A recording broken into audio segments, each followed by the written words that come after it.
Hello, everybody. So, what you are currently watching is a mega compilation of my Stories from the Savagelands D&D campaign, episodes 1 to 11.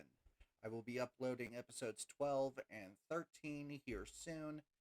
Basically, Stories from the Savagelands was a campaign I did over on my second channel, RozetheDungeonMaster, but I'm getting rid of that channel just because right now with everything going on, it's doing a lot more harm than good having two channels. So I'm just going to incorporate the Stories from the Savagelands campaign and Baldur's Gate 3 here on the main channel. It's going to make things a hell of a lot easier on me.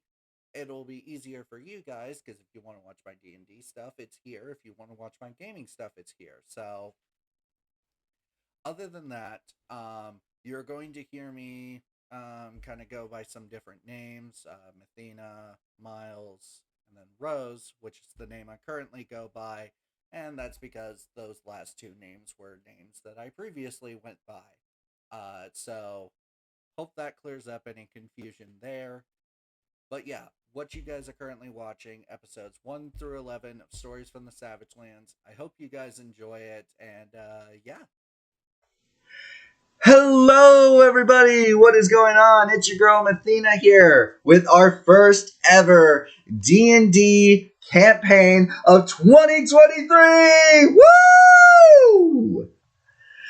Today's campaign, or at least, well, the campaign for the foreseeable future, is Stories from the Savagelands. What are the Savagelands, you may ask? Well, basically think Pandora from Borderlands, or, for people who haven't played Borderlands, basically think Mad Max, little less apocalyptic, and a little bit more sci-fi. It is a desert wasteland with small little settlements here and there, and a whole bunch of sci-fi technology. A little bit of background is what was once just a completely desolated wasteland with scattered tribes, very primal tribes. Like when I say primal, I mean caveman primal. Then one day a ship came and crashed into the center of the Savage Lands. This is known as the Space Heart. Unfortunately, no one has ventured into the Space Heart for quite some time because it's highly radioactive and very dangerous. But it is said that the Space Heart contains the most advanced technology in all of the Savage Lands. Once this spaceship crashed, these primal people started working with the technology, and while at first they were very confused by it, over time they started to develop and get used to it.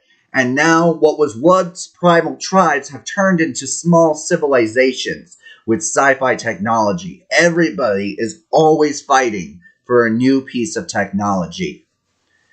And because of that, it's very dangerous. Not to mention, when the Space Heart crashed, a strange occurrence began. Something known as mana storms. Spellcasters fear for their lives over mana storms. They are very deadly and very, very dangerous. But we'll cross that bridge when we get to it. A little bit about me. My name is Mathena. I go by all pronouns, and I am the Dungeon Master for this campaign. I have been playing Dungeons and Dragons since my sophomore year of high school, so probably, I want to say either 2015 or 2016. It's a little blurry right now. But since my sophomore year, I played a little bit of D&D 5e, and then my best friend did not know anything about 5e and was strictly playing Pathfinder, which is D&D 3.5 with a few more extra rules. So I played that for the longest time and then got back into 5e. I have DM'd a few games now. I want to say I've DM'd about maybe 8 or 9 campaigns. So that's, I'm still I'm nervous. I get nervous all the time. I'm always pulling stuff out of my butt, but rest assured, this campaign, it's going to be a good one. I've been planning out this world and things that are happening for about 3 months now. And it's absolutely amazing to finally get to see this come to life. I finally gathered 6 amazing people, which they will introduce themselves here in a minute. 6 amazing people to venture into the Savagelands and adventure. Well, that's enough about me and the world. Let's get started with our players. Who would like to introduce themselves first? I'll take that honor, good sir. Hello? My name is Cindric, and I play Noah Constantine. I am a blood hunter who is a bounty hunter / monster hunter. My village was destroyed by unknown people controlling monsters in some strange way. I was saved by a fellow blood hunter and my master zeroed. Anyone who can identify that Easter egg, good on you. No spoilers. Now I hunt down those who would do harm to others to make sure they will not suffer the same fate and protect those who cannot, while also earning a bit of gold on the side. All right. That sounds like a very interesting character. I'll go next because Mr. Constantine actually has a little bit of backstory with me as well. All right. I play Shaylin. I am also Shaylin. I play someone who actually got caught in one of these mana storms and no longer has her corporeal body. She's played a disembodied being and is able to. She's going to be a fighter, Eldritch Knight, and she's going to have to regain her memories to be able to use her abilities later on. I absolutely love that. That is an amazing her after such event and was able to help her get back on her feet and taught her some of the tricks of the trade of monster hunting. That is amazing. I love that. All right, who's next? I'll go next. So, hi, everybody. I'm the Jacksonite. You guys can just call me Jackson. I will be playing Rexius, the Tiefling Paladin. Rexius is a noble. He's very much a people person. He loves the people and taking care of the people, even if it means having to stop 2 drunk guys from fighting over that one thing he doesn't know what it does. That being said, I'm not going to reveal much more backstory. I plan to take the nuggets I've already worked out and try and build on that more later. But that is all you guys need to know for now. That is amazing. All right, who's next? If I did not go, I will. I am Dark Shard. I am currently playing a wizard by the name of Hugin. I love the name, by the way. Agreed. I just finished God of War. It's been beautiful. No, that feels. Yeah, oh, no spoilers for God of War Ragnarok. No spoilers. We're trying we'll keep this channel, we'll keep this game as spoiler-free as possible, especially for such big fantasy things. Rat. But, all right. Mark Dark has introduced himself. All right. That just leaves 2 people. I guess I'll go next. I'm Hannah, and I play Juno, who is a wolf elf ranger. Any backstory you'd like to share? No. Not right now. All right. And last, but certainly not least... Hi, I'm Matthew, or on Discord, MetalMaster029. I play Church, a monk who has a falcon named Simmons. For all you Red versus Blue fans out there, ha, funny. I've been playing D&D for close to a good 5, maybe 6 years, I'm estimating. I forget when I actually started, so sue me. But let's have some fun. All right. Now that we have gotten introductions out of the way, I am nervous. All right. Oh my. But I'm excited. All right. So Now that we've introduced characters, let's go ahead and set the scene. The curtains open, and there is a beautiful sunrise. The sun is rising on a desolate wasteland, except there's a decent sized village, and when I say decent, I say about maybe a population of 50 people, which is a lot for the Savagelands. This is actually a very popular sort of settlement known as Scrap Heap. This is where all adventurers come to meet. There's taverns, there's markets, there's all sorts of stuff to do in Scrap Heap. And while it may seem a little cliche, you all meet in a tavern. What's everybody doing? I'm coming into the tavern through my hood and mask and going to the counter to get a drink. Going to the counter to get a drink.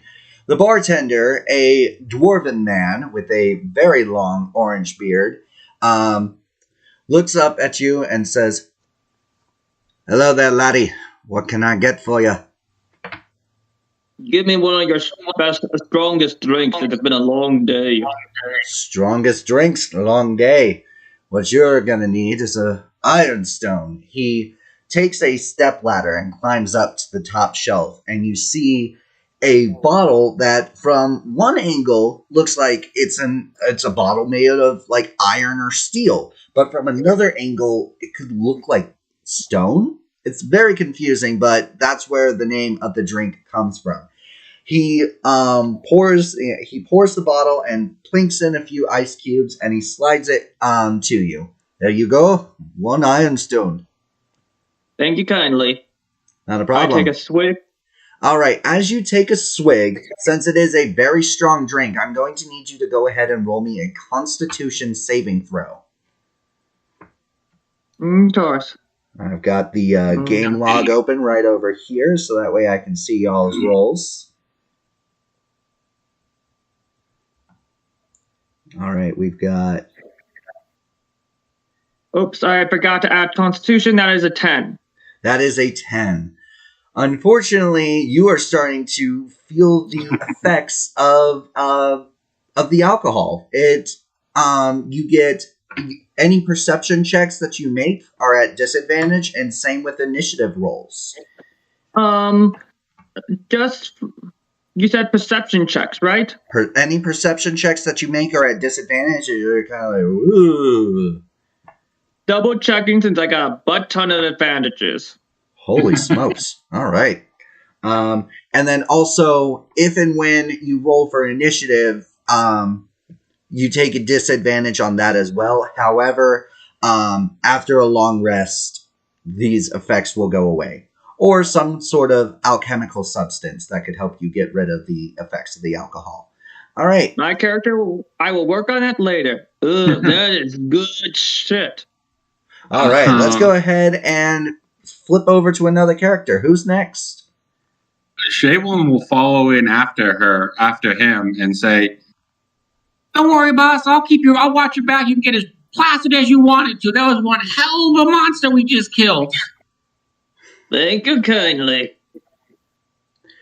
She's about a barmaid, 5'2", wearing like just standard clothes. Like she's like a tiny little feisty woman. Just. A barmaid walks around you, but she does like kind of glance to you and says, "Can I get you anything to eat or drink?" I will take some meat pies and water. Meat pies, water. All right, I'll get it out as soon as possible. Hey! As she rushes off to stop two people from fighting. I'm just going to keep the eye out for everybody. You get as drunk as you want. All right, let me just take a look at something right there. All right. Okay, so we've got Chaland? Yeah. All right. So she, yes. Yes. Awesome. Is watching Constantine's back. Constantine. That was I can't remember if it was Cindric or Constantine. Don't worry. Once we start playing a little bit more, I will get used to everybody's characters and Discord I handles. got something I can do later that will help with that. All right. Okay, so who is up next? I suppose I can go. As I step through the place, a cold chill enters the room. I turn to my raven, Munin, and I say, keep an eye out. I don't want any trouble. And then I go to the bar, and I order something light. Perhaps something, barkeep, that would not, incapacitate me in any way, but something good enough that I myself would enjoy.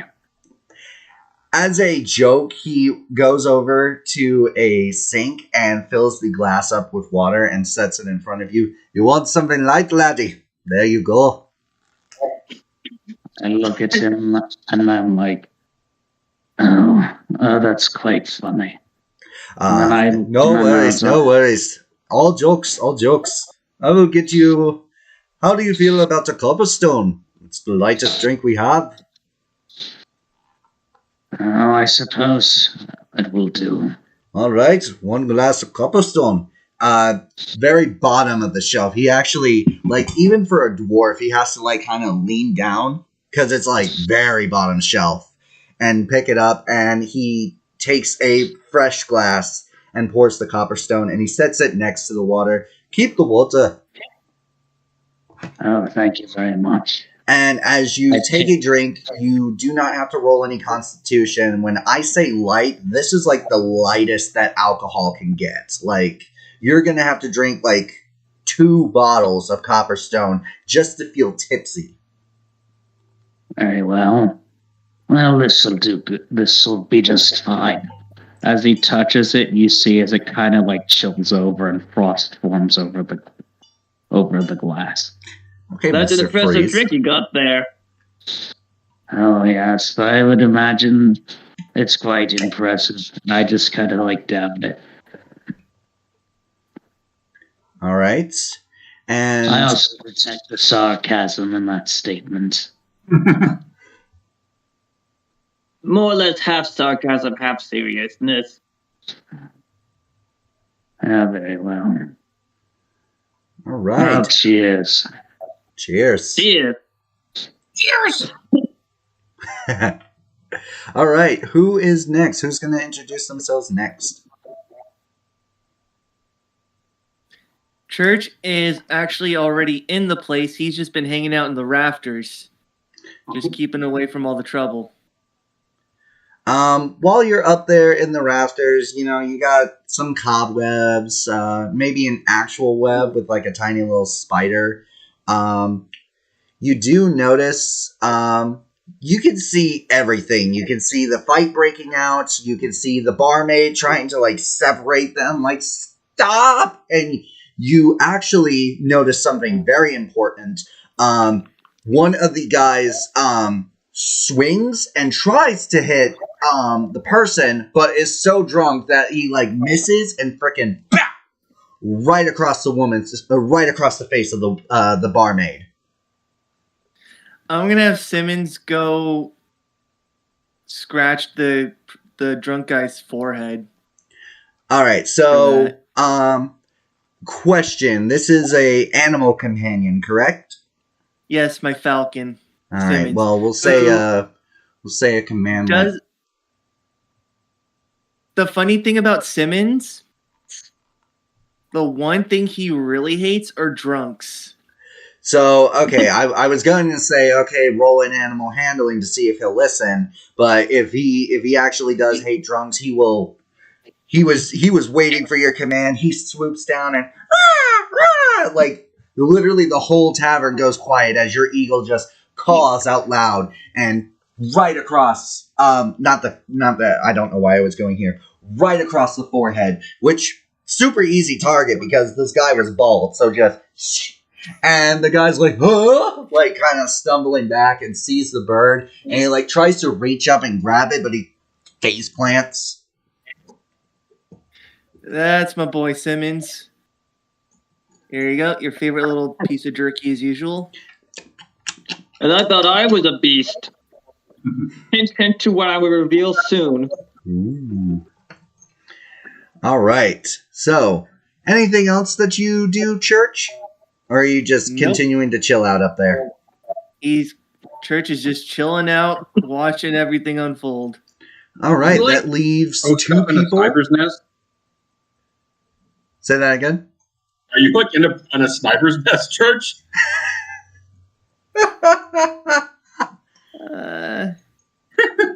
Basically. Church Who knows? does not respond.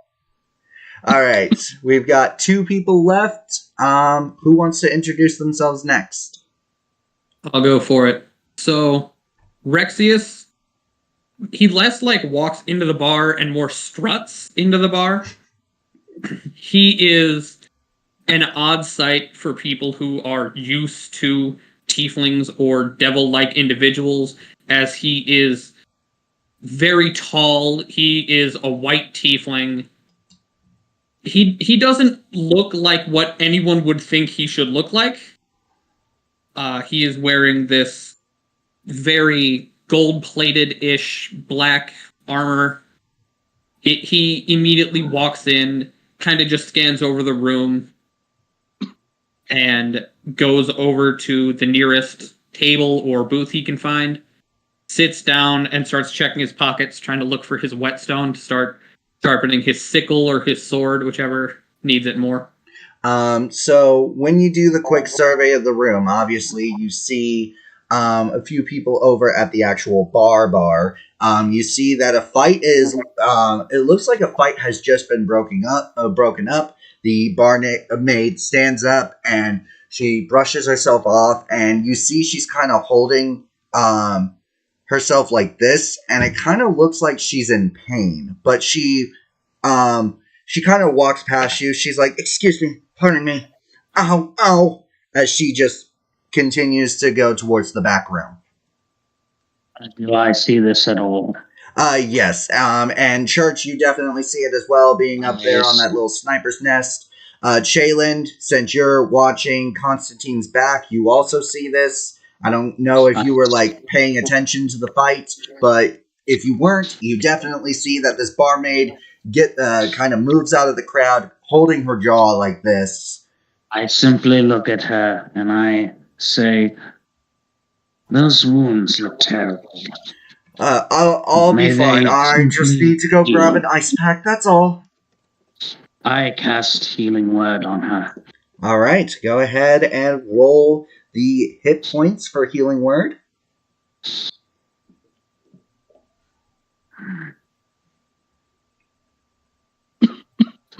She is going to recover 7 hit points. And with that, she takes her hand. Obviously, she took her hand off for you to work your magic. And she kind of like opens her jaw, kind of like works it a little bit. And she's like, "Wow, it feels so much better. Thank you. Thank you so much, sir." She kind of like does like a bow.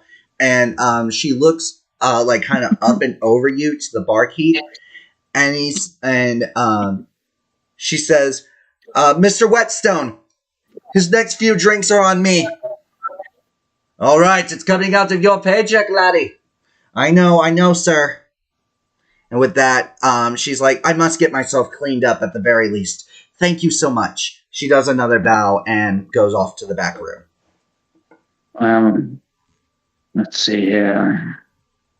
And Do for I see your this? helpful act of kindness and playing into your character, Mark, you have yourself a point of inspiration. Oh, good. For those Do who I don't see- know what inspiration is, basically a player can use a point of inspiration to roll 2 d20s and take the higher result. A d20 is a 20-sided die. We call this rolling with advantage. Earlier I said that Noah was going to be doing some things at disadvantage, which means he takes 2 20-sided dice and he takes the lower result. I'll explain a little bit more as we get into some more dice rolls. But so the barmaid heads into the back rooms, and Jack, you kind of see this. You see Hugin working his magic, and after that, I suppose you just sit down and continue to sharpen your sword. Righto. Which means that, Jack, unless there's anything else you were wanting to do. Honestly, the only thing he's likely to do is just intentionally make it clear he's noting the only other tiefling that I'm assuming he spotted. Yes. Unless there's more than one, but... Yes, Hugin, you are a tiefling. Yes, just making sure I got that right. Yes. Yeah, But so you cannot tell you... by looking at me.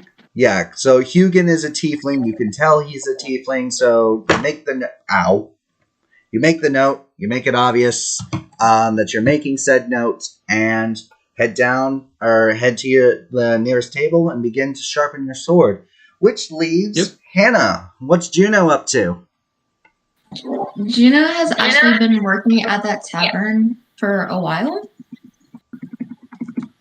And is just doing her job.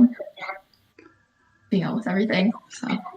So you see that your fellow barmaid just got whapped in the jaw, and I'm assuming you would have rushed to try and help her, but then you saw Hugin work his magic, and now she's all better. She's going to clean herself up. But now that you are the only barmaid on the floor, it's a very busy day. You've got one drunk kind of waves at you like, excuse me, hey,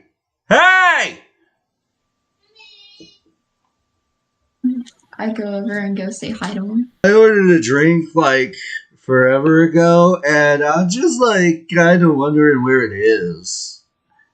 Did you not see the maid that just got slapped, or do I have to slap the sense into you? Hey, look, I didn't come here for back talk, all right? I just want my drink.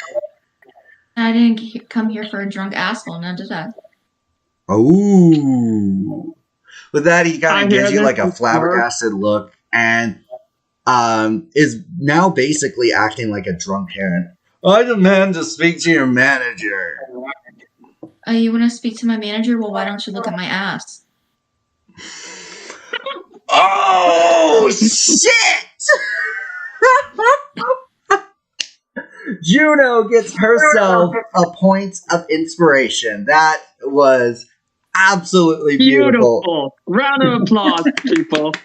A round of applause. Everybody, all of you guys hear that and respond how you will accordingly, but oh, that damn, was sick burn. Hilarious.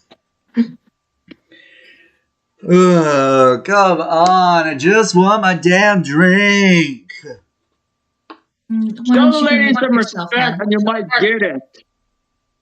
Hey, butt out, man. Nobody was talking to you. Church is just gonna take a little pebble from his upper left pocket and just... Oh, hey, who did that? That hurt. Owie.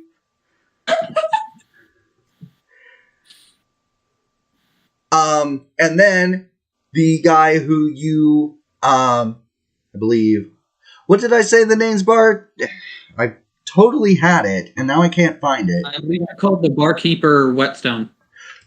Barkeep Whetstone, yes. So Mr. Whetstone, he comes out, he's like, "Aye, is that a problem?" "Yeah, she won't get me my drink." "Clearly, I think you've had enough for today, laddie." "Hey, who are you to fucking tell me how much I've had to drink? I'm fine." Face plants right onto the table, passes the fuck out. I'll help you take him out. So you work with Mr. Whetstone, and you pull him out and set him on the side. And he actually, Mr. Whetstone, like, you help him prop him up against a water trough, and he goes inside. But what do you do? I head back inside after he was set up. All right, so you head back inside as well. Juno, your other barkeep friend comes out, and she's still looking a little bit roughed up. Like her jaw's feeling better, but she still looks like she's been in a bar fight. But she looks decent enough. Like it's to be expected. Bar fights break out almost every day. Hi, I am so sorry that took so long. You didn't run into any trouble, did you? No trouble. Thank goodness. That's good. And with that, you two continue to head to the tables, and thankfully do not run into any sort of trouble. The drunks, there are still plenty of drunks, but they're mild. They saw what happened with that last guy, and they're keeping their mouths shut. They'll get their drink when they get their drink. That's what they're saying to themselves. All of a sudden, you guys all start to hear a very low rumble. And all of you know immediately what's going on. Mr. Whetstone rushes, lifts up the little side door thing and rushes to the doors and is pushing this giant, and I mean giant, block of stone to try and barricade the doors. Whereas Juno, you and the other barmaid, because you guys know what's going on, you guys are trying to barricade the windows with very heavy duty scraps of metal.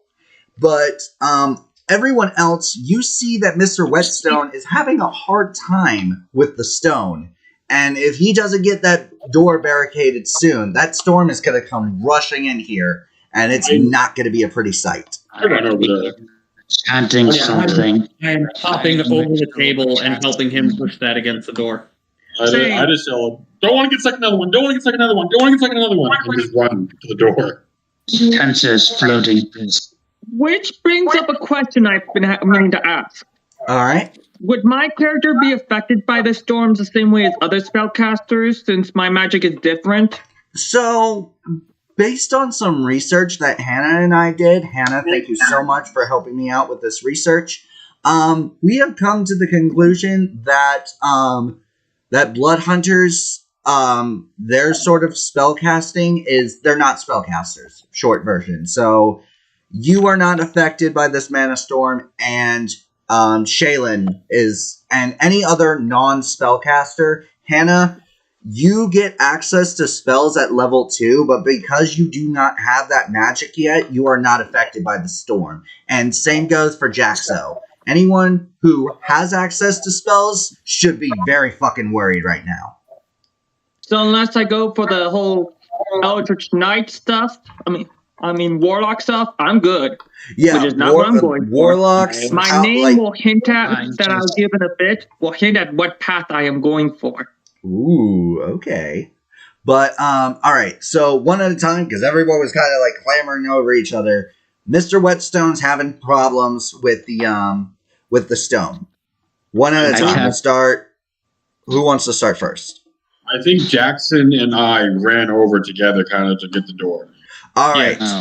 Does anyone else rush over to help? I was ritual casting Tensor's floating disc, and I was trying to assist them. Okay, casting floating disc. Okay. Because the storm hasn't arrived yet, therefore, all spellcasters, you're not affected. But you guys, it's kind of like a spidey sense type thing. You hear the thunder and you know, but you got all spellcasters and half-casters get access to it after they get access to spells. But it's kind of like a sixth sense. You know how long it's going to be before the storm arrives, and it's coming very fast. So, but you're not, spellcasters are not affected just yet. But if that stone does not get in front of that door, because if the mana storm, if there are any openings in a building, the storm is able to form inside said building. All right. May the tensor floating disc can lift up to 500 pounds. And that stone, we'll say that the stone is about 300 pounds, so you're good there. Because of the floating disc, Jaxo and Shaylin, go ahead and roll strength checks, but roll with advantage. And just so you know as well, I can push up to 510 pounds myself. I'm a beast of a wolf. Ooh, nice. So how do I turn on advantage? You can right click, and it'll give you the option. Yep, what he said. Sorry to talk to that. Sorry, I have had a DMing. I don't want to go DM your. Oh no, no worries, no worries. If I don't know something, players, don't be afraid to speak up. If you manage to answer before me, that's fine. What skill did you say to roll with? Just a regular strength check. Okay. All right, we got Rexius with a 16. We got Chayland with a 17. And we have Mr. Whetstone with a 19. So you guys are successfully able to push it in front of the door. And Hugrin, Mr. Whetstone, kind of just shouts because he doesn't know who specifically cast it. It said, "Whoever's got the weird spinning disc thingy, dismiss it! Dismiss it!"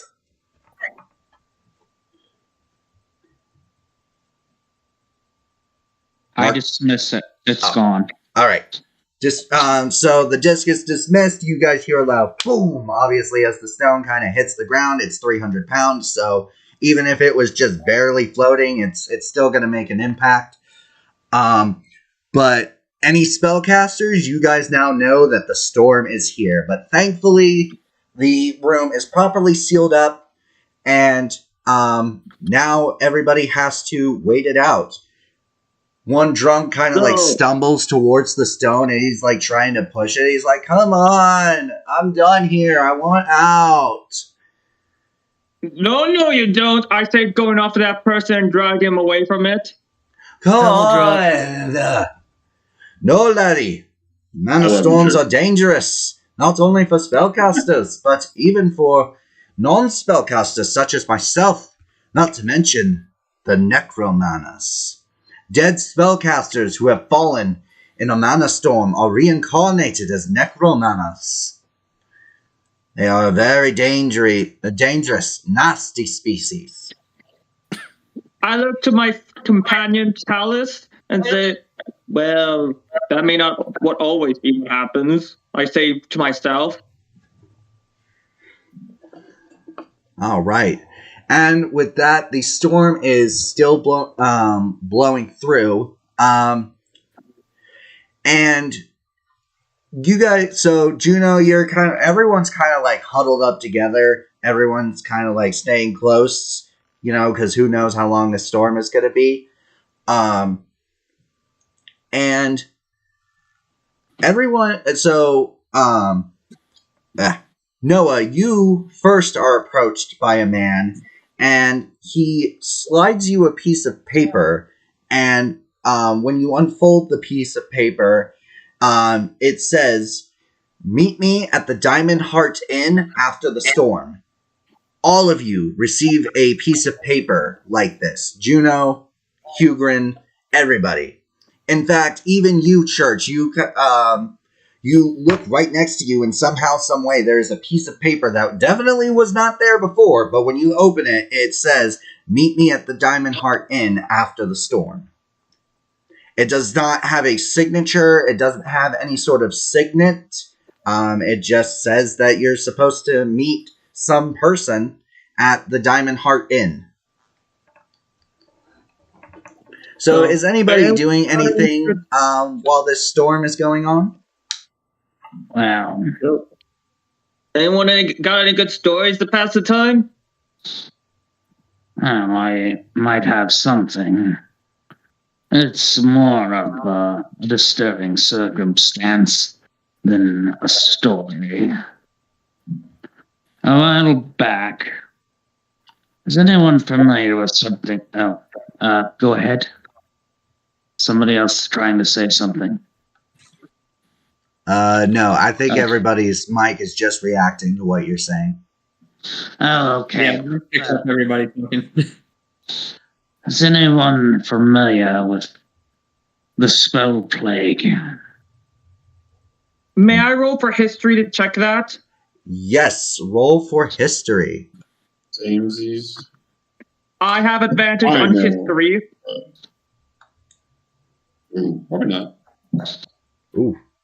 All right, Noah.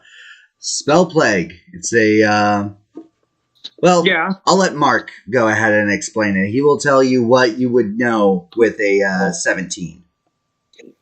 A while back, there was a village out in the middle of nowhere. Somehow, some weird occurrence happened. A lot of people were affected. Many died. For some reason, I was unaffected. But unfortunately, others were not, how shall I say, as lucky. I am currently searching for something to, well, how shall you say, to kind of undo what was done. And I need lots of gold and money. And I need... No, I mean, to address this issue. See, I'm searching for a spell. And if I find it, I can undo the damage that's done. I need somebody, several individuals, capable individuals of helping me find this item, which is why I came here. If anybody's up to the task, I certainly would not begrudge some help. Anything beyond this information needs to be earned from me. Ooh. But anyone who's willing to help would be appreciated. I mean, I'm always down for an adventure. Shay looks up from cleaning her guns. All right. I'm always good. Same here. Especially if the pay is good. If the pay is good and the drinks are well. I think both of you almost contracted a southern accent there for a moment. As I recall, I was told that somebody's that my drinks were on somebody here. I would like to give these individuals a round. The barkeep who said the next few rounds are on her. She says, "All right, Mr. Whetstone, you heard him. Whatever these two want, it's on me. All right. What do you two want then?" I ordered something super cheap. I already got my drink, but thank you. Jalen, what do you order? The cheapest thing that isn't as watered down as what Hugin is drinking. Something a little stronger than that, but still cheap enough. I don't want to try to take money from this poor barkeep for me. All right, so the next step up from Copperstone is Coalstone. And so he whips you up a glass of Coalstone, and you can taste the alcohol, but it's like, it's one of those, it's not necessarily an aftertaste per se, it's like a delay, it's like you swallow, and then it takes a second for you to actually taste the alcohol. I'm okay with that. I'm on guard duty. Coalstone actually tastes a little bit like black licorice. Copperstone tastes like caramel. Forgot to mention that. And then what was the shit? I just had the name. What was the name of the drink that you had, Noah? Ironstone, I think. Ironstone, yes. Ironstone. What does Ironstone taste like? I have it here in my notes. Well, since you told a bit about yourself, might as well tell a bit of my story. Pretty much a bounty hunter of both the humanoid and monster kind. take down a lot of beasts. Even earned myself a name, the Azure Beast. Well, the hair kind of helps with the name.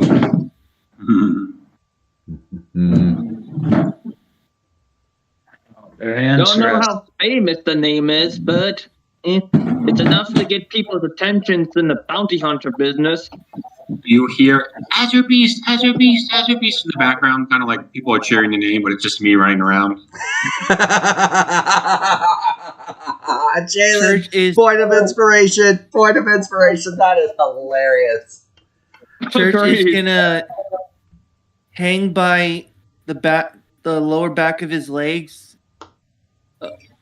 and be like, "Oh, so that was you that I've been hearing about around town." Okay, Okay. I was wondering. So you're like hanging upside down like a bat? I'm some sort of Not hello like a or bat. what? Not like a bat, but like, just like you would immaturely do at a playground when you're a kid, kind of deal. Oh, okay. All right. Makes sense. Makes sense. Hashtag every gymnast ever. Hoping to get some supplies before I leave town, but my tinker's set and smithing set broke, and I just ran out of bullets on my last hunt. Well, if you're looking for bullets, we actually have a gunsmith here. That's good to know.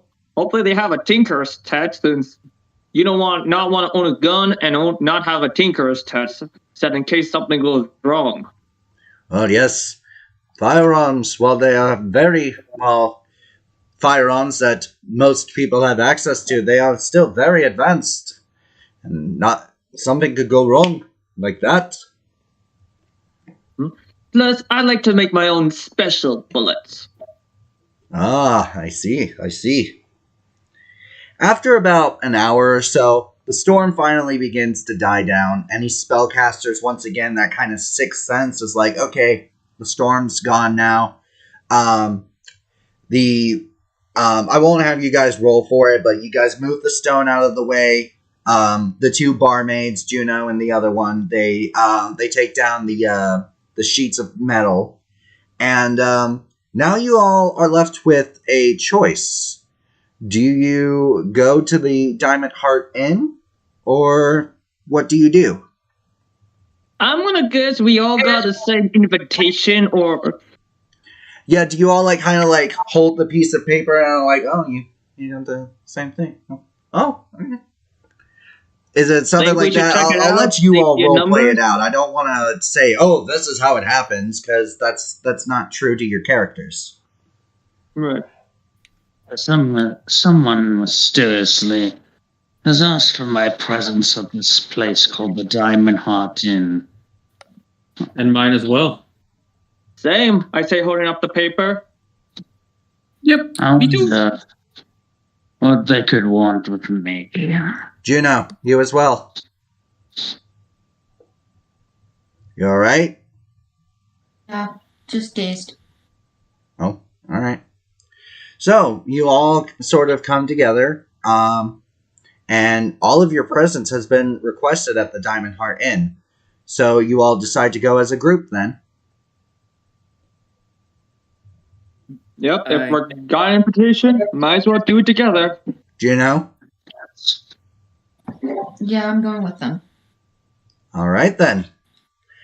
So you guys take a step out, and the sand feels kind of squishy underneath your feet because it's a mix. It's like a thunderstorm. It's a thunder rainstorm, basically.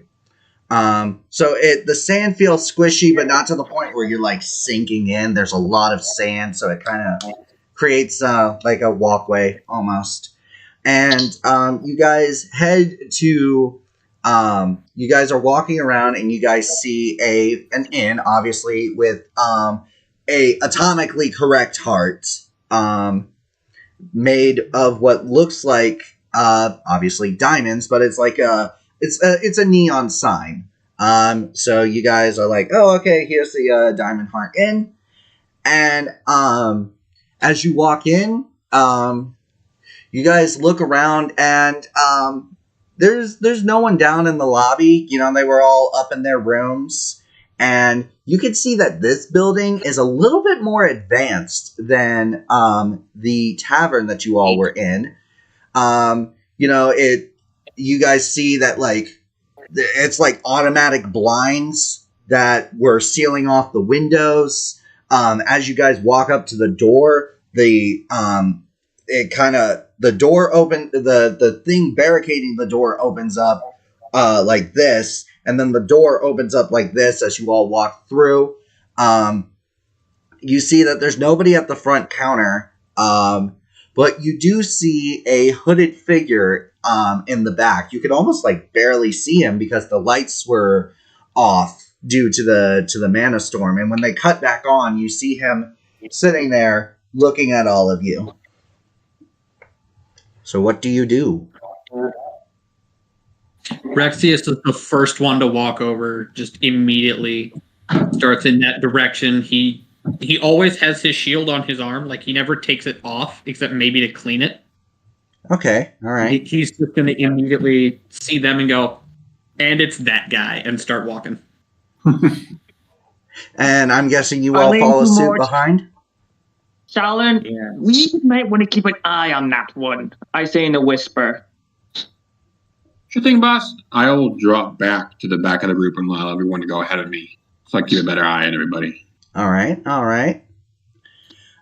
So as you guys, it's like it's a booth that's big enough to fit everybody. So he takes off his hood and reveals an elven man, very old. His skin is like it's wrinkly.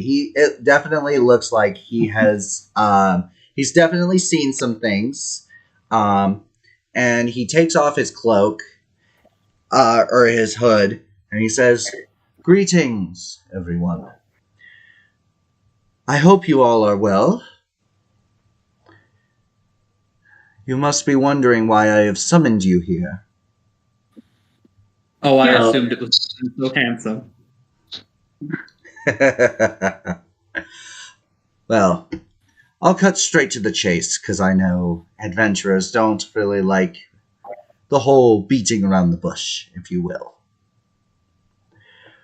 My name is Locarius, and I am after something big. I am looking for an elixir, not just any elixir. This elixir is known as Quicksilver. Anyone who is interested, go ahead and roll me a history check. I will take you up on that. As will I. Alright, we've got... Oh. I rolled a 15. Alright, 15. 13, a 9. 21. Oh, wow, we got a bunch of good rolls. Yeah, wow. Great job, everybody. Everyone except Church, you guys know that Quicksilver is a very, very rare alchemical elixir. It is said to alter one's appearance, but it also has multiple alchemical uses. Just drinking this Quicksilver makes your body... When I say alter your appearance, you become a body of silver. Not just any silver, liquid silver. But not very many people have tried this. Most who have died from it. But it also has lots of alchemical uses, including a kind of obscure alchemical recipe known to create immortality. So everyone except Church. Everyone except Church knows that this elixir, it's very sought after, but it is very rare. Such a thing. Such a risky thing when learning. Certain things would accomplish the same goal. You clearly want this for something. Yes, I do. Secret reason. As Tell many me. of you know, Quicksilver is very sought after. People who sell it are crazy enough to sell it for ridiculous prices, and buyers are stupid enough to buy it. Call me stupid, call me foolish. I have arranged a contract with someone a couple settlements over in the town of Deep Slate. He says that he has Quicksilver.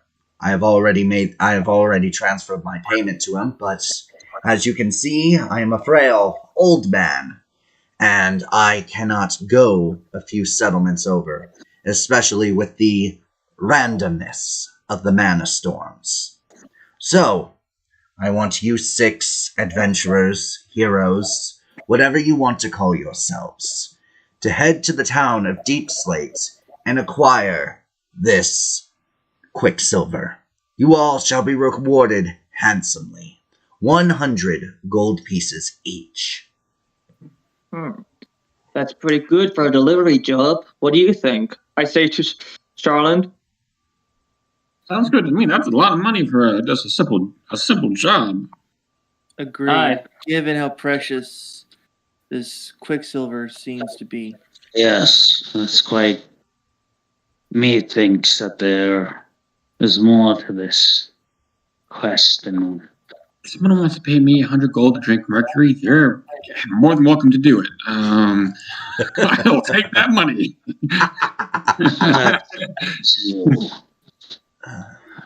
Very well. I'm going to hold up my hand. I'm a little. Go ahead. Oh, I'm going to hold up my hand. A little flower appears, and I'm going to DM. This is Druid Craft. I'm trying to figure out what the weather's going to be like tomorrow. Druidcraft, can you go ahead and give me just a brief description of that spell real quick? Yeah, what I'm using it for, I create a harmless sensory effect that predicts what the weather will be at my location for the next 24 hours. Okay. The effect manifests as a golden orb for clear skies, a cloud for rain, falling snowflakes for snow, so on and so forth. Yep, golden orb. It's supposed to be very sunny tomorrow. However, the mana storms, because they are so random, they are not calculated in any sort of, like, no magic can detect when a mana storm will happen. But golden orb, most mana storms happen when there's rain. So most travelers, if they are traveling out into the Savagelands, they do not travel if there is rain. But golden orb, definitely clear skies. It's a very small chance that a mana storm will happen. All right. I think it will be okay to go out tomorrow. I say we better grab some supplies today just to be safe. And he takes so from the old man from his pouch slides each of you 10 gold pieces. This is just a mere down payment. You will get this plus the 100 gold once I have the Quicksilver in my hands. You keep this all now, and you will receive 100 gold when the Quicksilver is returned. Sounds fair enough. Yes. All right, so what supplies are we thinking about getting, group? Well, I need more bullets, alchemical supplies, and a new smithing and tinkerer set. So those are what I'm grabbing. I know I can't get what I truly want, but let's see here. I have enough rations for 5 days. Does anyone else? Oh no, I have 10 rations. Enough for 10 days. I guess an oil flask would be acceptable. Just that. I got a torch. I got some rope.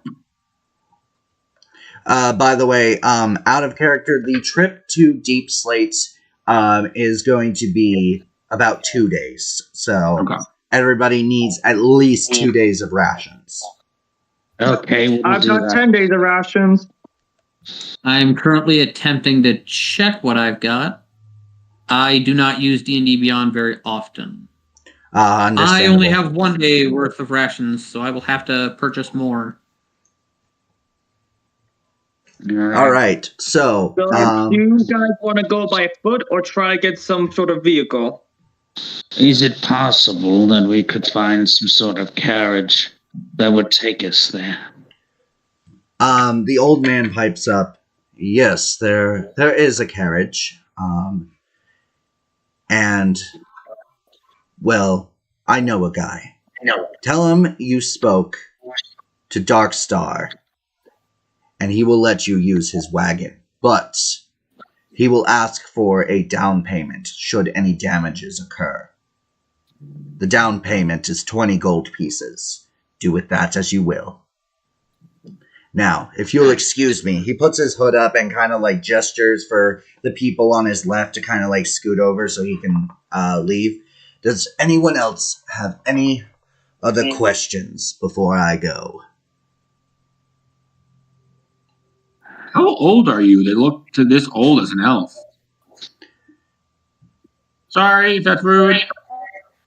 That's a little personal, but in human years, I am about 150. Oh, do elves not get old in this world?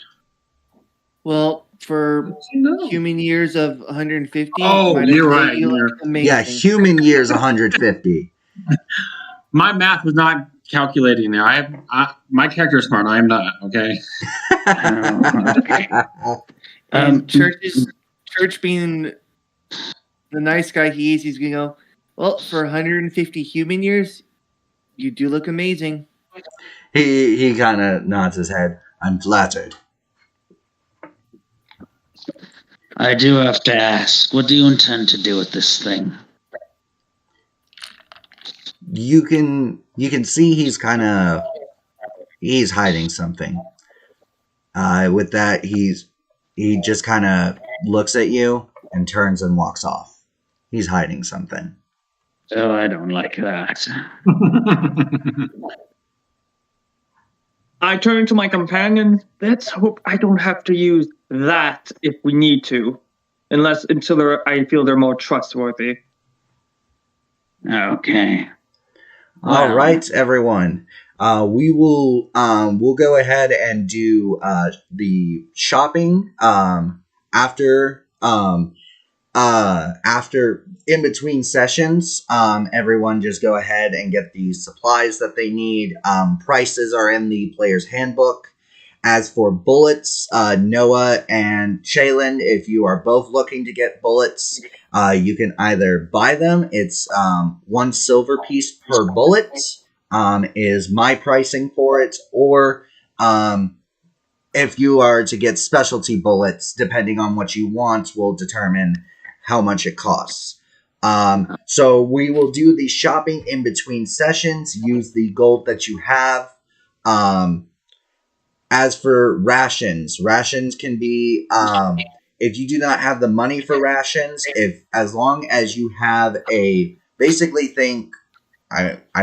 you don't have the money for rations, you can kind of scavenge and just let me know, and I'll say, okay, just roll a few survival checks, and I'll let you know how much you find if nobody has the money for rations.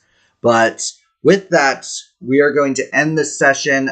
Something I forgot to mention at the very beginning is that this campaign is a monthly campaign. A solid date is not, it's kind of just within the month, because everybody's got busy schedules. We are playing on the 4th. This video will more than likely be out on the 5th. But of course, it all depends on my work schedule. It depends on everyone else's schedules in general. Thank you guys so much for watching. Thank you so much to my amazing players for joining me in today's session. I hope everyone enjoyed it. And this is Mathina the Dungeon Master signing off. Good boy! Bye. Hey guys, Miles here. So I kind of messed up. So throughout the entire video, I had been addressing a certain character as Annabelle. This was, of course, Mark Darkshard's character, who was supposed to be Hugin. However, Annabelle was kind of in there, and that's the character he was using. And I didn't realize until just now when he messaged me on Discord saying that was the dealio. So apologies. Hugin is still in the group. He's here throughout the entire session. It's just Annabelle because of me. The short version is Annabelle was supposed to be a character when the whole OGL debacle was still going on. We were seriously considering switching over to Pathfinder, first edition, not second. Nothing against second edition. I just haven't learned the system yet. So we were going to switch over to Pathfinder, and then Wizards of the Coast unscrewed themselves, and we decided against it. So, yeah, Hugin's still with us. So sorry about that. Hello, everybody! What's going on? It's your friendly neighborhood Dungeon Master Miles here, back at it again with another stories from the Savagelands. I am joined by 4 of my magnificent players. Unfortunately, Chayland will not be joining us today, due to personal reasons, and the short version of unfortunately Juno will no longer be with us, also for personal reasons.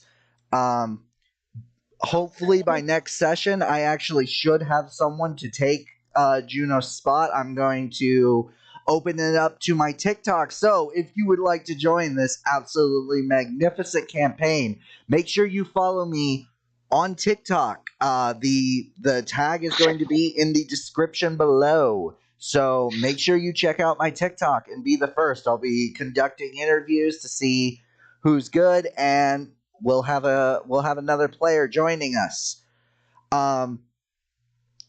If you guys don't remember what happened last session or did not watch the last episode, go check it out. It's going to be up in the cards. If you don't have an hour to spare, also up in the cards is going to be a small little recap video talking about everything that happened, well, the bullet points of the last episode. Both of those are going to be up in the cards at the top right-hand corner. So go ahead and check one of those out and then just come right on back to this video. We went ahead and did our in-between session shopping. The players have procured their carts, and you guys noticed that Chayland is actually passed out, unconscious. Like, you try, no matter what you guys do, whether you try to shake him awake, douse him with water, no matter what you guys do, he is not waking up. However, he is still breathing, and he does still have a pulse. How do you guys want to take care of that? Do you guys want to leave him here in the town you guys are currently in, or do you guys want to carry him in the wagon? What do you guys want to do? I say we let him sleep it off. He must have partied too hard last night. Yeah, I wish that was the case. I say we just chuck her in the wagon and let her nap. Probably for the best that since who knows when he'll wake up, and that who wants to wake up without knowing where everyone went. Yeah, exactly. That is true. That is true. All right. So, you guys, lay out like maybe a bedroll and a pillow, to let them sleep. And as Mark's druidcraft told him last session, the weather is completely clear. Not a single cloud in the sky. You guys begin your travel, and for the first couple of hours, things are pretty peaceful. Does anybody want to kind of like do anything, role play wise? Anything you want to bring up about your character? Basically, what are your characters doing during this travel? Because it's going to take about a 2 days travel to reach the town of Deep Slate. I would like to work on some specialized bullets if possible, since I have the equipment. Okay. So for that, go ahead and make a intelligence roll if you're proficient with the kit that you are using, add your proficiency bonus. If you are not, do not add your proficiency bonus. While they are The main doing... Sorry, go on. bullets I would like to make is either incendiary or acidic bullets. Which All right. one would that go off of? Alchemic or poisoners? For acidic, at least. For acidic, because we talked about before the session started how acid was its own thing, separate from poison, I will go ahead and classify it under alchemist, because it can't be classified under poison if it's its own separate thing. So,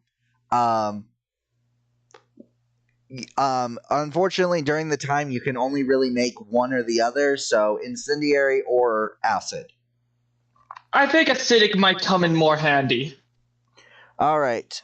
So roll me a intelligence check, and because it is alchemical, if you are proficient with your alchemist kit, add your proficiency bonus as well. That's a 13 plus 4 plus 3. Ooh, dirty 20. Dirty 20. Oh, that's right. You're using personal dice because of your camera setup. I was like, I'm not seeing it on the thing. All right, so dirty 20. You are able to make 5. Wait, did you agree incendiary or acid? Wait, acid. Yeah, sorry. Brain fart. Acid. Acid. You are able to make 5 acid bullets. They do the same damage as so it does. What did normal bullets do? I'm pretty sure it's 1d8. Mine does 2d8. So it does 2d8 plus an additional 1d4 acid damage. Okay. And if any conversations stir up, I will throw in my own 2 cents while I am working on these. Any conversations that do come up, anybody talking about any certain thing, what else is everybody doing? Oh, I did forget to mention something very important. Who's controlling the cart?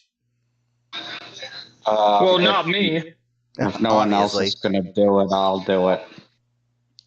All right. So, Annabelle, you are driving the cart. Just make a quick, just simple animal handling check for me, please. Okay.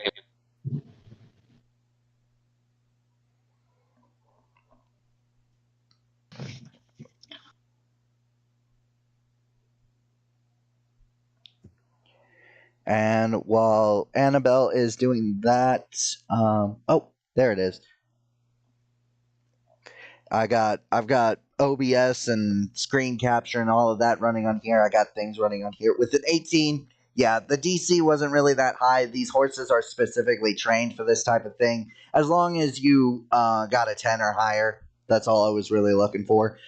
So 18, you're able to everything's going smoothly. Anyone else doing anything that they would like to mention?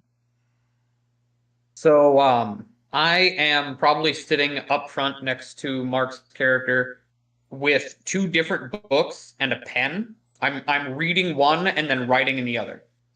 Neither book is labeled; they're leather bound. Understood.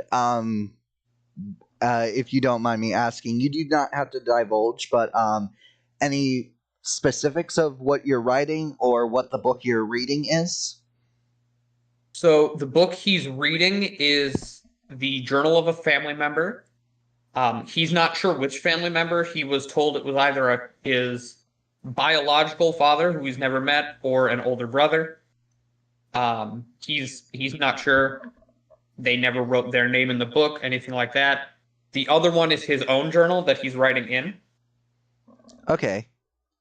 All right, that makes sense. So he's kind of learning some things about family he doesn't know and making sure that hopefully somebody will get to know his adventures and the things he's had to go through trying to deal with everything around him. All right. And, all right, so anybody else doing anything they want to mention? Going once, going twice. So anyone deal with any weird-ass creatures in their travels? And there was this wonderful thing, I don't remember. It was quite scary. It had like the face of a owl and a body of a bear. Owlbear. Don't hear many of those nowadays. I had to deal with a bear with the head of a lizard and arms of a monkey. That sounds the Crazy. lizard monkey. That's that's interesting. That's a doozy. I think What he would was that trying be, to go with. monkey? A I think he was lizard? trying to go for arms of a gorilla, but ran out of materials. All right. So about maybe 4 hours in, Annabelle and Rexius, what are your guys' passive perceptions? Give me 1 second. No worries. Passive perception 11. Not great. Okay, an 11. My passive perception is a 14. Okay, so Annabelle, you notice that there are two orcs heading straight towards you guys. Like it's not like they're off in the distance going somewhere. No, they like you can like almost faintly see that they are like looking dead at you and coming straight towards you. They are about 100 feet out. They appear to be hostile. Oh yes, very hostile. Like it's like what you see in the movies, holding the reins with one hand, swords in the other. You could hear the faint "rah, rah." Do I have enough time to try take a shot at one of them with my crossbow? I'm going to take a shot at them with my Ray of Frost. Is the range for range for Ray of Frost equal or less than 100 feet? Just making sure. Give me 1 second. I'm pretty sure of it is. I can do chill touch. That I can do. Okay. And Annabelle, I am assuming you alert everyone that Yeah. shit's going down. Yeah. All right, fantastic. And you rolled just barely missed. Okay. Can I try to take a shot with my crossbow? Yes, because Annabelle, how do you tell them what's going on? Oh, I basically say, hey, we've got company. There's orcs. Understood. So the wagon, before the session, I described it as an Oregon Trail wagon with cloth. Totally not what I had in my notes. It's practically a wooden box with a ladder, so you can climb up and shoot from the top. They are 100 feet out. What is the range of your heavy crossbow? I just want to make sure if you're rolling. Minimum range is 100. Oh, okay. All right, perfect. So you do not have to roll with disadvantage. Go ahead and roll to hit. Also, the reason my character's primarily been silent during most of the trip is that he's been making a slingshot. Alright, hold slingshot. on, let me just...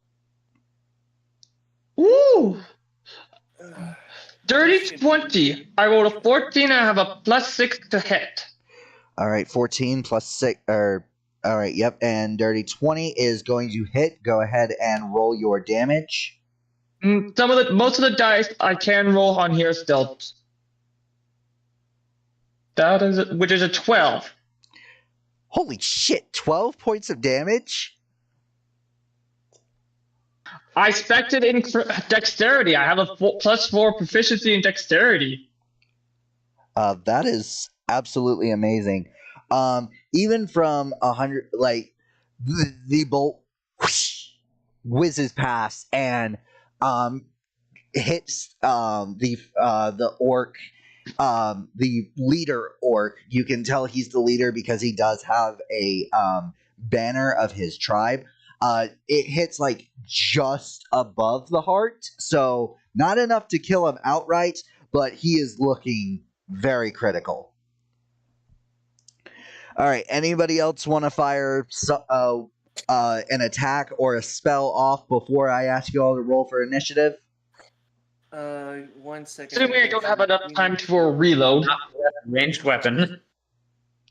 Yes. So thank you for reminding me because you took your shot. Remember that you will have to spend your action to reload. Right, since I don't have crossbow expert, unlike with my gun. Right. All right. Anybody firing anything off? I was gonna have Church try out the slingshot with a ball bearing. Okay. See how that flies. Go and ahead. I checked the weight of a single ball bearing is 2 pounds, so I don't see how it would just go. I think it could fly moderate, but we'll see what happens. All right. Go ahead and do a roll to hit. And in place of this, I do have to use the sling because there is no slingshot item.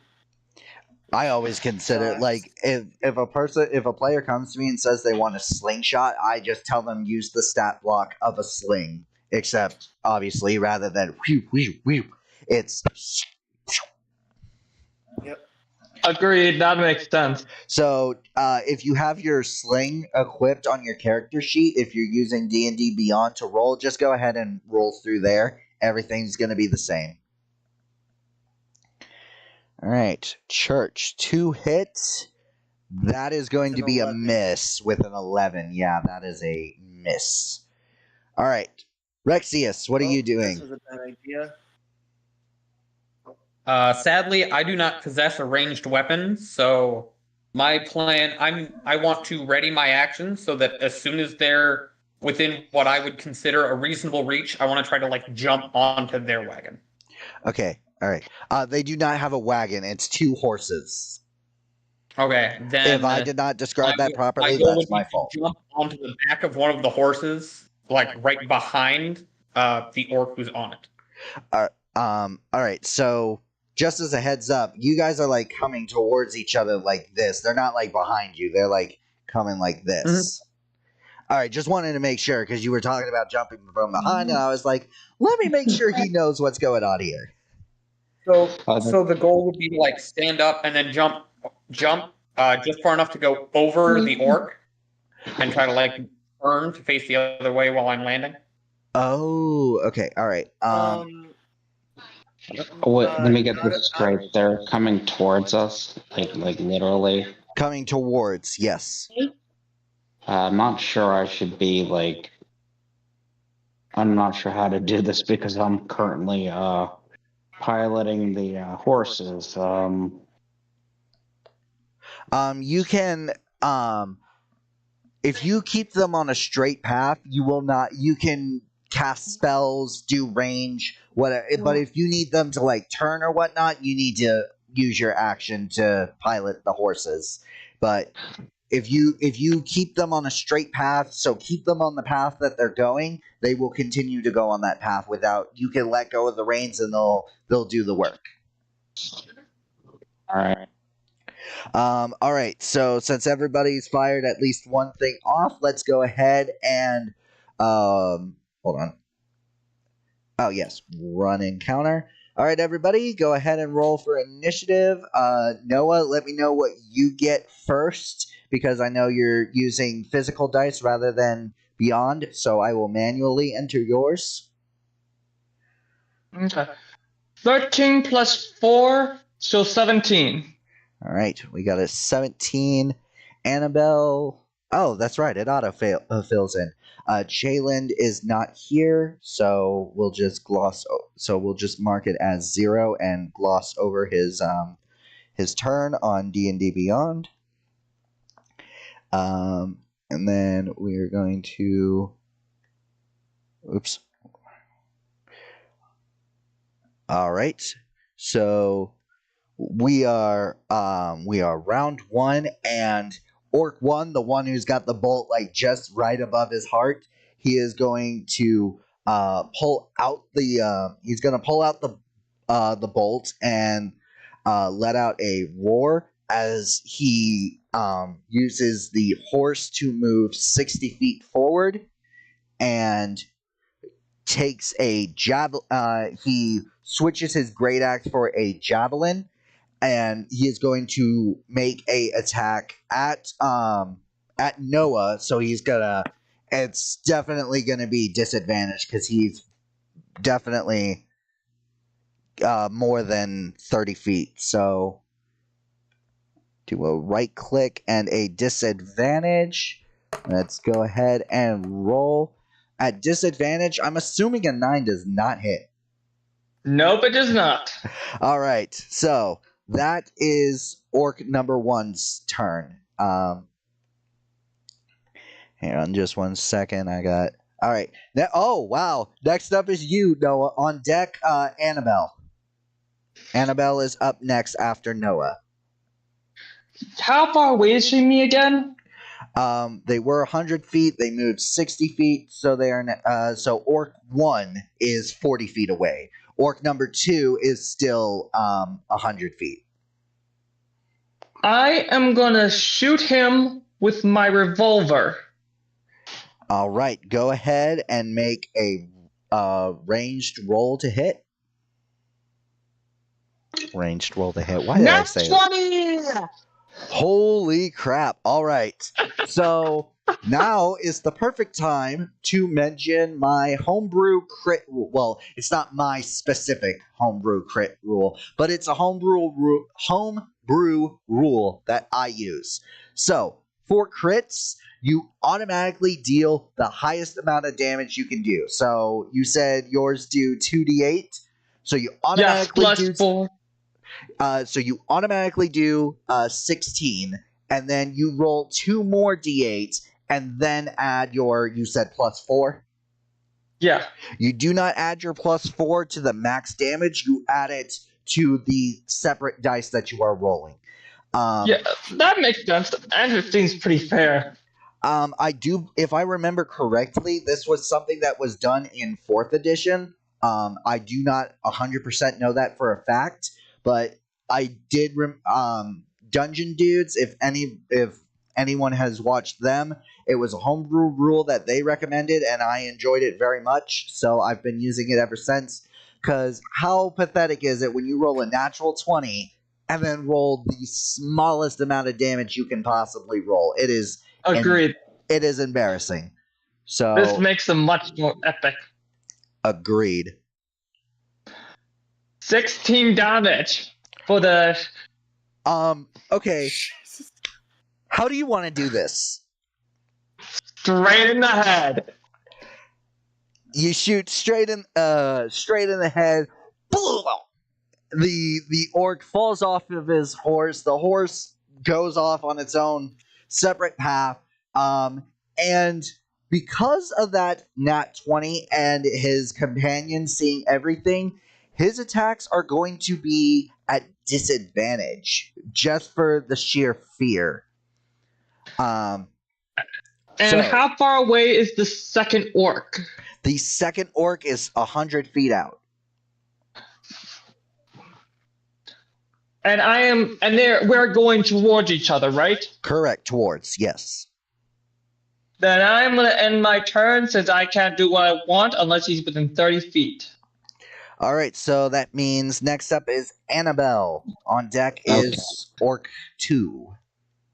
All right, I'm gonna target Orc 2. And how does he look? Completely fine. You guys have not targeted him specifically, so... Except scared out of his mind right now. Scared out of his mind, yes, but if we're talking damage-wise... All right, I'll target him with another... Oh, come on. No. Aw. I am not doing okay today. Yeah, that is going to miss, unfortunately. Anything else you do? Let's see. I'm going to mentally command my familiar to move to kind of fly up to my shoulder so that it's near me at least. Other than that, I'm done. Next up is Orc number 2. He's going to move up 60 feet, so he is 40 feet now away. And he is going to. Well, he's already got disadvantage, and you can't do double disadvantage. But he is also going to try throwing a javelin at Noah. I killed his leader. It makes sense. Holy! So thank God he had disadvantage, because otherwise that would have been a nat 20. But he got a 6 plus 5 does an 11 hit. Nope. Oh my gosh. Like, for a brief moment he's got like that ferocity inside of him. He is ready. But when he throws it, just go. Yep, basically. So that is orc number 2. Oh, I forgot to say who was on deck. I apologize. Church, it's your turn. On deck is Rexius. Truly. Church is up now. Rexius is next. With our cart still moving, I would assume, does that close the distance between orc number 2 and us? Oh, yeah, I completely forgot about that. The horses move their movement speed. Okay. All right, hang on. Church, I gotta go ahead and rewind on that for a minute. We gotta go back to so they move their movement speed of 60 feet, which puts orc 2 at 40 feet. So then orc 2 would move 40 feet. So they are like, or not specifically 40 feet. They're going to move 30 feet. All right. So we're going to go ahead and do a quick rewind on orc number 2. And we're going to redo his turn. Church, thank you so much for bringing up bringing that up. I completely forgot to account for that. So, basically, what I'm just going to do is I'm going to do a javelin at Noah again, but because he's technically within range, because he moved 30 feet, so there's 10 feet between you guys and orc number 2, but he does have the disadvantage from Noah's nat 20 and basically seeing his leader die in front of his very eyes. So he is going to roll at disadvantage. I'm assuming a 13 doesn't hit? Nope. All right. Now it's your turn, Church. On deck is Rexius. So, during the 10 feet apart. Church got one very fun little weapon he had his eye on. So, I swear, if it's another lightsaber, so help me God. No, it's a falchion, actually. Oh, a falchion, okay. So he's going to pull it from the sheath. He's going to just stand there waiting for the horse just to come right out towards him. I guess I should have asked. You guys were in the wagon with Shaylin, so you're going to have to do what Noah did and climb up to the top using movement to do so. And then repeat what you were doing. To do that. 30 feet. So, yeah, we'll say it takes about 10 feet to do to climb up the ladder and get to the top. Now, repeat what you were wanting to do again. So I'm going to unsheath the falchion, put the sheath on the ground, and just wait right there just wait for the attack moment. All right. All right, so next up is... Oh, sorry. To be clear, Church is pulling a caboose right now. I have no idea. I still have yet to sit down and watch Red versus Blue. Yeah. So to be clear, caboose was kind of stupid at some points during the whole series. Okay. Rexius, you're up. And on deck, I'm pretty sure it would be Chaylin, so on deck is top of the round. All right, so how far away are they at the moment? 10. Orc 2 is 10. Like, you guys are almost about to touch. You guys are about to collide. I'm making the jump. Oh, your ready to action should have gone off. I do apologize. Yeah, it's all good. I had to get up and go to the bathroom, so even if it had gone off, I wouldn't have been here to roll it. Understood. All right, so you are going to... all right, so you are 10 feet out. So what are you using? So I'm not sure if it would be I hope it would be athletics, not acrobatics, but I'm basically jumping onto his horse. Acrobatics would be more dodging. Yeah, I'm going to say for this, it's because you're using your strength to push yourself off. However, if I'm wrong, rules lawyers, leave it down in the comments below. We'll address it at the beginning of the session, and then moving forward, we will do it the proper way. Unless, of course, the rule of cool trumps it. But anyways, so, Rexius, I mean, that's you. Fair point. Go ahead and roll me your athletics check. Right. That is an 18. An 18 will do it. You are now successfully on his horse. What do you do? So, I'm debating if I want to try to knock him off the horse or just move the horse.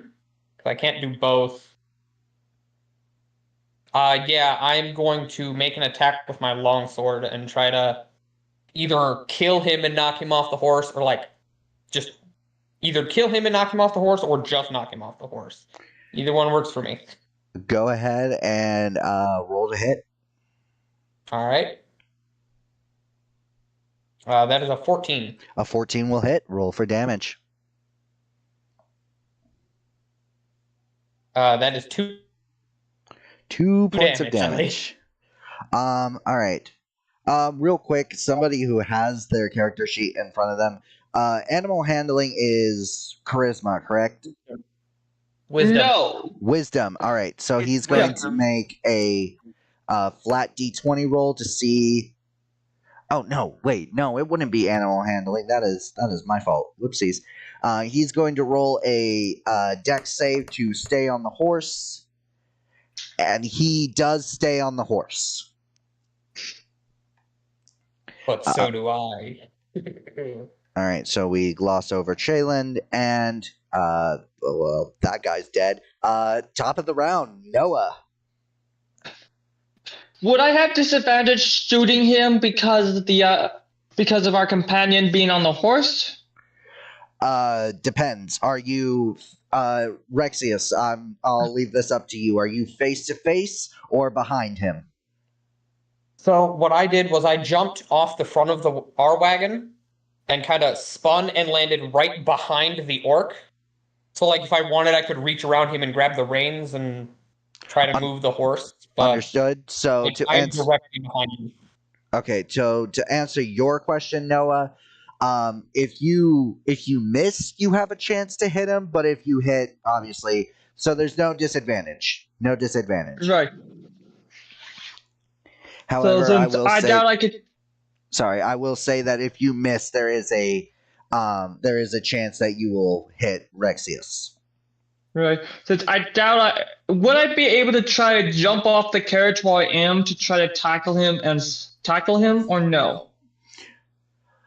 Yes, it will have to be a athletics check, and then he will have to make an opposing athletics check to stay on the horse. If I'm wrong, someone please let me know. I have a +4 to athletics. Sorry, could you repeat that again? Can I use my reaction to help? So, if he jumps down and tries to tackle the orc, can I, push him? Yes, you can. We will go ahead and so both of you roll acrobatics. Or not that's acrobatics? Athletics. I apologize. Athletics.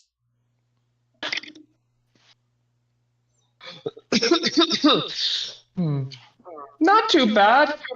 15. Same. You both got a 15. So Noah, you are able to jump off, and basically Rexius, you kind of catch him off his guard, maybe a tap tap yoo-hoo type thing, or maybe he's already got his attention on you, and Noah, you just come in and just knock him off, and he will, since he is currently moving, he will take some damage.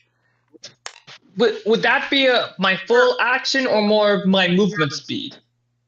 We'll say that you used up your full movement. Okay. Once he takes the damage, I would like to attack him with my saber. All right, go ahead. My scimitar. Go ahead and roll to hit. And we'll say that this damage, you would be attacking him like before he hits the ground. Okay. So 16 plus 6 is 42. Holy shit! Yes, that hits. Roll for damage.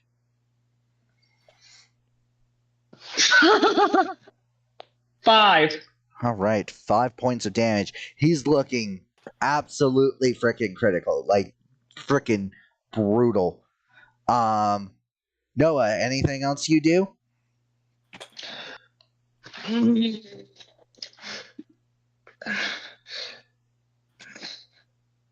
Nah, it won't stop his movement, and I'm good. Plus, I might need the health. All right. I would like to say when Noah lands in front of me, I'm just like, hello there. Okay. I just nod my head. All right, Annabelle. I will say that if you do not move the horses out of the way, there is a chance that you will Well, no, there's not a chance. You guys will collide because the horses continue to move their movement speed on your turn. So you will have to use your full action to move them away. All right. All right, so that was Annabelle. The orc is going to get up and try and take a swing at Rexius. Is he scared shitless of me? That was over with. That was just for one attack. Rexius, does a 12 hit? No, it does not. So he's pissed off. He swings and misses. That is his turn. Next up, Church, and on deck will be top of the round. So Noah. So basically, the Orc 2 is now with pretty much 5 to 10 feet. 10 feet, yes. I would like to point out, I think I'm after Church, and then it's top of the round. Thank you, Rexius. Completely forgot about that. Yep. So I'm going to move up 5 feet and still having the Falcon out. Mind you, the Falcon does carry the versatile property. Okay. So you are going to attack from because I'm assuming you're still on top of the wagon. So you are going looking down at him. He is 10 feet. Well, no, not 10 feet. 5 feet below you. Oh, I still hope I can pull a World of Warcraft South Park here. I actually just started watching South Park the other day. I'm on season 1 still. That is an 18 to hit. That is going to hit. Go ahead and roll your... Well, actually, no. He's at 2 HP. How do you want to do this? I hope I can still do my Cartman. God damn it. You're about to get pwned.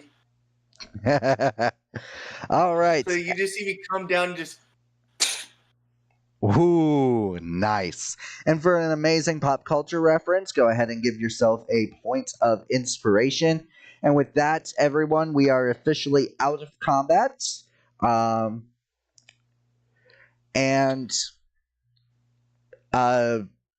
me say, Annabelle, there we go. I was having trouble remembering. Do you stop the wagon to possibly check the bodies? I mean, if they want to, yeah. Rexius and Noah, I was going to say, you both are still on the horse. What are you doing with that? Are you going to let it run free, or what are you doing with that? I want to try to keep the horse. No, go ahead and roll an animal handling check at disadvantage unless Noah decides to dismount. I'll go ahead and dismount to check the bodies, and so that I'm not real. Would that be investigation or perception? I would say investigation. Rexius, roll your animal handling. With a Nope, 12, I got I have it. it.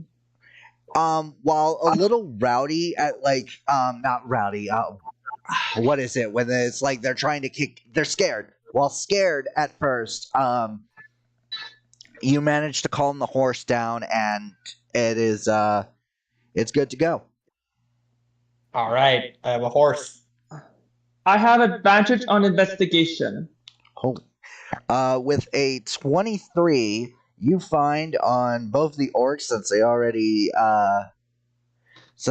used their javelins, you find 2 great axes.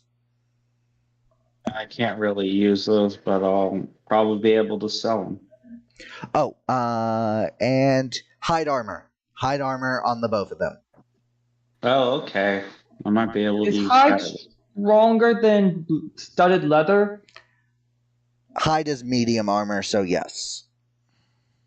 I'm pretty sure. Don't quote me on that. I don't have the stuff in front of me right now. The information will be in the equipment section of the PHB. Alright, who the heck? Alright. Sorry, my phone I was keeps doing an buzzing and I'm investigation wondering check who for. it is. Alright, investigation check I for what? rolled- Oh, I was checking the thing, the orcs. I assume that you like acknowledged my 23. Oh, that was So- your 23. I totally thought that was Noah's. My apologies. No. Yeah, no, Annabelle, I rolled a 13. you guys both find 2 great axes and 2 sets of hide armor. Nothing else is really on them. Alright, I'll sell You said those. great axe, right? Yes, great axe. And sorry if my sound quality changed. I had to switch earbuds. My ones I was currently using died. Completely understandable. All right, so with that, after you guys, I'm assuming you guys take the great axes and the hide armor. Yeah. If you guys want to spend the time looking for the javelins, you have 2 javelins. If you don't, you don't. Oh, I can't really. I'm good.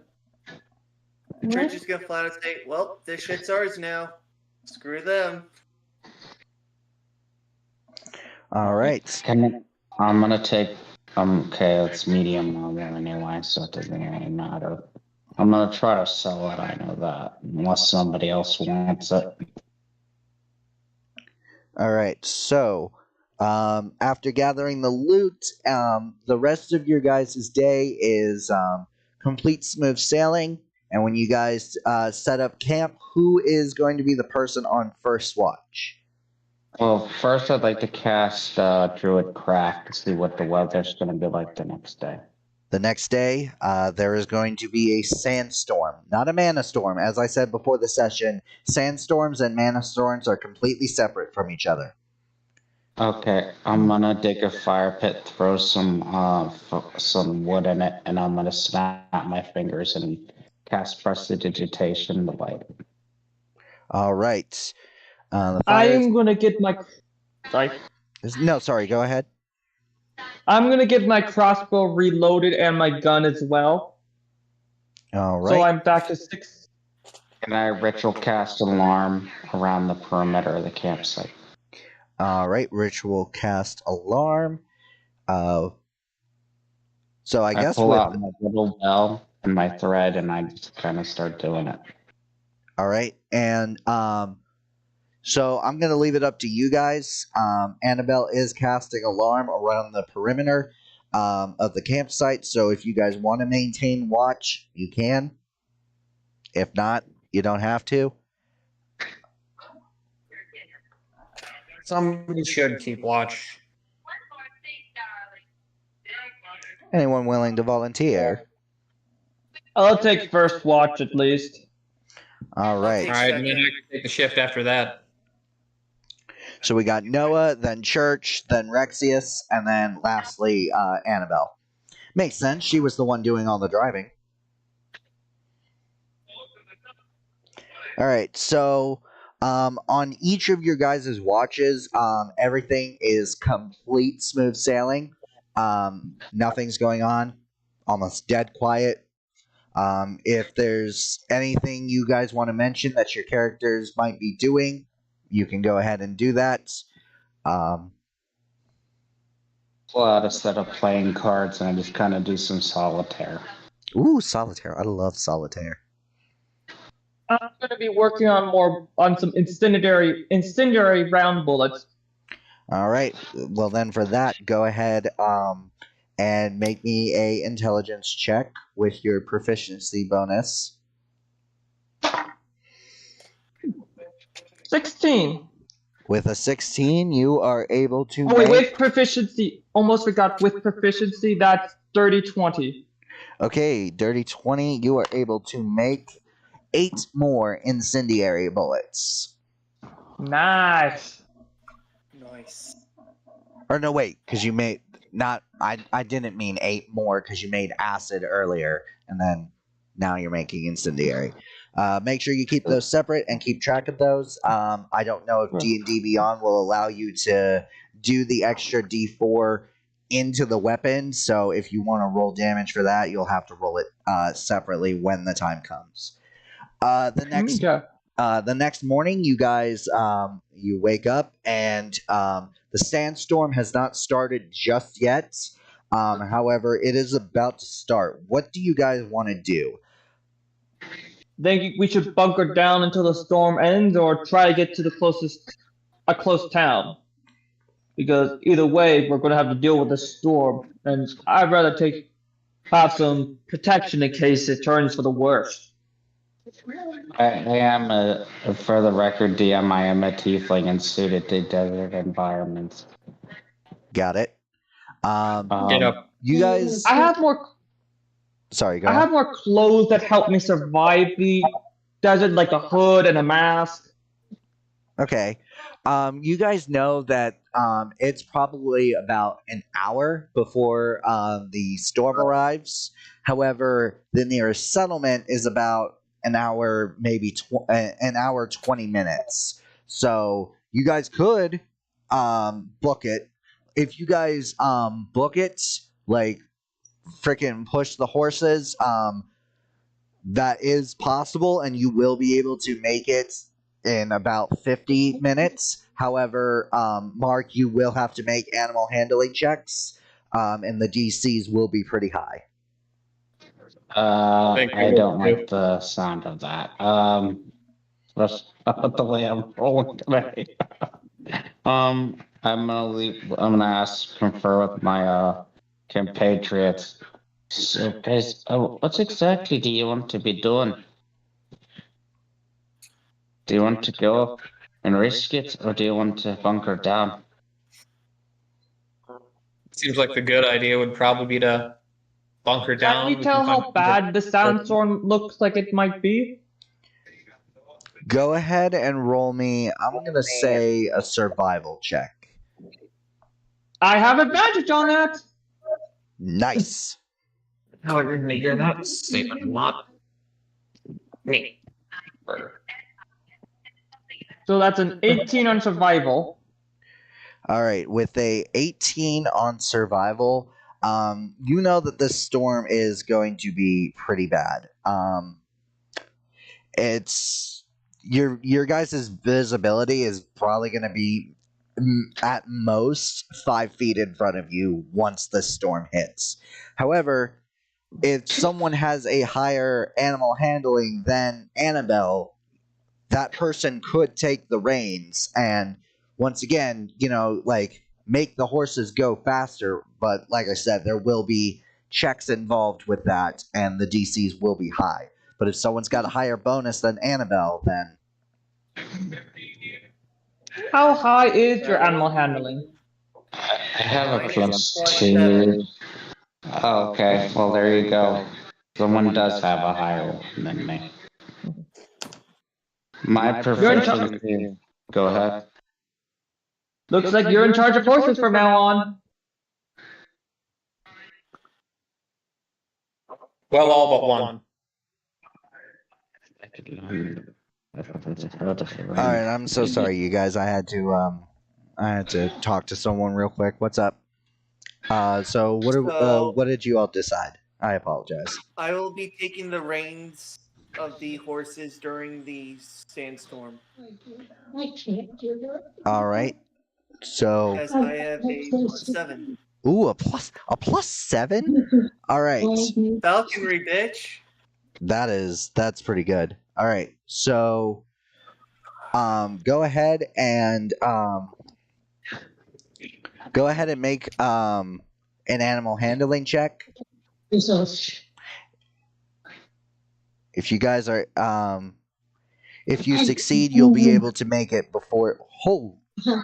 Yeah, with a 23, you are able to success. You got maybe just in the nick of time, maybe 10 minutes to spare. You So, quickly. Just as we're about to take off, I'm gonna go, buckle up. It's gonna be one heck of a ride. And yes, the ride is very bumpy and very uncomfortable for everyone.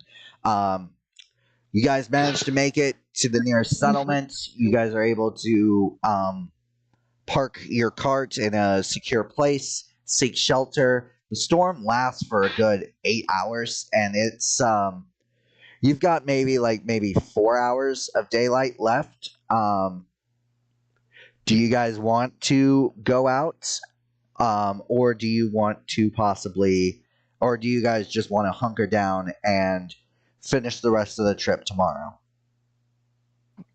It's possible I'd like to sell that loot that we got.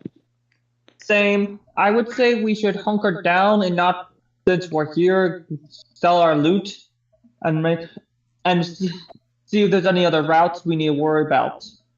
That ability is coming in handy. Agreed. Yeah, Druidcraft. Great choice of spells. All right. So, as for selling the great axes and the hide, they sell for their price in the player's handbook. So however much it costs in the PHB is how much gold you will receive from that. Okay. I need to check the great axes. Let's see. So that is 40 gold. Yeah. Nice. All right. And Annabelle, I'm assuming you're going to cast Druidcraft again? Yes. Affirmative. All right. So you cast Druidcraft, and it looks like according to your Druidcraft, there is going to be rain tomorrow. And with rain comes a very high chance of a mana storm. I'm gonna let the party know that we probably shouldn't go out tomorrow. If everyone is everyone in agreement with that? Agreed. I've been traveling long enough to know not to take the chance if there's a possibility of a mana storm. That's fine with me. The only place I planned on going was to talk to the local blacksmith. Local blacksmith. We can go ahead and do that real quick. So it's still day 2 of your guys' travel. Day 3 is supposed to be when the rain's happening. So Rexius, heading into the local blacksmith, you see a dwarven fellow with a long ginger beard and no hair. He is completely bald, wearing an apron. Hello. What can I get for you? So Sorry, that voice was horrible. It's noteworthy as this is a very rare occasion. Rex is currently down to street clothes, and he's actually carrying his armor. Okay. So I'll walk up to the counter and kind of set that down. I'm hoping you have an idea of where I'm going with this. I'm going to look at him and go, "Hello, friend. I was hoping you might have or possibly be able to create some wares that might be compatible with this particular suit." I say, like, tapping my breastplate. What exactly are you looking for? Well, my main concern is I need things that are one-handed and that will, as I said, be compatible. And I'll like pick up my breastplate and pull the sword out of the back and put it back in, kind of thing. Okay, so you're looking for something to house your weapons? More like weapons that Like a can be scabbard housed or within the armor. Annabelle, can you go ahead and mute yourself, please? sorry. You're all good. All right, continue, Rexius. So I'm attempting to find weapons that are both efficient in combat and that I can fit into some of the slots in my armor. He like kind of gestures as if he asks to pick up the armor. I give him a nod. He picks up the armor and kind of taps the compartment. All right. I suppose I could have something for this. However, with the possibility of a mana storm tomorrow, I probably won't have it done until the next day. That's fine. I should be able to swing in and pick it up before we leave. All right. Would you like to pay now or later? How much are we talking? I'll cut you a deal and 50 gold. Let me see how much I actually have. I don't think I have quite that much. Excuse me one moment. Can I roll persuasion to talk him down to like 30? Yes. Okay. I don't know where I was trying to go with that. I think you were going to say you can certainly try. Yeah, but there's nothing you can certainly try. There's a good chance you could possibly persuade him if your persuasion roll is high enough. Dirty 20. Ooh, with the dirty 20. He looks at you. All right, 30 gold, but that's the lowest I'll go. That's perfectly fine with me, friend, and I'll hand him the 30 gold. Is there any weapon in particular you would like with that slot? I'm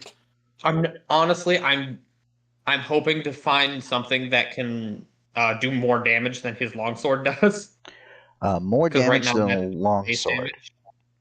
Okay, so more damage than more damage than a basic longsword while still being a one-handed weapon.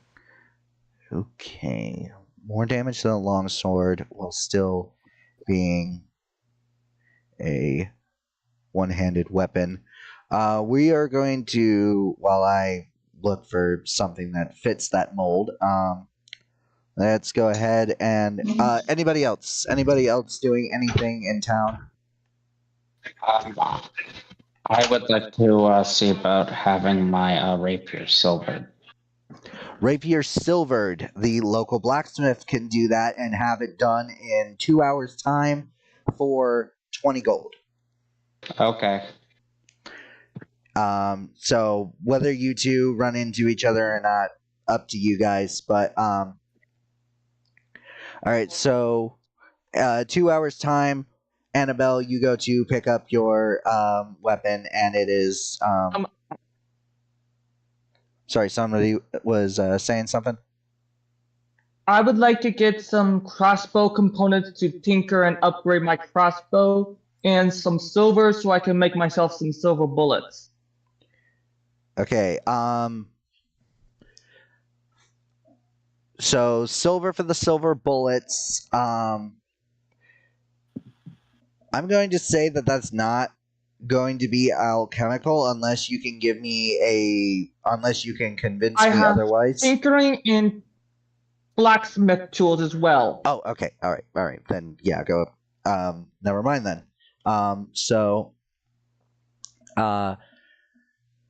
It's 5 silver piece per 1 pound of silver. So how much are you looking to get? How much would 1 pound of silver get me in bullet-wise? Actually, I'm going to say that entirely depends on your role. 1 pound should be enough, and how much for some crossbow components? Depends on what you are looking for. A way so you know some of those automatic crossbows that kind of make it so you don't have to do the whole. Okay, alright, so you're basically looking to make your crossbow automatic. Yeah, so I don't have to spend a full action to reload it every time.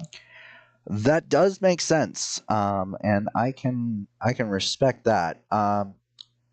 This is so weird. I had this idea earlier when I was thinking about gear I would want later in the adventure. This was one of them. Alright, so to buy the components, I'll just go ahead and it's gonna cost 8 gold pieces for all the components. However, if you want someone to do it for you, 30 gold pieces. I'll do it myself since I have tinkering tools. Since I think that should allow me to do it myself and allow me my character something to do while waiting out the storm. Well, that does make sense. I can see where you're going with that. So Rexius, I'm currently looking at the weapons in the PHB, and you specifically want something that is one-handed. However, I'm aside from like a Morning Star, but even then the Morning Star only does like 1d8. Most of the ones that are higher damage require the two-handed property. Okay. You know of a sword that might work? It's called a bastard sword.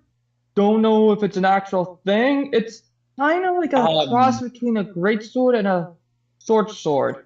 I mean, a long the first sword. thing that comes to my mind Don't is know how I you don't would roll for that. Rexius, repeat what you said. I said the first thing that comes to my mind I don't think is in the player's handbook, but it would basically be a cavalry sword. Cavalry sword. If you give me a specific name, I can possibly find it on the SRD. I can look. Here, I have to Google it. I know most of the time they're just called cavalry swords. Cavalry swords. Name or So I would like to point out that Sindric is not far off on the bastard sword thing. It was in 4th edition. 4th edition, okay. A yeah, bastard sword would be something like Cloud from Final Fantasy VII, his weapon, correct? No, that's a buster sword. Oh, okay. Let's... This is the bastard sword. Sorry for the glare, but there we go. Oh, that's ironic. However, your problem with that is that it's only 1d10 damage. That is technically higher, while still being one-handed, correct? Correct. Now I need to figure out how to do a search within the SRD. The bastard sword is a superior one-handed melee weapon in the heavy blade weapon group. Well, since there's not going to be any combat for the rest of the session, since we do need to start wrapping up here soon, Rexius, if you can find a stat block for said bastard sword, send it to me. I'll take a quick glance over it, make sure everything's good, and if I say approved, that's going to be what the weapon that can be summoned out of your compartment. Okay, because the only other thing I can think of that would fit the bill is a Scottish claymore. They used to be used from the ground with 2 hands just to give it more power, but if they were on horseback, it would be one-handed as a cavalry sword. So that's also an option if there's a stat block for that. Definitely find a stat block, get it to me before next session. I will take a look at it, and we'll go from there. All right, I will look for it. Noah, let's go ahead and with your Tinkerer's tools, go ahead and make me. I would still say that's an intelligence roll, adding your proficiency bonus. I need to look for that later with my fiction. Okay, so that's a 3 plus 14 and a 2. 16, that's a 19. With a 19, you are officially able to make your crossbow automatic. I did not pick that up. I'm sorry, say that again?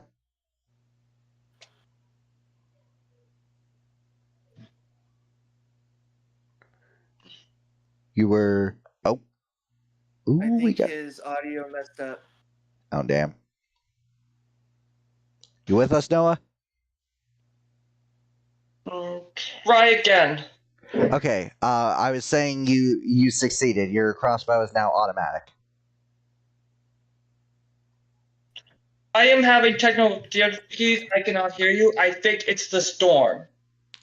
Oh. Okay. Well, since we're having Would you like me to go ahead and roll for the silver bullets? I guess we could go ahead and communicate like that. That's 15 plus 2, 16. No, wait, no. 13 plus 3 plus 2, no, 18. My mistake. I miscalculated. All right. You are able to make 20 bullets. 20? Nice. All right. Well, since we're having technical difficulties, we will go ahead and wrap the session up here. Thank you to my amazing players for joining me on this amazing session. Thank you guys so much for watching. I do apologize. We were supposed to do a session in February, but scheduling conflicts, a bunch of personal matters prevented us from doing that. We are going to do our absolute best to stay on track with a monthly schedule, and I will try my best to let you guys know ahead of time if things do not go according to plan. Thank you guys so much for watching, and this is your friendly neighborhood Dungeon Master Miles signing off. Good boy! Hello, everybody! What is going on? It's your friendly neighborhood Dungeon Master Miles here, back at it again with another Stories from the Savagelands video. If you guys did not check out the previous episode, it's going to be up in the cards. Go check it out. If you don't have the time to watch it, then check my recent community tab post, and it will give you a brief summary of what happened in the last episode, and then you can just jump right on back to this video. Before we get started, if you guys like what you see, make sure you leave a like, comment, subscribe, and ring that bell. Ding, ding, ding. Join the notification station, the whole shebang, shaboodle, the whole kit and caboodle, if you know what I mean. For our new viewers, for everyone, you may notice we have two brand new people. Unfortunately, who could not make it? Shaylin. Shaylin could not make it, right? Thumbs up. Okay, awesome.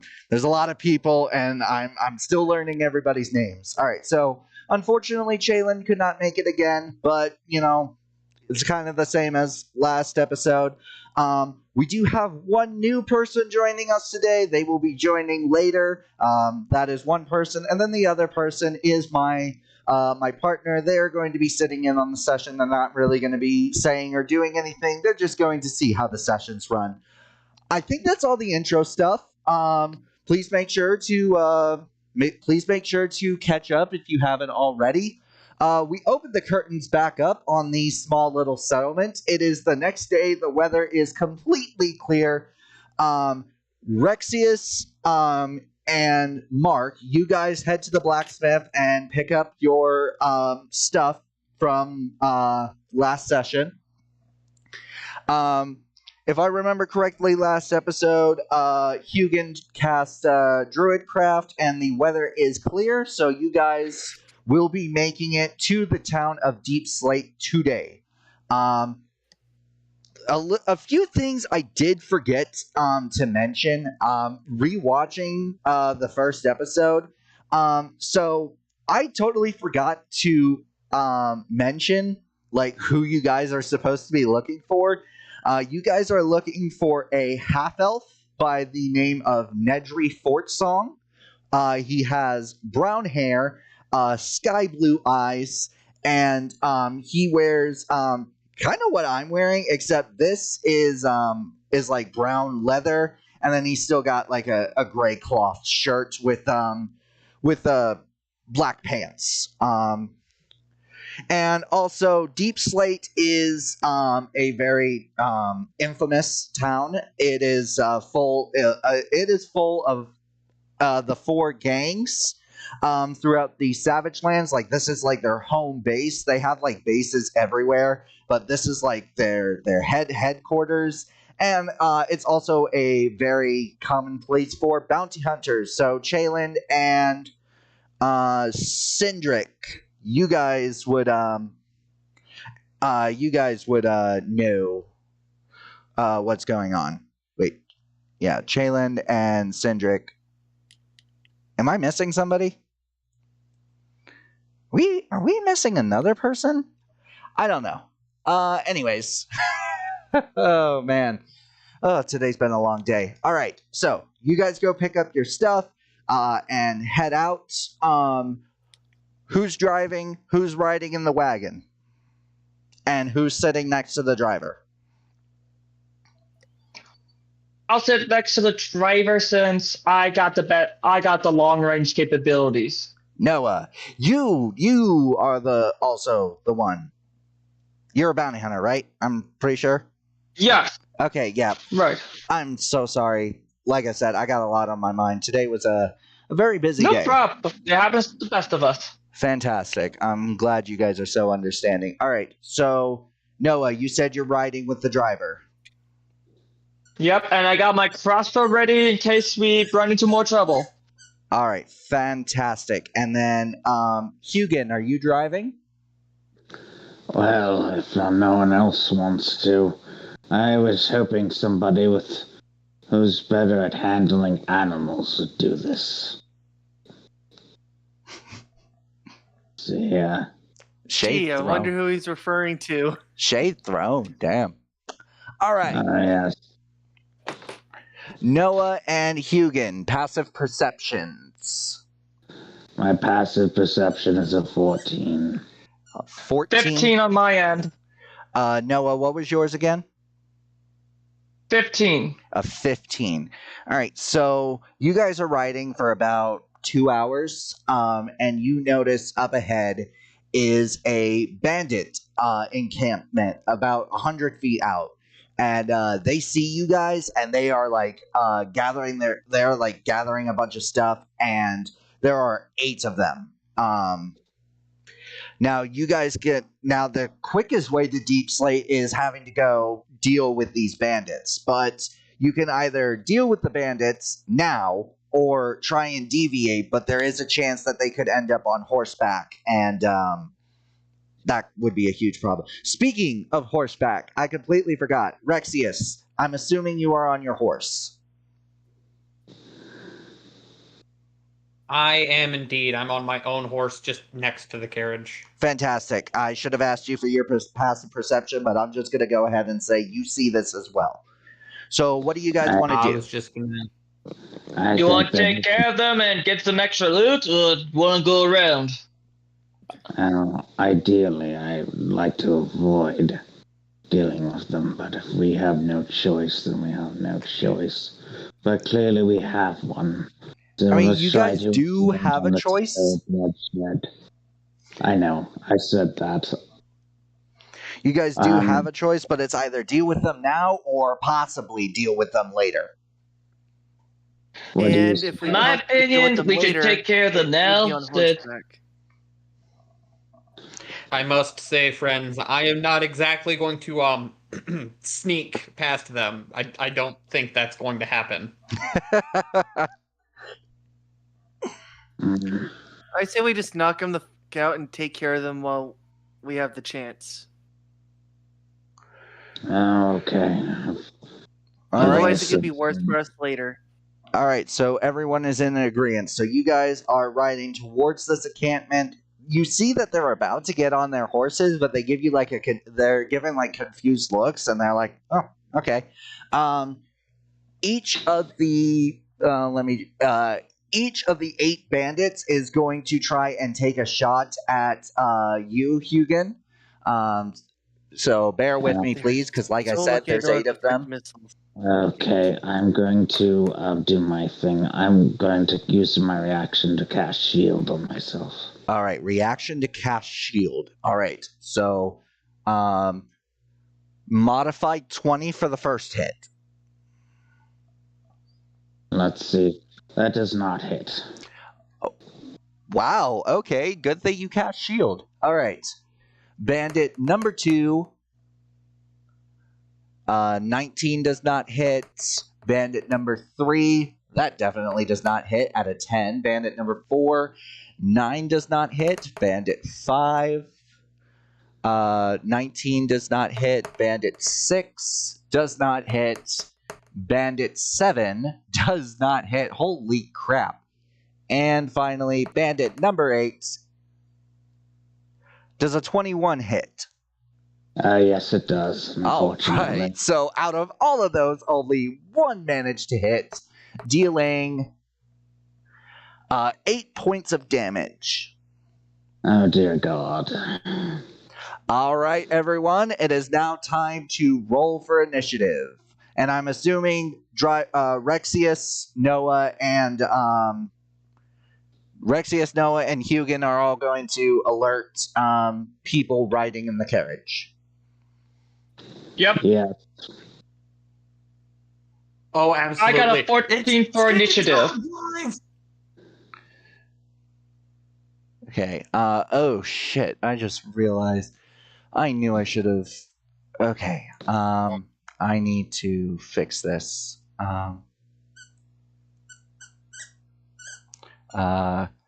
right. Let me take a look. See at what everybody got. Oh, Rexius, not looking too great. Rexius got a 2. Normally, I think this would manually enter by itself, but it's not. 14. Church got, holy shit, Church, 23. And then Noah, what did you get? I am not seeing. 14 is like, I'm rolling manually, remember? Yes, that's right. Okay. And 14. Because I can't roll right. Understood. And then I do not have a dice on me. I knew I should have grabbed it. Oh, there's one. And oh shit. They all rolled a natural 1. Oh no. And I think I have to do this for every single one of them. So that's nice. So Do you want us to go through our turns where you do that? No, because I am almost done. Okay.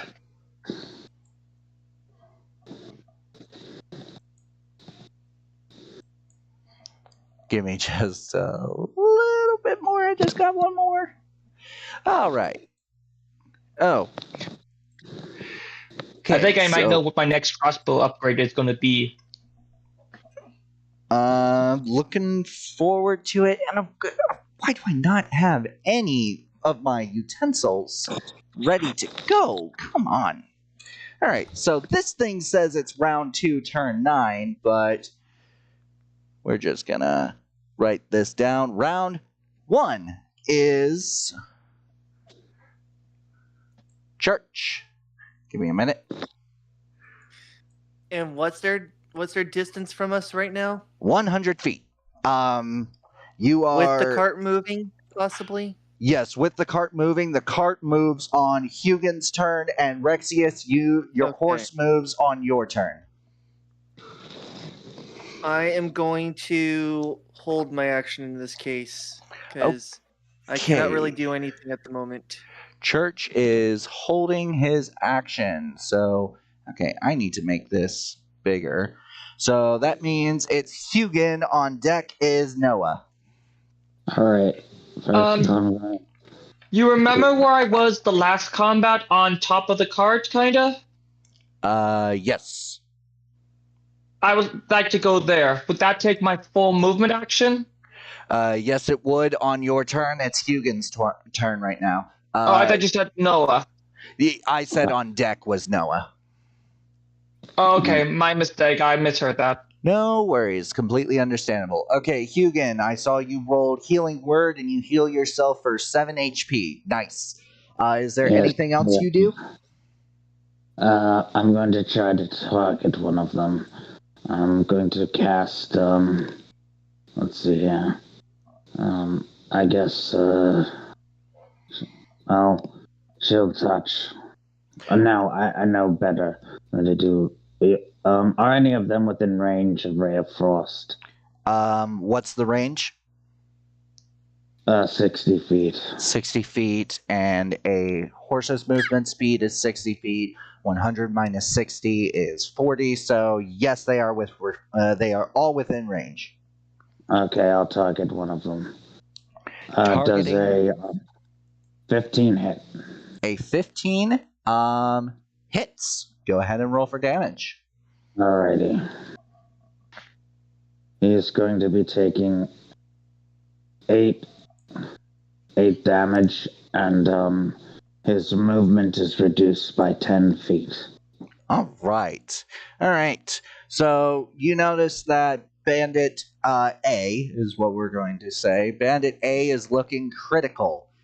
And, all right, so is that all you do, Hugin?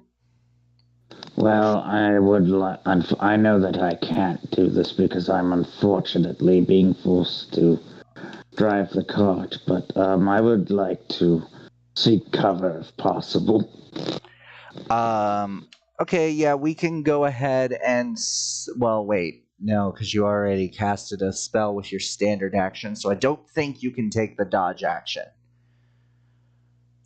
Otherwise, if you had not casted a standard action spell, I would say you could go ahead and take the dodge action. Unfortunately, you did. Well, fortunately, because that's, chipping off of them. But, alright. Next up is Noah. On deck is Rexius. Okay. Get up to that. Alright, Get up to that sniper position. So, yeah, we'll say that that's your full movement on top of a...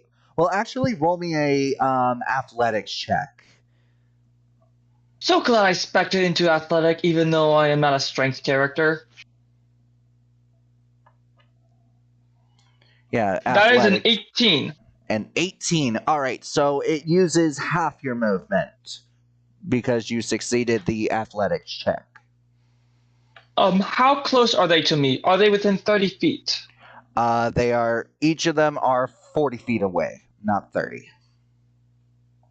Okay. I'm gonna shoot one of them with my revolver since they are too close for my crossbow. And I'm gonna go ahead and shoot them with my... Hold on, let me check, see how many I have, since these are in notes. Acid bullets. All right, so what did I say acid bullets were? They do the normal 2d8 points of damage plus 1d4 acid damage. Which one are you targeting? Are you targeting the one that looks critical, or are you targeting a fresh one? A fresh one, since it'd be a waste to use the extra 1d4 damage on the character that could be killed by a regular bullet, probably. Got it. All right, so go ahead and roll to hit.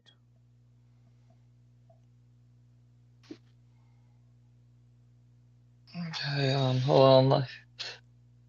18 plus... You don't even need to add anything. An 18 more than hits. Okay. Go ahead and roll 2d8 plus 1d4 damage.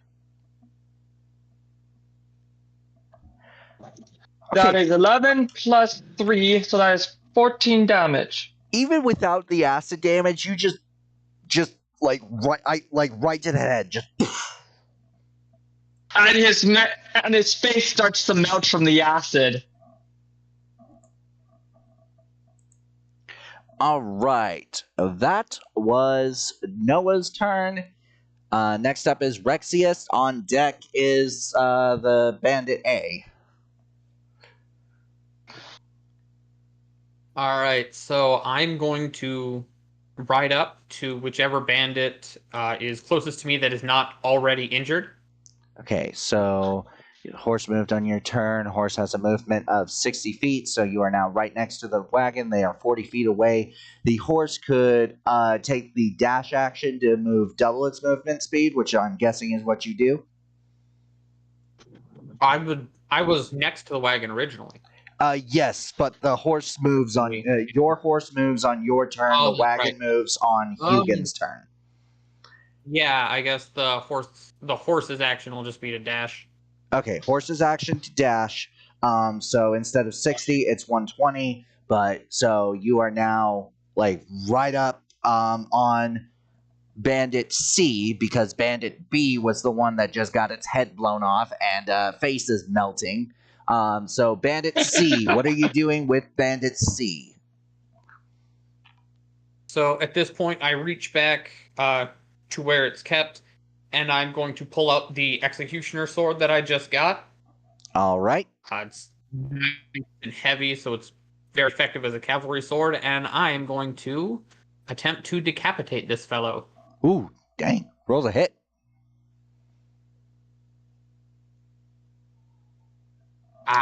That's a miss. Red Nuggets. That is a 7. That's a miss. Anything else? I don't. The only other thing No, I don't have anything else I can do yet. So I am sadly good for now. All right. Oh, shoot. I just realized that all of those bandits should have been rolling at disadvantage because they were 100 feet away from you and they have light crossbows. So they all should have been rolling at disadvantage. Whoopsie doodles. Well, they all missed except for one. Anyways, for future reference. All right. So Bandit A, the one that's looking very critical, is going to try and take a shot at you, Rexius. You are the closest. And does a 14 hit? It does not. All right. So that's Bandit A's turn. Bandit B is melting. Bandit C is also going to take a shot at you, Rexius. And I'm not even going to bother because that is a 6. Whereas Bandit... the rest of the bandits are going to try and shoot Hugin, and this time they are going to be rolling at disadvantage. Miss. I'm gonna take a wild guess and say, yep, miss. And then roll there. I'm assuming a 14 does not hit. No, it does not. Okay, that was 3. And then 4 is a miss, and 5. Man, a natural 20, and then a 4. Damn. Oof. Yeah, oof Rip indeed. that bandit. All right, it is now round 2 with Church. On deck is Hugin. Okay, so now how close are these bandits? They are 40 feet away. Oh, finally, I'm able to do something. So, just holding that action last turn, in my sleeve I was holding a dart. Well, Church was, technically. So I'm going to take aim at... Let's do... Bandit A is Bandit critical. C. Yeah, I was about to say Bandit A is critical, and then C through H are fine. They're healthy. So Bandit Alright, C, go ahead and roll to hit. That is a 22. Jesus. That hits. Roll for damage. Okay. 5. 5 damage. Hot damn. They're still standing. But they're almost in critical condition. Anything That else you dart do? would have... that dart most likely would have hit just barely about his arm, at least. Roughly, yeah. Anything else for you, Church? I wish, but no. All right, so that means up next is Hugin, and on deck is Noah. All right. I'm gonna roll something. I'm gonna cast sleep on them all. Cast sleep. Okay. Oh man, why didn't you just start with that? That's my question. Well, My guess is they weren't in range. Oh, okay, that makes sense. Oh, yes. Speaking of in range, before you cast sleep, let's go ahead and resolve the whole horse thing. Horse hasn't moved in 60 feet, but they're 40 feet away. I'm guessing you're going to move like 10 feet.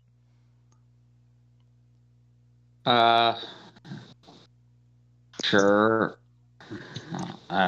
Yeah, so because rather than moving your full, so just get into range. They're all passed out.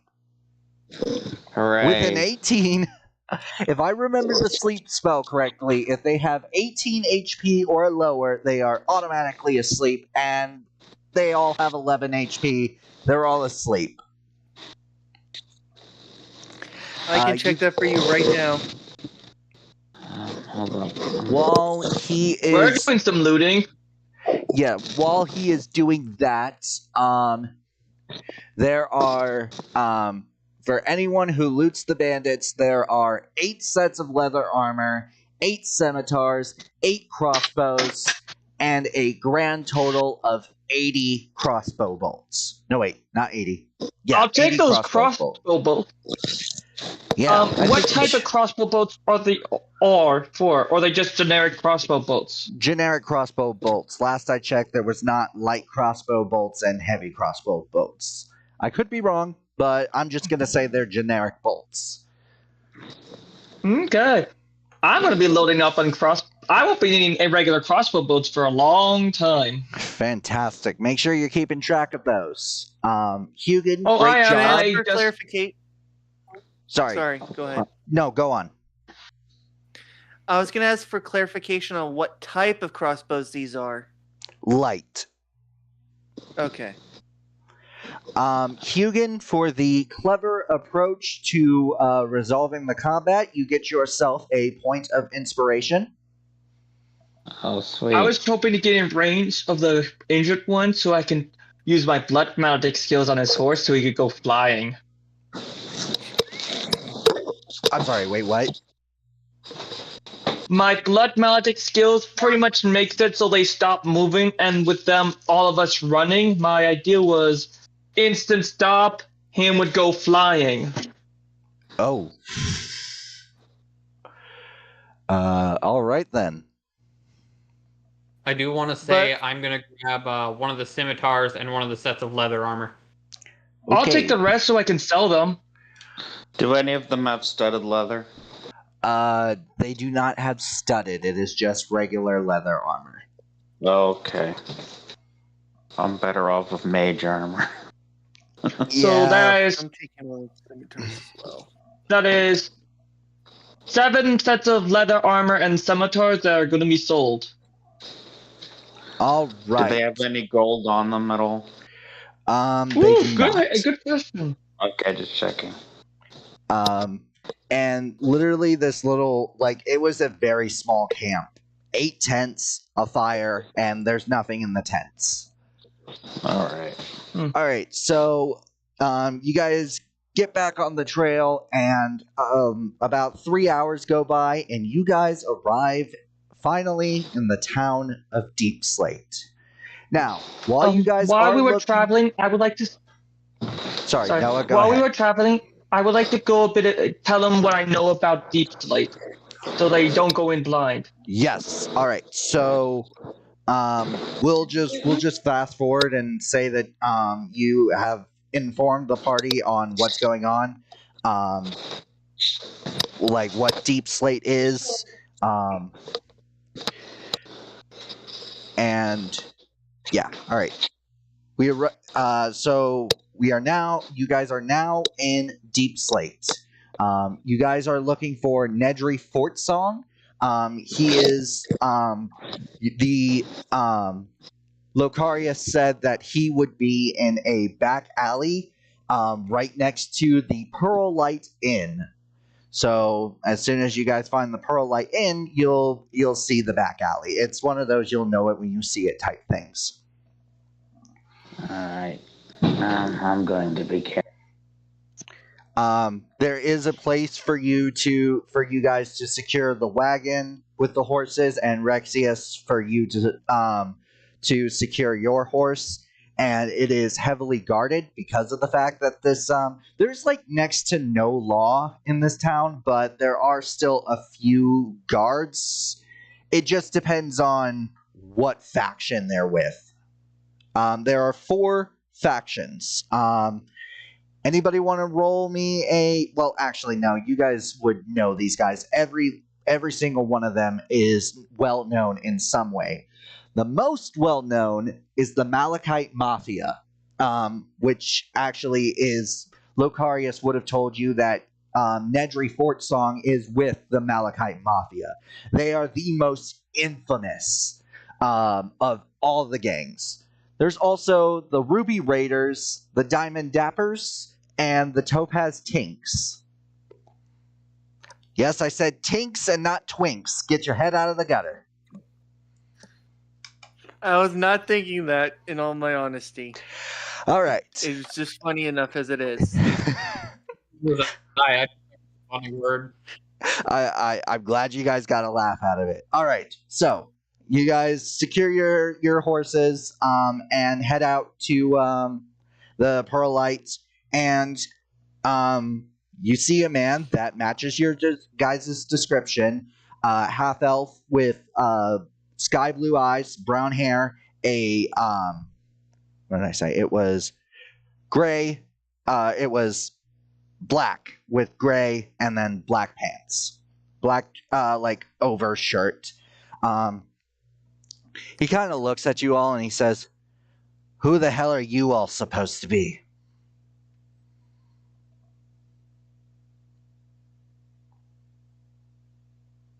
I'm Mugen.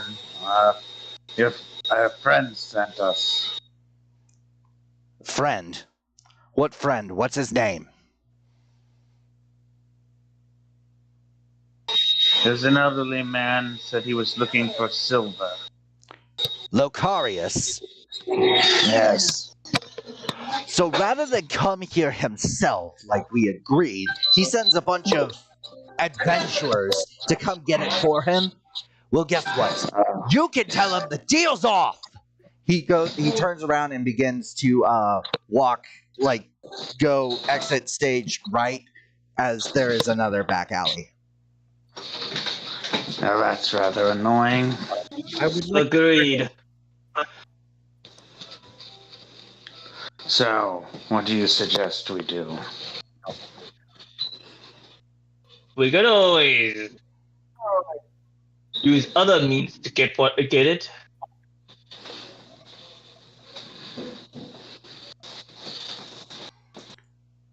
You guys could use other means. We could also try talking to him again and give him some kind of explanation that's believable enough. Yes. I'm sure I could come up with something if I need to. True. All right. Yeah, how well known is my character in this area? I would definitely say you're not like the best of the best yet, but you're definitely like in the inner circle. Like you're definitely somebody, at least somebody's consideration when it comes to a bounty, but you're not like the number one person they would go to. Fair enough. I'm well enough known to get a title of the Azure Beast, but not enough. But that's pretty much it. Yeah, basically, you've got yourself a title, and same with Chayland and Cindric. They would also have titles. Cindric and Noah are the same person? Yeah, I was waiting for you to figure that out. Here it was. I thought it was. Wow. Okay. This is embarrassing. Because I see I was Sindric, right. and I could have The best sworn there was a Sindric character. I am so sorry. I picked it at my alias tag because it was a good name. Okay. All right. So, what are you guys doing? I'm selling the stuff like the bandit stuff that is 7 leather and 11 armor I was and talking 7 about scimitars. I was talking about the interaction with Nedry. We're not there yet. So yeah, we are gonna try to figure out how we're gonna spin the tale. All right. So I need the person who is going to give the explanation. I need them to explain, and then from there I will decide if it's persuasion or deception. Don't look at me. I'm not the guy for charisma. That would be the paladin. That would be the paladin. I was. That would be me. I'm gonna approach him. Friend, obviously he couldn't make it himself. If you I was gonna say I'm gonna be nearby in case something goes south. Okay. So you are kind of like behind Rex, and Rexius, you see that there are, as he's walking away, there are 2 thugs that are waiting on him, and they kind of like, hey boss. They kind of point, and Nedry turns around and he says, "What do you want? I told you the deal's off." I understand your frustrations. I do. But you need to understand our contact. He's an older man. Making a trip like this would be excruciatingly dangerous, even for such a high-valued item. So, when he found capable enough individuals who could go in his stead and were willing to brave things such as the mana storms, well, it seemed as though it was the only logical choice, don't you think? All right, go ahead and roll persuasion. At advantage. All right.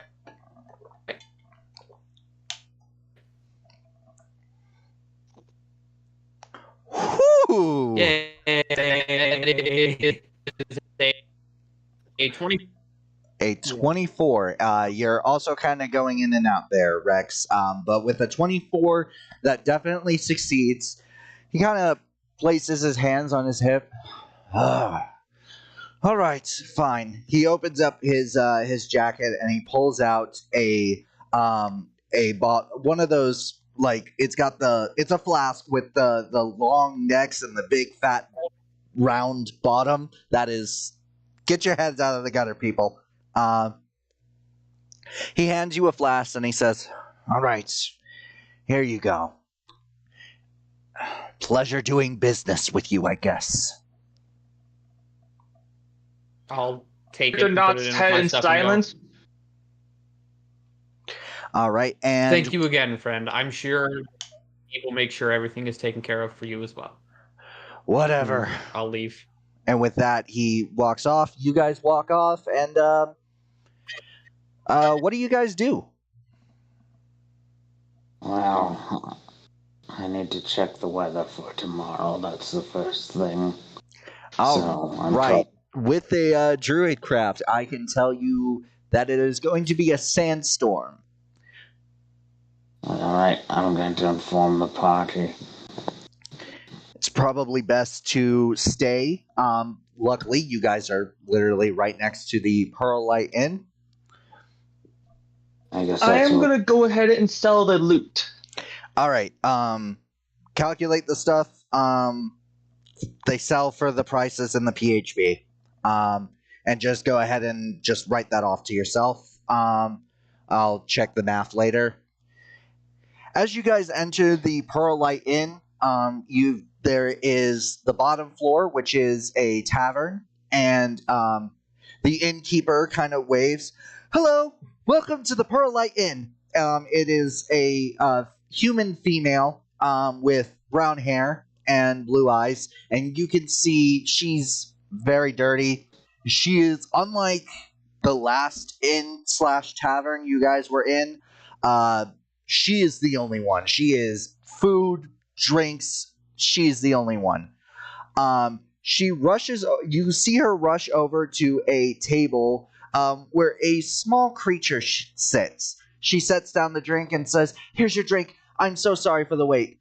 Max, go ahead and turn on your camera, unmute your mic, and go ahead and introduce yourself. Alright, I am Max. I'm a little red panda. I'm from the Fey Wilds, and I'm a little rogue. So, if I can also speak to any animal, seeing that I'm literally a tiny, tiny red panda. And out of character, to anyone who wants to play the Feywild Red Panda race, it will be linked in the description down below for you guys to check out. All credit goes to Mark Darkshard. He's the one who created it, who created the race for Max to play for another campaign, and she asked me if she could use it for this campaign, and I said go right ahead. Right, so you guys see this creature, red panda, taking a drink. She walks up to you guys and says, so if you're here for drinks, as you can see, it is very busy. I promise I can still serve you, but it's going to be a little bit. As she's right up on you guys, you can see her whole body is shaking. She is sweating bullets. She is exhausted. That will not be a problem, ma'am. Ma'am, I think I should help you. Oh, are you? I don't want to bother adventurers like yourselves. While I'm in town, it's no trouble at all. You clearly need the assistance. All right. Would anyone else like to help? Yeah, what the heck? It'll keep me busy. I will absolutely. I'll help. All right, Church. All right, yep, I saw the thumbs up. All right, so she takes you all behind the counter, and hands out slips to each of you with people's orders. Normally, I'd have you all make dice rolls and whatnot, but since everybody's doing it, we're just going to go ahead and fast forward and say the night was a success. Each of you receive 15 gold pieces each in tips. And the bar lady, the innkeep, says, "Thank you all so much for your help. If you need to stay here at the Pearl Light Inn, your rooms are free. It's the least I can do." Thank you kindly, ma'am. Thank you. Much appreciated. All right, so I'm guessing throughout the time you were helping her out, you guys formally get yourselves acquainted with Max, or yay, nay on that? I'm sure everyone can enjoy sleep. Makes sense. Now it's Max. You guys know who these people are, what they're doing, and it's up to you if you want to join them. I'm joining them. More loot, more money. I'm ready for adventure. All right, that is great to hear. All right, so you guys get a proper long rest, but Noah, in the middle of the night, as you're not middle of the night, but as you're just about to go to sleep, you hear a familiar cry. I'm going to say go ahead and roll me. It's a animal cry, I will tell you that. Go ahead and roll me a survival check to see if you can discern what it is. I would say that's survival, right? Determining an animal Right, call? and I also have advantage on survival, I believe. Yeah. All right. So go ahead and roll a survival for me. All right, that is a 10 and a 16. With a 16, you are able to discern that this cry is a cry of a baby griffin, which is very odd. Griffins are normally never found in settlements. They are always out in the wild. As you look out your window, it's about 20 feet down, and you can see that this poor baby griffin must have been abandoned somehow. And after further inspection, even from where you are, 20 feet down, you can see that its wing is broken. One of its wings is broken.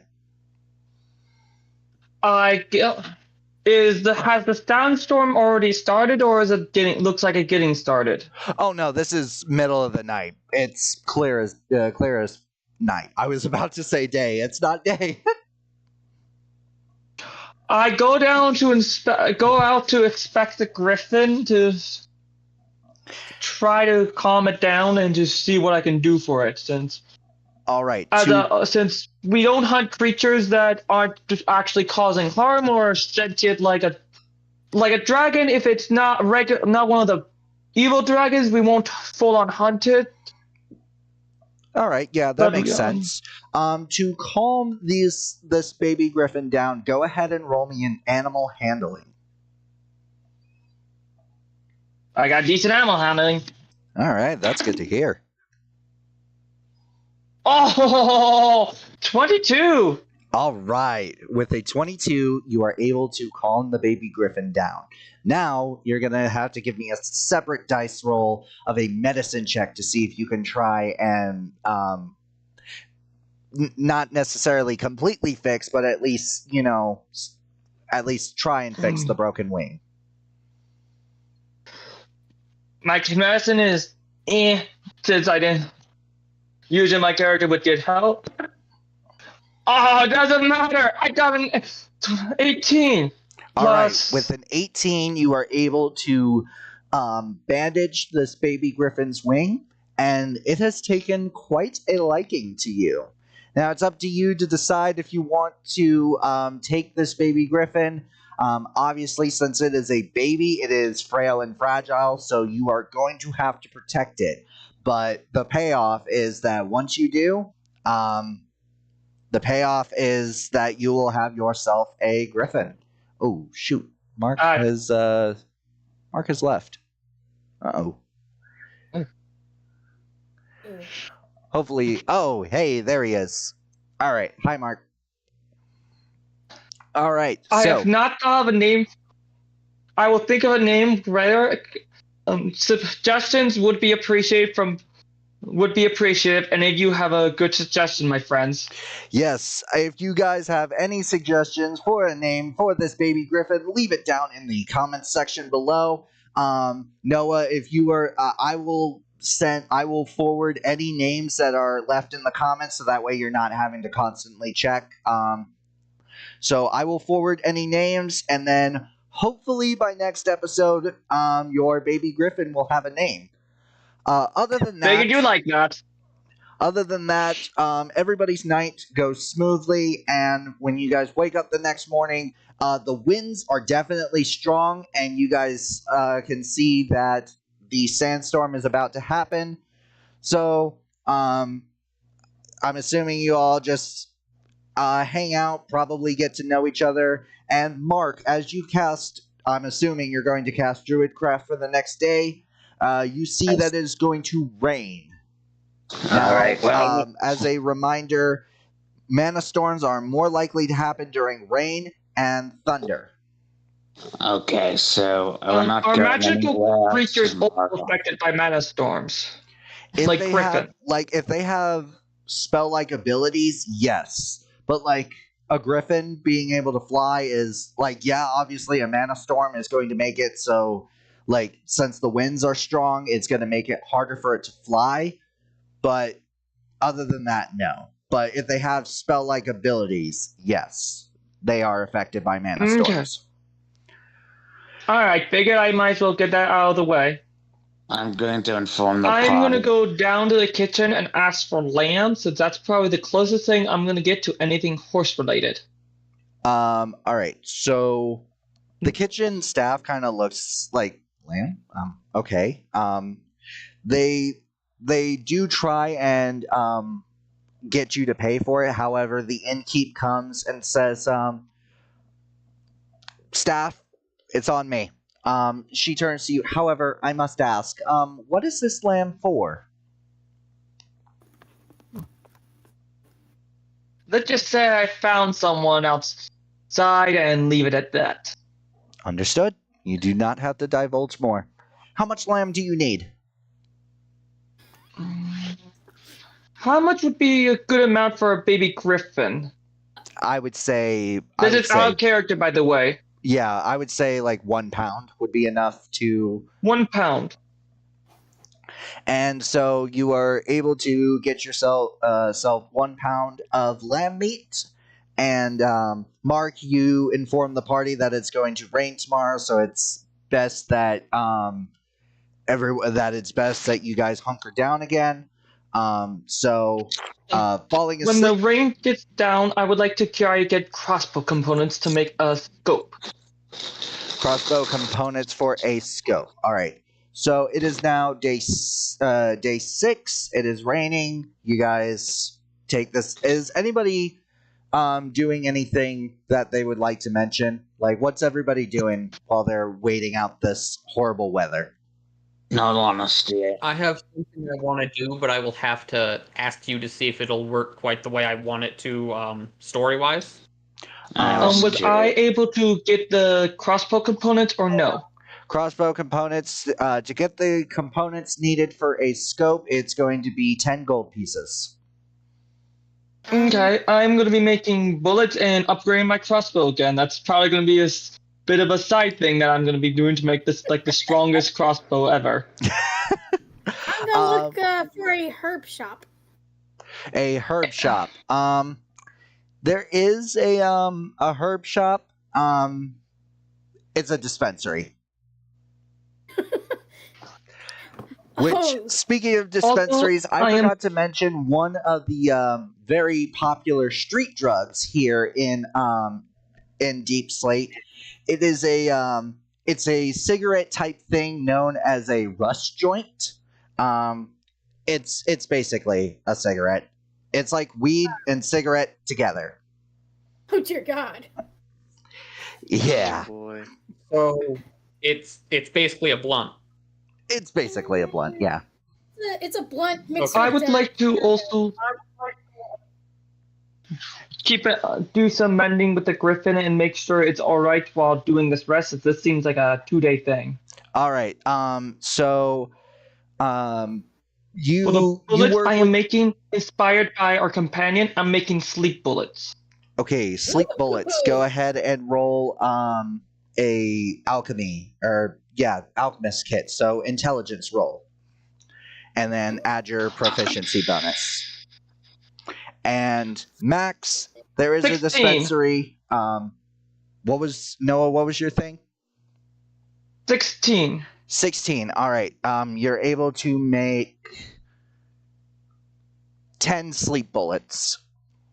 I would say these bullets would do like would not do damage, but instead have a roll for them to be able not be put to sleep. Yes, Since they're more. It is going to be a Constitution saving throw equal to DC 8 plus your proficiency bonus, and if they fail, they are incapacitated. And you said 8 bullets?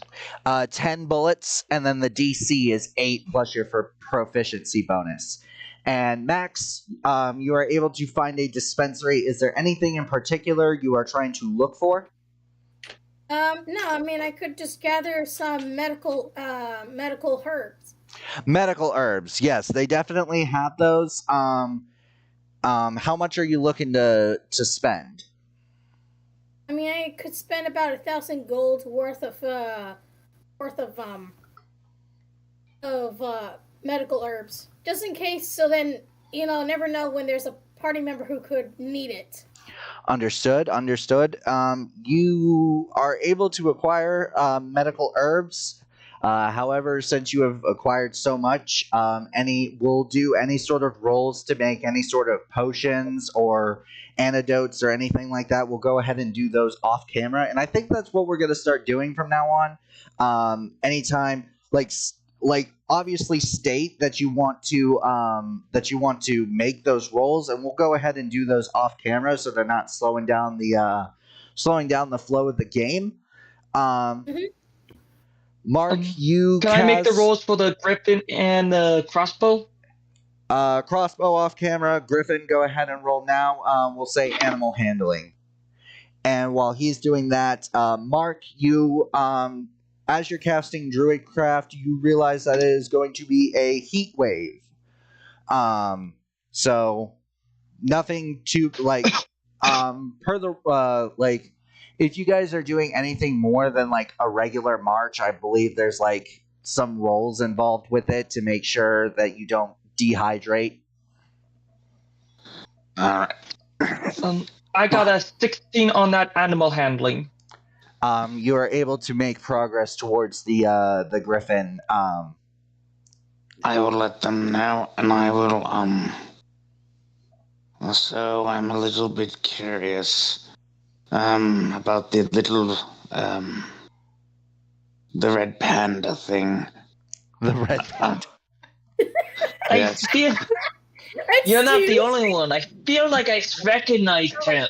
I feel like I recognize her. Yes, hello. My friend over here says that you would not believe it, but my friend over here, pointing to, Munin, is a Fae himself. He's saying that you're of the Fae. Of course, I'm from the Fey Wilds. Of course, my species is very endangered. Interesting. Yeah, because our fur is very valuable, apparently. Oh. The idea of someone taking fur from a sentient creature is deeply disturbing, let alone taking fur from a creature of itself in itself. Yeah, they killed my family. They killed a bunch of people I knew in the village, and well, I just have trust issues now with humans and goblins. I mean, they kind of killed my own kind just to sell off our fur and meat. And I can understand the having trust issues with humans. I'd rather not go into it, though. Yeah. Would I? Alright. Well, if you need someone that don't know I'm here, but I'm not sure how much help will actually be. I don't mind getting a hug or something. I just realized, were you guys able to hear me at all? Yeah, No. I can hear you. I totally muted my mic so that way there was no background noise. Max, give yourself a point of inspiration. I was totally trying to say that. Sorry about that. I give myself inspiration. All right. So, and crossbow roll is 18. I mean, what does the crossbow go off of? Wisdom? Because you're crafting, I would say adintelligence. I mean, this is Okay, 17. All right, 17. You're able to make the scope, which adds, we'll say, an extra 30 feet to your regular, like how far you can shoot without rolling disadvantage, and then a 30 feet to disadvantage range. And as for what I wanted to do, we talked about the magic of Rexius's armor last time. Yes. What I want to do is take that suit of leather armor and like absorb it in, so which basically would just let me switch stat wise between the two. So the armor's appearance will change, and so will the AC. I say that's a-okay. We'll go ahead and do the roll for that off camera. And with that, party, the Hugin comes to you all and lets you know that it's going to be a heat wave, and I need to know if you guys think it's going to be good to head out or not, or just wait it out again. Oh, I can't survive in the heat, but I guess I can just stay in a wagon inside just to cool down. Does our wagon even have a cover, or is it just like an open wagon? It does have a cover. It's a wooden box with a that's how you guys like. There's a ladder and then a hatch. That's how you guys have been able to climb to the top and do your sniping and stuff during combat. I say we could probably make it if we stock up on some water, maybe. Yeah. That's a good idea. All right. All right. So Did I have? How much lamb do I have left, or did the griffin eat it all already? it needs a at least a pound of meat every day. So you'll have to go back down to the kitchen to get more, but the innkeeper gives you another pound of meat, but unfortunately says that the next pound of meat you are going to have to pay for. Ooh. She can only give out so much for free. I go ahead and pay her. Give her. I'm gonna go ahead and pay her for this meat since we're not gonna be staying. Then it's going to be 5 gold. Deduct 5 gold from your inventory, and so with that, you guys all agree to head out on day 7, so long as you stock up on water. Water skins are going to be in the PHB. We'll go ahead and determine who's buying those off camera. But that is going to be the end of today's session. We're going to leave off here. Thank you guys so much for watching. And remember, if you did enjoy, make sure you leave a like, comment, subscribe, and ring that bell to join the notification station. Once again, you guys, thank you so much for watching. And this is Miles and Friends signing off. Good boy. Bye. Hello, everybody! What is going on? It's your friendly neighborhood Dungeon Master Miles, back at it again with another Stories from the Savagelands video. Wow! As you guys can see, there's a lot that's different. The intro that you guys just saw, I incorporated it into OBS, so that way I don't have to worry about editing later. You guys, as you guys can see, we're really tiny now! Holy smokes! Well, we're not as big as we were in the last episode, and that's because we've got battle maps now. Holy smokes. Owlbear Rodeo is the software I use. It's completely 110% free. This is obviously not sponsored. I'm just stating my opinions. Owlbear Rodeo, completely free. When I say this is a user-friendly experience, I freaking mean it. It is amazing. And in my opinion, it's better than Roll20. Because with Roll20, as a player, perfect. Completely user-friendly. As a DM, it's a freaking nightmare. And I've been trying to get Owlbear Rodeo to work with OBS without revealing my notes and such. Finally figured out a way to do that, so here we are. If you guys don't remember what happened in the last episode, or you're just tuning in, what the hell are you doing? This is episode 4. Go back to episode 1. It's going to be up here in the cards. Same with the last episode. If you don't got time to watch all of that, check my community tab. I have recaps of the first, second, and third episode. If you just want a quick synopsis as to what's going on, and you can hop right into this. Let's see here. As you can see, we've got battle maps now. I will be pausing the session, like in the middle of the session. At some point, I will be pausing it to do our ad read, because I can, and it makes it so I don't have to edit in OpenShot, which is what I use. So that's absolutely amazing. And what else? Chayland, unfortunately, is no longer with us. Due to scheduling conflicts, he could no longer make it. And while unfortunately that is sad because Noah is without his partner, I'm sure we'll find more people eventually. I have been putting stuff out there Facebook group finder page. I've been on my TikTok. So if y'all are interested, go to my TikTok and find the video because, well, I have someone who will be making a grand return. But that's going to be next episode, so tune in for that. Players, I did not talk to you all about that, and I just now realized that, and I apologize. Somebody is going to be making their grand return, and like I said, I apologize for not telling you all in advance. Anyways, so picking up where we last left off, you guys are still in the town of Deep Slate, but you guys managed to stock up on tons of water skins. And because as Hugin found out yesterday, a heat wave is on its way. So, because you guys got to get back as soon as possible because you guys want to complete this deal. So you guys are heading out, and so long as you don't do like any forced marching, you should be fine.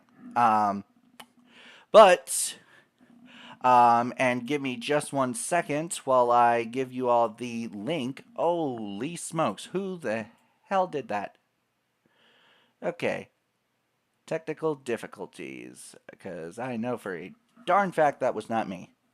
Anyways, let me get the link for you guys to use. Okay, I seem to, once again, be having a bit of technical difficulties, but I think I figured it out. Alright, players, it is in general chat. Go ahead and click on that link and you will be in Owlbear Rodeo. So, as you all are riding along, I've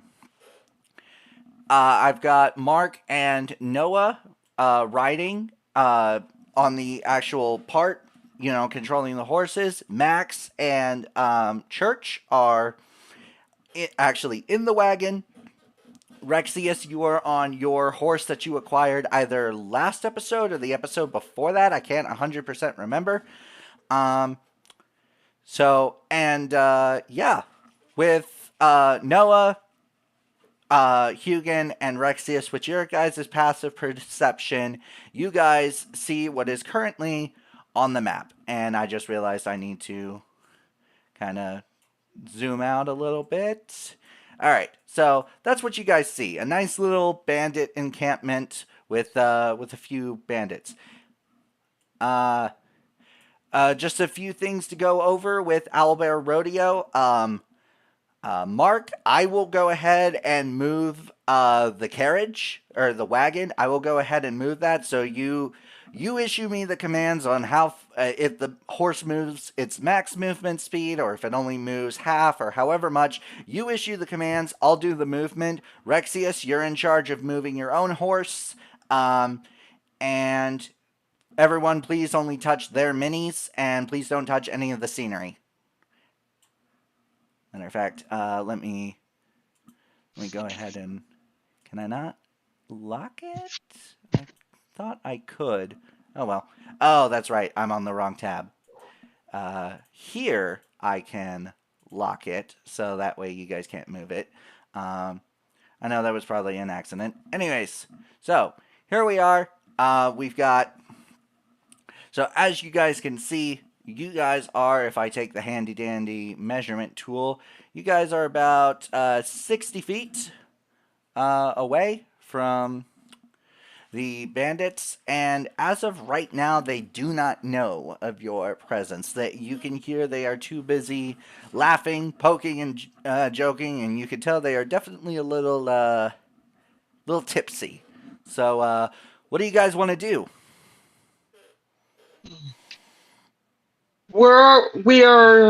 Is there any way we can get behind them? Technically, yes.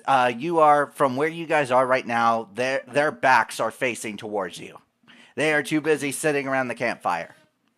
Is there any way we can avoid them? Yes, there is. You can simply just move the horse and start going in another direction. Like, basically swerve off the path for a little bit, wait till they're out of shot, and then come right back in. That's ideal. Let's do that. Alright, so we'll just, so y'all move and then slide off, all of that. Rexius, I'm assuming you follow?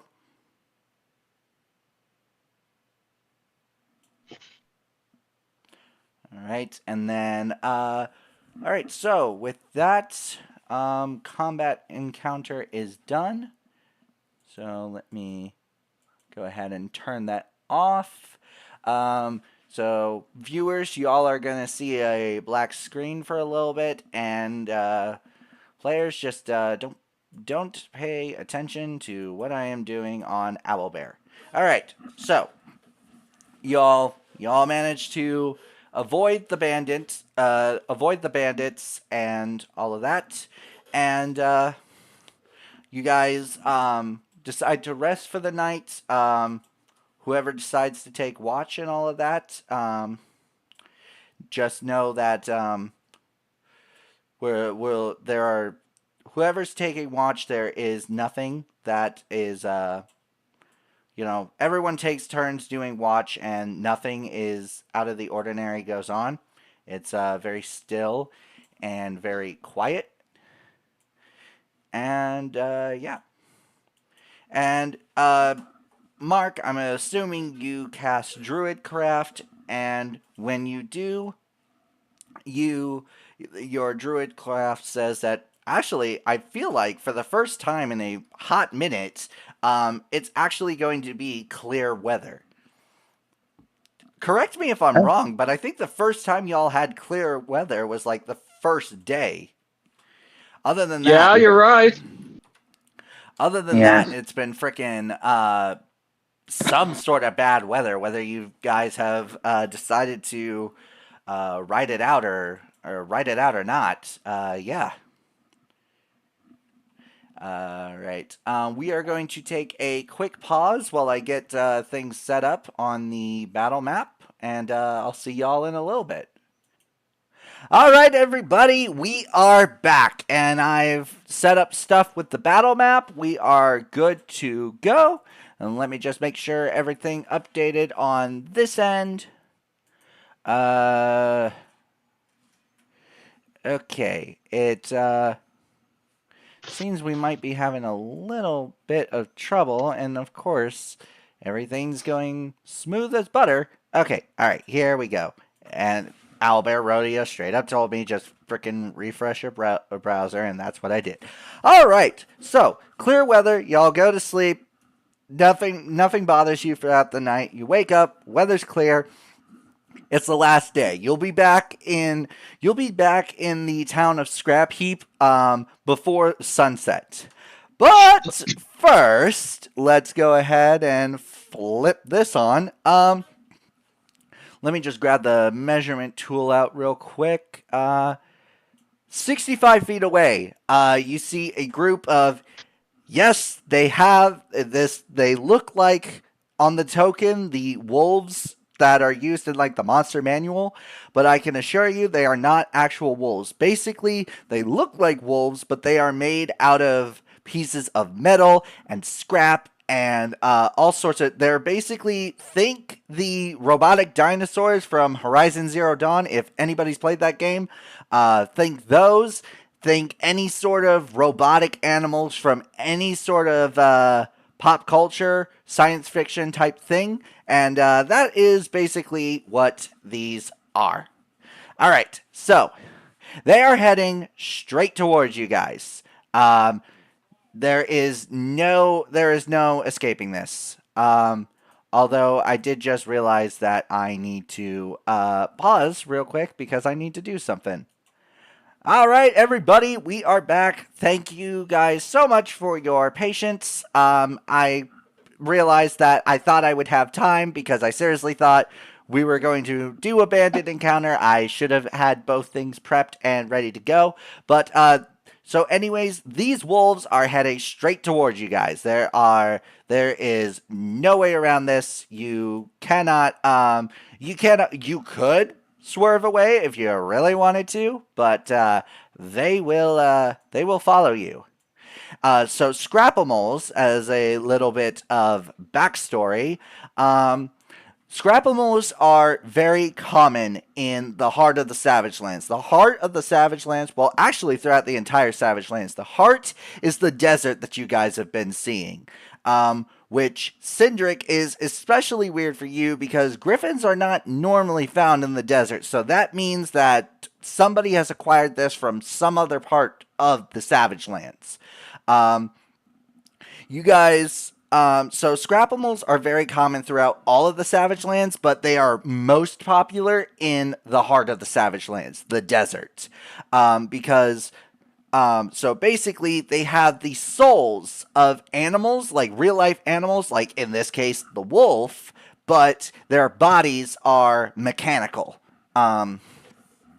So that's what we are working with here. So these 7, there are 7 of them that are coming towards you. That's 5, 10, 15, 20, 25, 30, 35, and 40. And these wolves are all moving up on you, and this is the one downside about doing multi-enemy encounters, is that I gotta move each one separately, because I have not found a highlight tool that will allow me to move all of them at once, but as soon as I do, that is going to be a freaking lifesaver, because they are in this formation. Alright, so they move 40 feet. You guys know there's no way in hell you can possibly outrun these things. Like, they will follow you. So, it is now time to roll for initiative.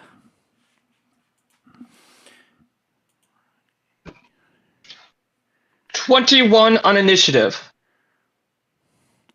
Me.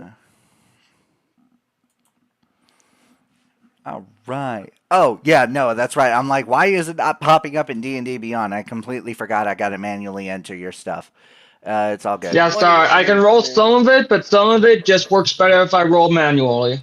Makes sense. Makes sense. All right. Everybody's numbers are put in here. Oh, Hugin. Not looking too great. All right. Let's get started with the combat. First off are the wolves. They all got a 22 on their initiative. So, yeah. Matter of fact, I'm going to try this and then see if I can. Holy crap, that actually works. All right, so that is 5, 10, 15, and then we are going to click out of that, and then wolf number 1 is going to move up to you, Rexius, and is going to try and attack your horse.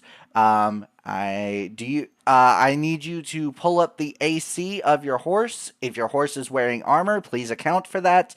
If it's just a regular riding horse, then let me know the AC, as I am now going to roll to hit for a bite attack. They are this wolf is trying to go for the legs to try and get you to fall off your horse. And because at least one of the Scrapple Wolves' allies is within 5 feet, because of pack tactics, they have advantage on attack rolls. So we are going to go ahead and roll.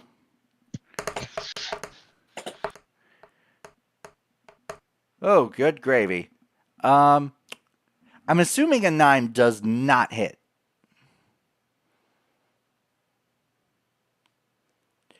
I can barely hear you, but from your lips, I can hear you said just barely misses.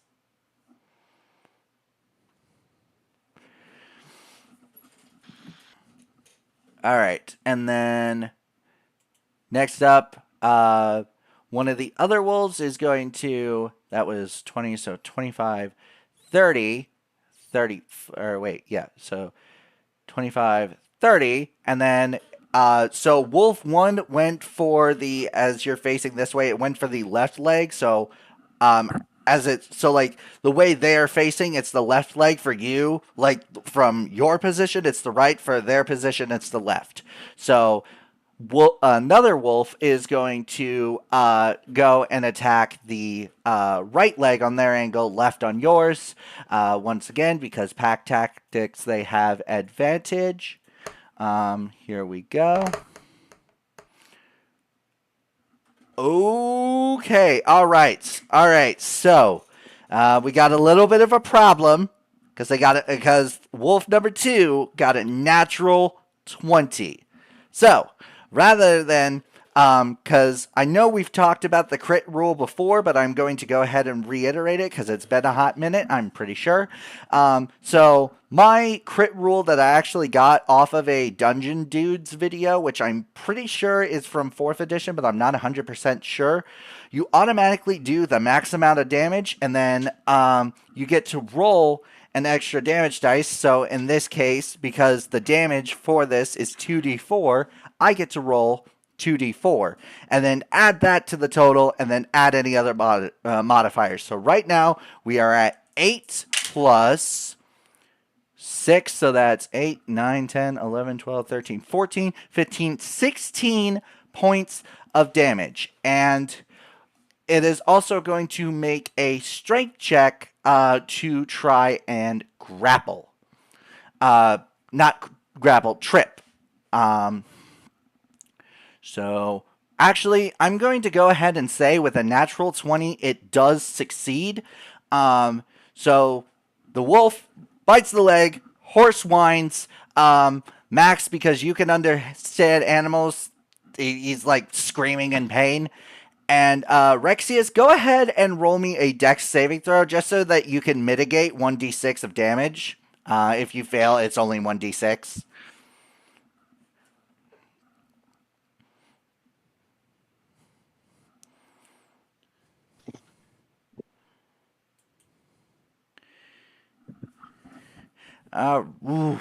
Okay. You take 5 points of damage as you fall off the horse, and you are lying prone, which is going to produce a opportunity. Let me just go ahead and then what I'm gonna do is, if a creature is prone, we're gonna put it at a 90-degree angle, like so. Because you have... No, it's exiting that provokes. Sorry, my bad. So now that wolf has done his thing. Also, viewers, I'm sure you guys can see 1, 2, 3, 4, all of that. Those are just numbers for my sake. They are not representative of the actual turn order, so please keep that in mind. Wolf 2, that was 35, so that's 35, and right across from you is going to make a bite attack, and because you are prone, that's advantage, right? Or is it disadvantage? I haven't had to deal with a prone target in a hot minute.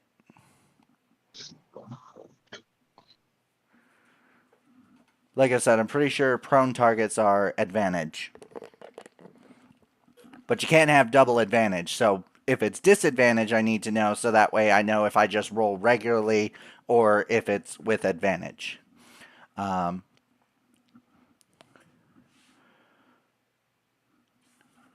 man, it is starting to get hot in my room.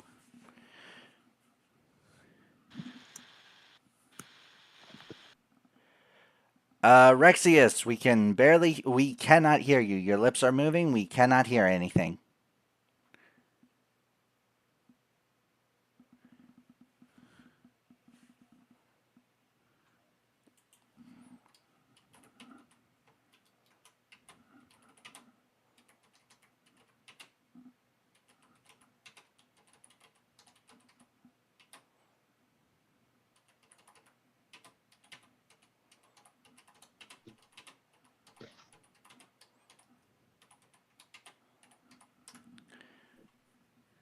Disadvantage. Okay.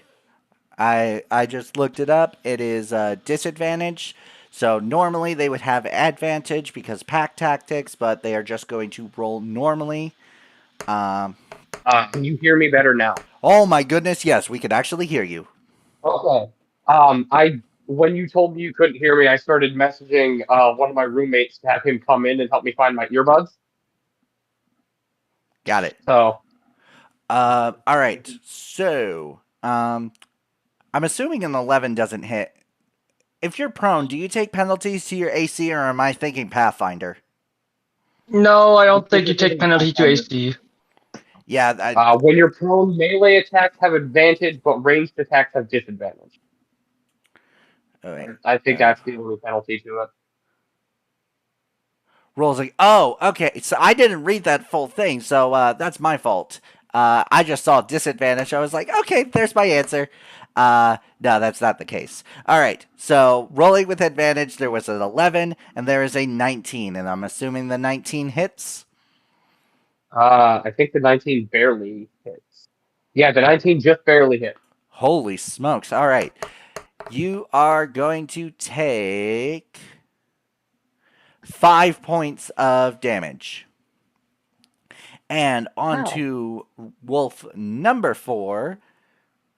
Flipping over to Owlbear Rodeo. It's going to, this is 35, so 40. Gonna move right there, and yep, all right, it's keeping up to date. They are going to, wolf number 4 is going to make an attack against you, which has advantage. Not that it matters, because pack tactics already gave them advantage. I think this might be one of the, even though it's like super small, it might be a deadly encounter. I don't listen to the, I don't pay attention to the challenge rating. Like, the challenge rating says it's a deadly encounter, but like, yeah, that challenge rating can be ridiculous. Anyways, 19, does that hit? Oh, wait, yeah, barely. We already established that. Sorry. Just barely hit. You are going to take 8 points of damage. I almost said 6, but I forgot the +2. So 8 points of damage. I am unconscious. Oh my gosh. Rexius is down. All right. Wolf number 5 is going to... This makes 35, so 40 is going to try and attack one of the horses controlling the carriage. When I see this, I'm going to be assuming in the lookout area. Could I use a reaction to try to shoot it? Yes, you can use your reaction to try and shoot. Go ahead and roll to hit. And I'm going to be using one of my acid damage. Since it's metal, it should help melt the metal on it. All right, go ahead and roll to hit. 18 plus 6. That is a 24. Holy crap. Yes, that hits. Go ahead and roll for damage. That's 2d8 plus 4.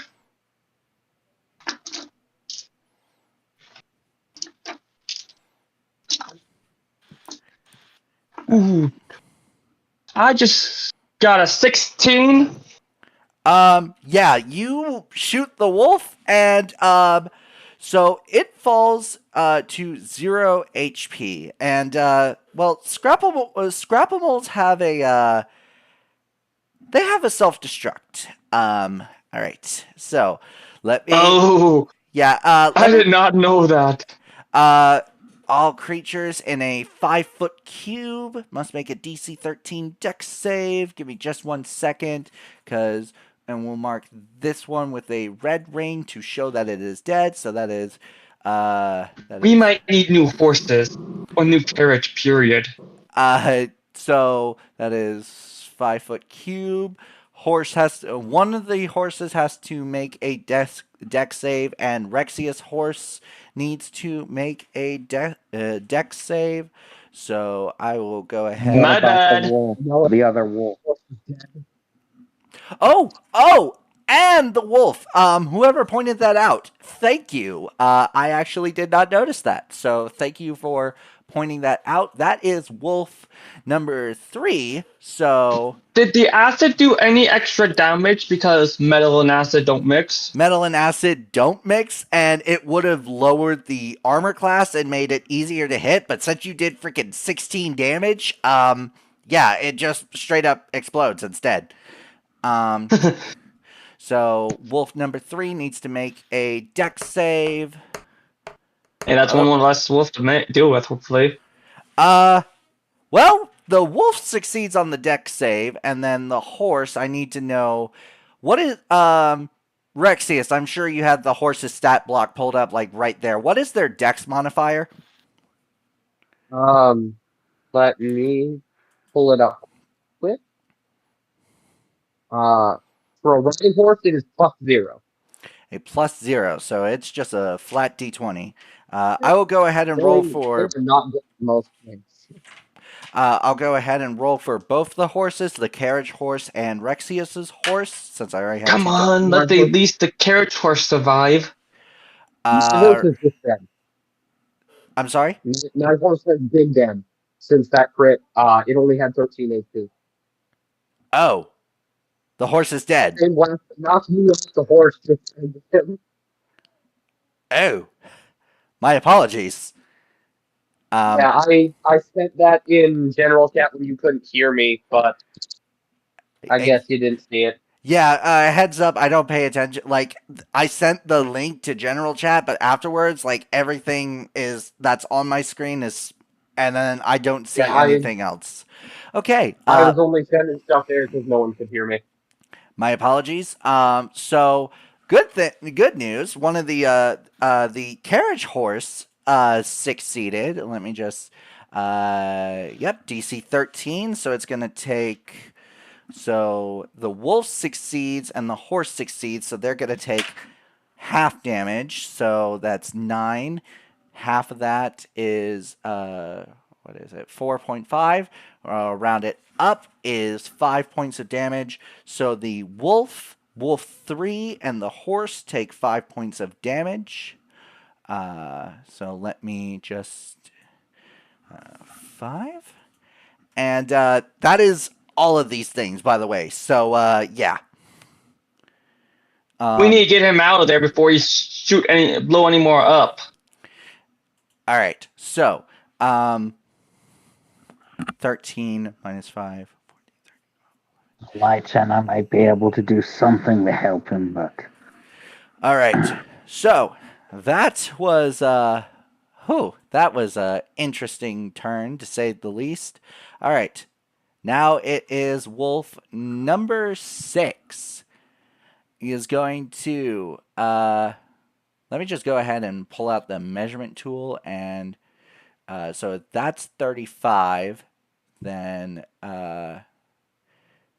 he can't move through an unoccupied square. So wolf number 6 is going to move in and make an attack against you, Rexius, at advantage. Rolling now. I think because I got so many tabs open on 2 screens, the dice are rolling kind of slow. So sorry for the anticipation. With a 10, that misses. Moving on to wolf number 7, and on deck is Noah Constantine. Well, since I can't shoot anyone nearby, I'm going to be on deck. Without risk. Just so you know. Right. That's 35. So wolf number 7 is going to try and take another bite at one of the horses.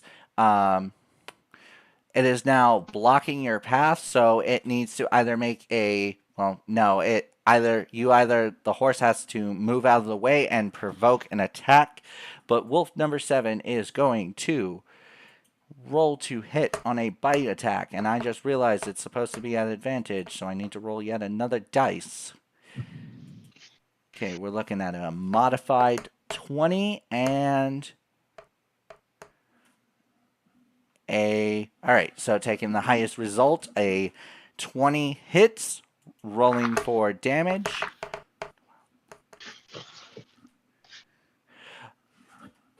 Okay, so one of the carriage horses is almost dead. It is at 2 HP. Goodness gracious, great balls of fire. I did not expect this to go like this. All right, next up is Noah. On deck is Church.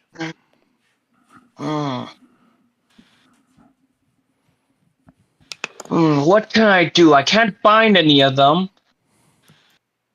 And I can't get within 10 feet of them, or else I get caught in the explosion.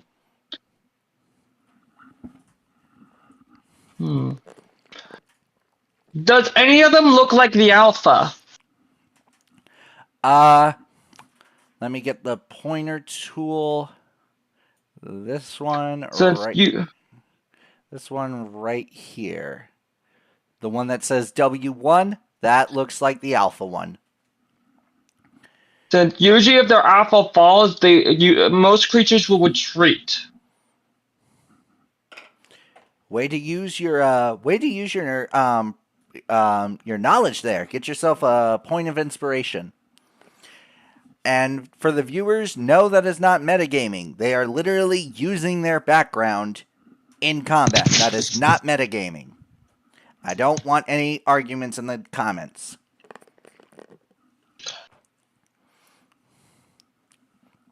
Okay. How close is he to permanent death or paladin?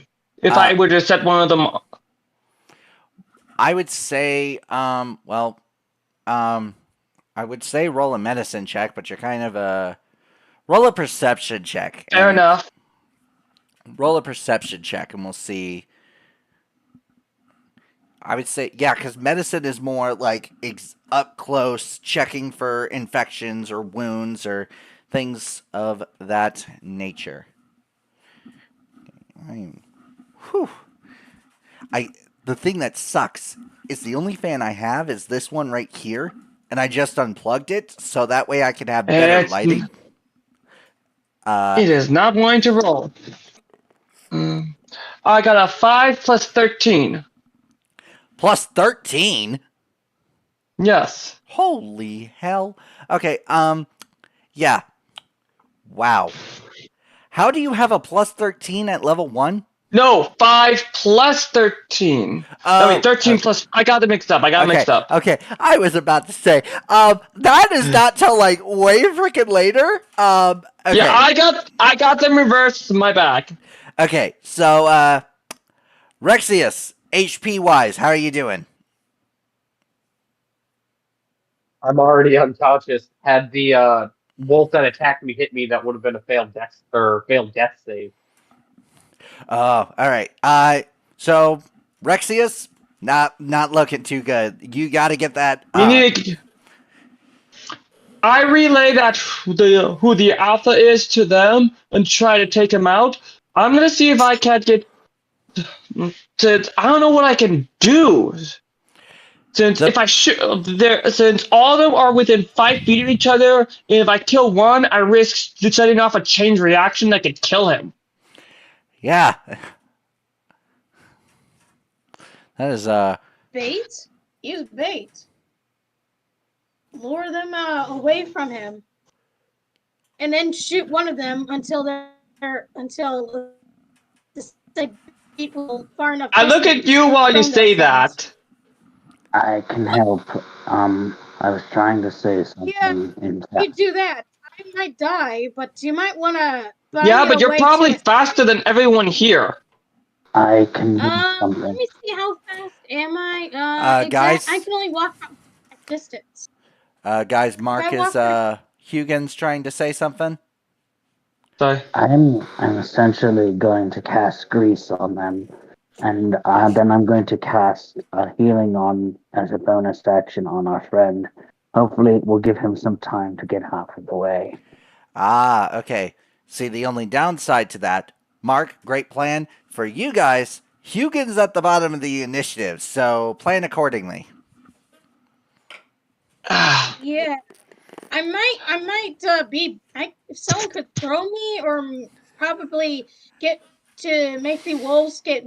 I get the wolves' attention. I probably will have to run about 90 feet. So you got bonus action and action dash. Yeah, I'm gonna have to. That's why I was. And that might be our best option to get them away from him, since I could possibly snipe them. Yeah, and I'm gonna have to keep running. And let's see. He suggested killing number 2. That will possibly kill the rest, but that means you might die. Yeah, that's a problem. So we need somebody who can run fast, or at least somebody who can I don't know, teleport me back, or any spell that could just drag me back to the rest of the party before the wolves the wolves explode. Like, we need someone fast enough to do that. Because Can't I don't do think... it to level 2. Because we need a decoy. We need somebody to be the decoy. We need to save our friend. Yeah, All that's right, why I was suggesting use it. Attention, everyone. I need to. Yes? I need to make a very, very important call. Somebody is calling me. So, everyone, we will be right back. All right, everyone, we are back. So many pauses. It reminds me of my Minecraft video, which, as of recording this, you guys haven't seen. Well, actually, when this goes up, you won't see it yet. Anyways, all right, players, do we have a plan? Yes. Sir, yes, sir. I am going to prepare a ready action to shoot wolf number 2 when the time is right. Okay, ready to action on wolf number 2. Okay, all right. With an incendiary round, it will be clear when the... Understood? All right, so since Noah is preparing a ready to action, that means it's Church. Up next on deck is Max. Alright, so for me, I have 30 feet of movement. It should take me... Would it take me a full 30 to get our paladin out of harm's way? Using the measuring tool, it would take 25 feet roughly. I can run. 25 feet, and then 5 feet would be to basically get him to safety. At best. All right, go ahead and move your mini accordingly. Based on your strength score, that depends how much you can drag and carry. We are going to go ahead and ignore that for now. So it takes 25 for you to get there, and then you grab him and start pulling him back 5 feet. I'm going to pull him as far back as I would think, like at least behind the corpse of the horse. Yeah, so that's going to be... I don't think it's pushing it. Yeah, so that pushes you back 5 feet, and then Rexius moves back 5 feet. You're not... You said you have 30 movement, right? Yes. So it took 25 for you to get to where Rexius was, right? Hang on, let me get the pointer tool. It took 25 to get here, so the most you could do is if you were right here, you could move yourself here, and Rexius would be here. The plan will still work. That's still one last thing he has to roll for. Fantastic. All right. Everyone is positioned as such. All right. However, with it, because Rexius is leaving a threatened square, it provokes attacks of opportunity from wolves 1, 2, 4, and 6. I totally forgot about that. What I am going to do to speed things up is I'm going to roll 1 d20, and it is going to count for all of their attacks. So if it misses, great. If it hits, oh boy, are we in trouble. Okay. Pray to God. Rexius, I must ask, before I make this roll, do you have a point of inspiration? No, I do not. I was going to say I would allow you to... Does anyone else have a point of inspiration? I will allow them to use a point of inspiration to make me roll at disadvantage. I do. All right. I heard Noah first, so Noah, you have lost your point of inspiration, and I will be rolling... I've been rolling pretty good. I think I can do this without the inspiration. Oh, no. I'm rolling. You. Oh, okay, fair point. You say you don't need it. Sorry. Confidence. Okay, all right. Bro, so, showing confidence here. Here we go. You just saw my previous roll. Can you play me? Yeah, fair point. Gain confidence there. Don't. The dice is not going to love you. Fair point. All right. 2d20s. I'm going to roll the yellow one first. Nice. It's been nice. Whoever made the heartbeat sound is that's actually really good. Okay. It's a 15. But there's still one last chance. A natural 1! I've never been so happy for a fucking natural one! Yay! Oh my I'm gosh! feeling a very specific Yay! emote. We saved our friend! Woo! Oh, like I said, I have never been so happy for a natural one in my freaking life! Oh, man! Oh, hold on. I gotta grab out my phone and take a picture of this, and I'm gonna post it to Instagram. Holy hell! Yay! Woo-hoo-hoo! All right.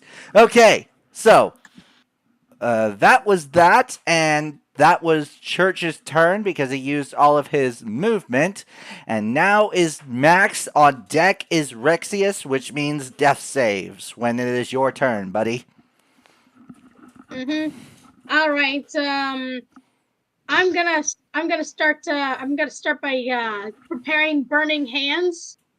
You have burning hands? Yeah, as a spell. That's a first level spell. Holy smokes! Nice. Yeah. I chose burning hands. She's the backup in case the plan fails. Okay, wait. Which I don't. Yeah. Okay. All right, Max. I see your damage. I'm just gonna start lighting up. I see your damage. However, currently you are in the wagon, and there. Ooh, excuse me. Oh, shit! I jumped out of the wagon. For God's sake, I'm not crazy. Okay, all right. So go ahead and move your mini first, so that way I know where you are and I know what. Okay, there we go. Yeah, I jumped out of the wagon, and as I jumped out of the wagon, I'm gonna start bolting for the dead corpse of the wolf and start making a small fire just to spook a little bit, just to separate Wolf 7 and Wolf 3 from each other, just to make a little small spark. Okay, so and that's burning hands damage, you said? Yeah, burning hands damage. I touched the grass. I'm touching whatever's burning. I'm touching the actual corpse, the horse corpse. Of course, I'm gonna do that. Okay, burning hands. Hey, I was gonna use that force. It's already dead, so I don't need to calculate the damage from that. They are not phased by your display. A burning horse. They are not scared. Okay, let's hope this next part of the plan works. And they now see you as fresh meat. Oh God. Yeah, lucky I'm close to the carts. I'm at bolting distance to the carts. That is true. All right. Yeah. Next up is Rexius. Rexius, make me a death save. Not wrong person. Come on, don't hit it that one. No hitting that one. Don't get in that one. No. Natural 20! Oh my gosh! Yeah! Woo-hoo-hoo! All right, so that counts as 2 successes for you. So that one. Yes. Yes. Woo! Yes. Luck is on our side for today. Do not jinx it. All right, next up is Hugin. Hugin, you are up. Do not miss this. We need It's not really something I can miss. I cast grease on them. The following ones, let me see if I can, so that would be the following ones. Let me give me 1 second. That would be W4, W2, W1, W6, and W3. All of them need to make dexterity saves, or they are not prone, but they are all covered in grease. Okay. Oh, and they're next to a burning horse, by the way. And then I am going to cast on Rexius. I'm going to use my thing to cast Healing Word on on Rexius. Let me see. I need to roll for that as well as a bonus action. When he's finished with that, I would like to activate my ready action to shoot at number 2. W2. Okay, all right. Pause for the cause because a lot of shit is happening right now. All right. No, wait, no, not W2, W1, since that way I get more in the blast radius. Rexius regaining 8 hit points. Rexius, you hear that? You got yourself 8 HP back. You are back up. I'll go ahead and... you might need those. I'm going to shoot a W1 instead of W2, guys, since I just looked at the range. I would be able to get more in that blast radius if I shot him. Okay. I posted the ones within the vicinity of the grease in the Discord. Okay. Do you guys get what I'm saying? If I just realized blast radius wise, W1 would get more in his radius than if I went with W2.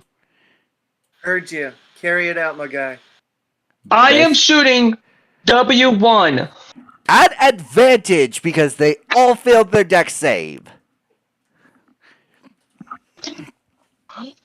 Not Woo!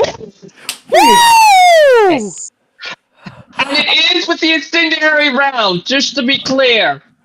Oh yeah. So that means that would trigger the grease on them on W1 as well. And if I'm correct, the incendiary round should automatically set off the bomb in them. If my logic is right. Okay. So I need everyone to go ahead and mute their mics for a minute, and viewers, I am going to go ahead and pause because this is about to cause a domino effect of some crazy shit. All right, hello everybody. So bear with me because of the self-destruct ability, it's gonna set off a chain reaction, and there's about to be a lot of shit. Let's just say that. As you guys can currently see on the screen, there are a bunch of red X's representing whatchamacallit, the scrap of the blast radius of the explosion. Yes. All right. So we're starting with Wolf 4 because that's the closest. So Rexius, you are back up and running. So Rexius, I need you to make me a dex save. Before that, here's what I would say. Time to light you bucket of bolts up. Bang. All right. Rexius, make a dex save, and let me just say, this is important. Rexius, you, my friend, save. You are safe. You will only be taking half damage, not full. Not so much I think he took Wolf 1 and 2. Half since he's a tiefling. Oh, this is not fire damage. This is not fire damage. And he's not within range of the grease anyway, so the flames will not... Would an explosion most likely be considered force damage then? I could see how someone could classify an explosion as force damage, because it's pushing outwards and pushing you back. Alright, so Wolf 1 and 2 are going to take full damage, and Rexius, you will be taking half damage. 7, half of that is 3.5, rounded up is 4. Rexius, you take 4 damage, the other wolves take 7, and I am so sorry. Can I point something out? Yes, sorry, please, go ahead. So, given my position, and if this is considered force damage, wouldn't it technically be knocking him back into me? Given my position on the map. It could technically also be piercing damage from, like, the shrapnel. Yeah, let's not add more damage to that. He doesn't need it. I'm gonna say force damage, and Rexius, go ahead and make me a dex save, another dex save to not be pushed back as far. Would that be dex or strength? Dex, because you're like trying to get out of the way of the radius using acrobatics. Yeah, you're going to be pushed back 10 feet. And Church, because you're right there, make a dex save.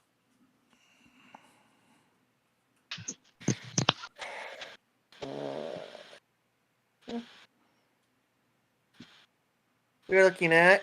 Holy shit. A 25. Okay. Hi. Wow. Okay, so with a 25, I will let you choose whether you just want to move out of the way or if you want to catch him. Okay, in the fashion of getting out of the way, I'm just gonna like try and drop to the ground as much as possible so that he just goes right over me. All right, and Rexius, you are because technically Church is prone. I will put him at the 90 degrees, and then once you get up, we'll move you as such, and so that's 5, 10, and Rexius will say you are also knocked prone. All right, viewers, we will be right back again. I think now is an absolutely perfect time for an ad break. Everyone, mute your mics. Everybody, we are back. And as you notice, there are red rings on 4, 2, 1, 6, and 3. I have done the math, and because this combat encounter has already ran long enough, they are all dead. There is only one wolf left, and that was Noah taking his ready action, and Hugin, it is... Wait, is it? No, because Hugin is the one who just cast Grease and set this whole freaking domino effect. So it is round 2, dead. So the final wolf, the only one standing, is, being absolutely freaking terrified, is going to freaking run away. And well, originally I just planned for if Max had to run away from the panda, but this works too. All right. Right, we are now gonna go dark on here. We are going to... Would it be possible for us to try to salvage some of the stuff from the Mecha Wolves, see if we can sell it? I mean, they're... And that would also give us, our paladin, some time to heal our horse up. Question. Is the horse dead? It was on fire. It's been on fire. It has caught. No, it has been in multiple. No, the other horse, our carriage horse. Ah, yes, because that one is only at 2 and was not affected by any blast radius. I have a very small amount of healing. I can basically either heal the horse or me. Whoever else can heal should heal the horse, so that way it's not walking on limbs. I can. The rest of us try. I can heal it, but I'll be out of spell slots if I do. I have some potions, by the way. I could heal you. You can go heal the horse. Please do. Do that. While you're doing that, I am gonna search the wreckage, see if I can't salvage anything. Okay, I'm gonna.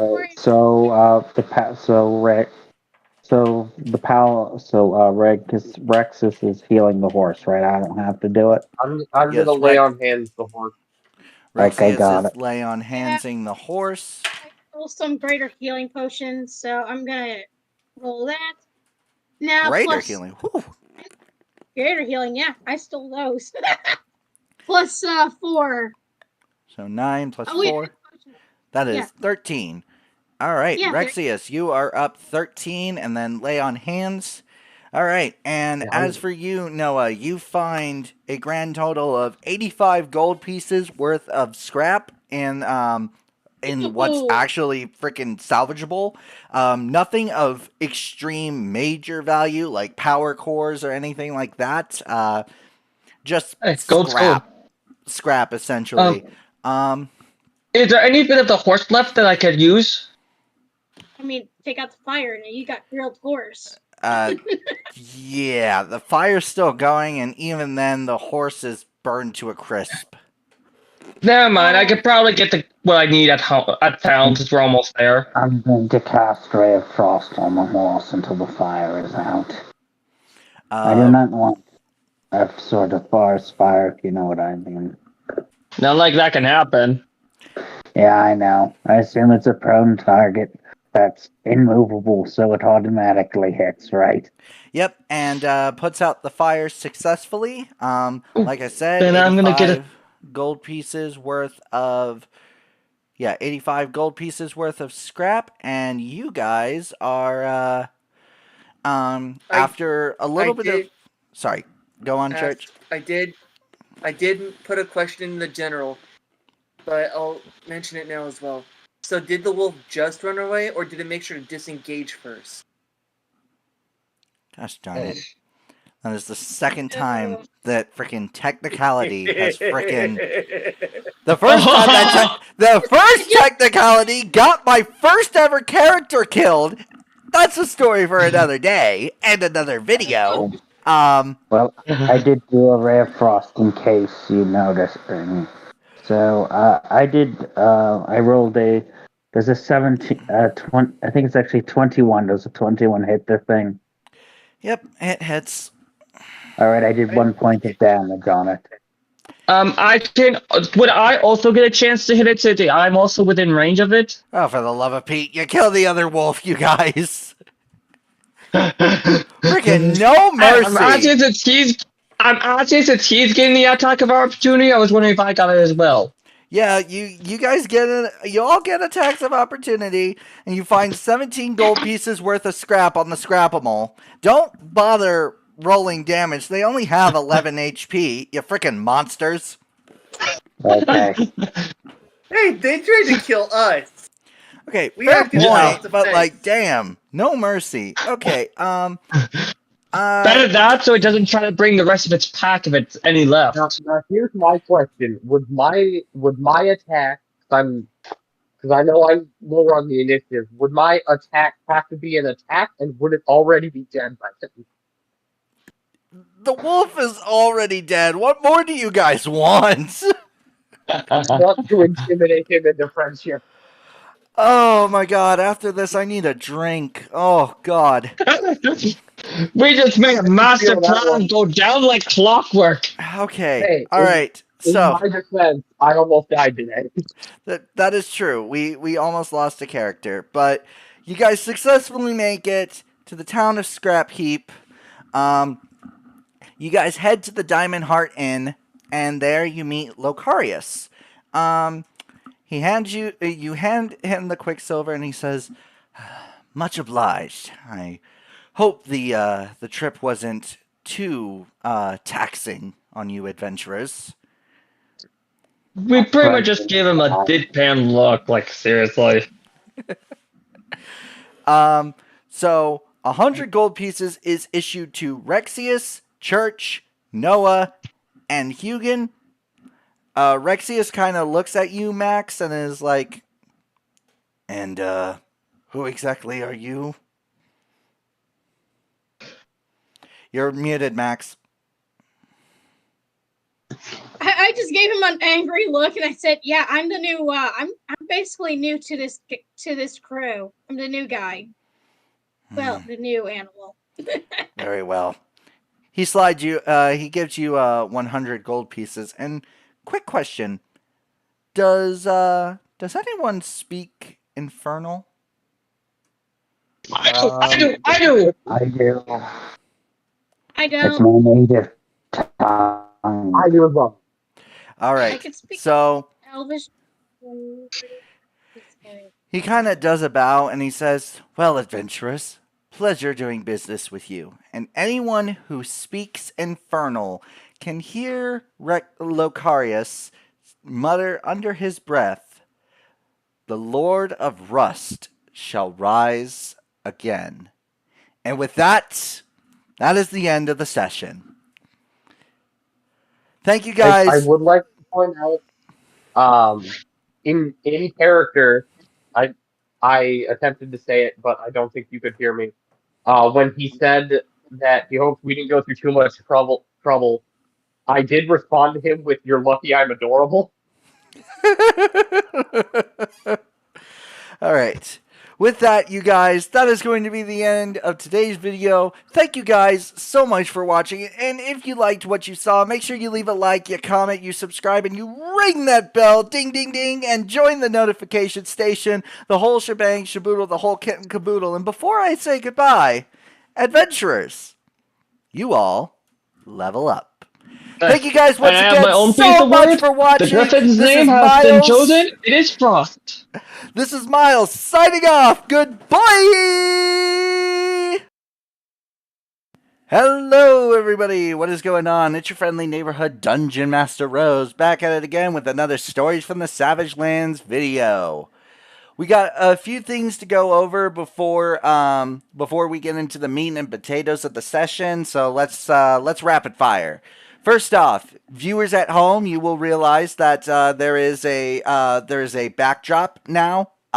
Short version, that is because I have to have two tabs open on my main monitor right here because everything that I had made work last session is now not working, and I don't know how I made it work. So I now have to have two tabs open, and now because of that, because I didn't want an extremely boring background, I decided to do a border type thing. Yeah, it's black for right now, but that's because I'm currently in the process of working on something, a brand new background, so it's going to be black for the foreseeable future until I have the time to sit down and actually do it.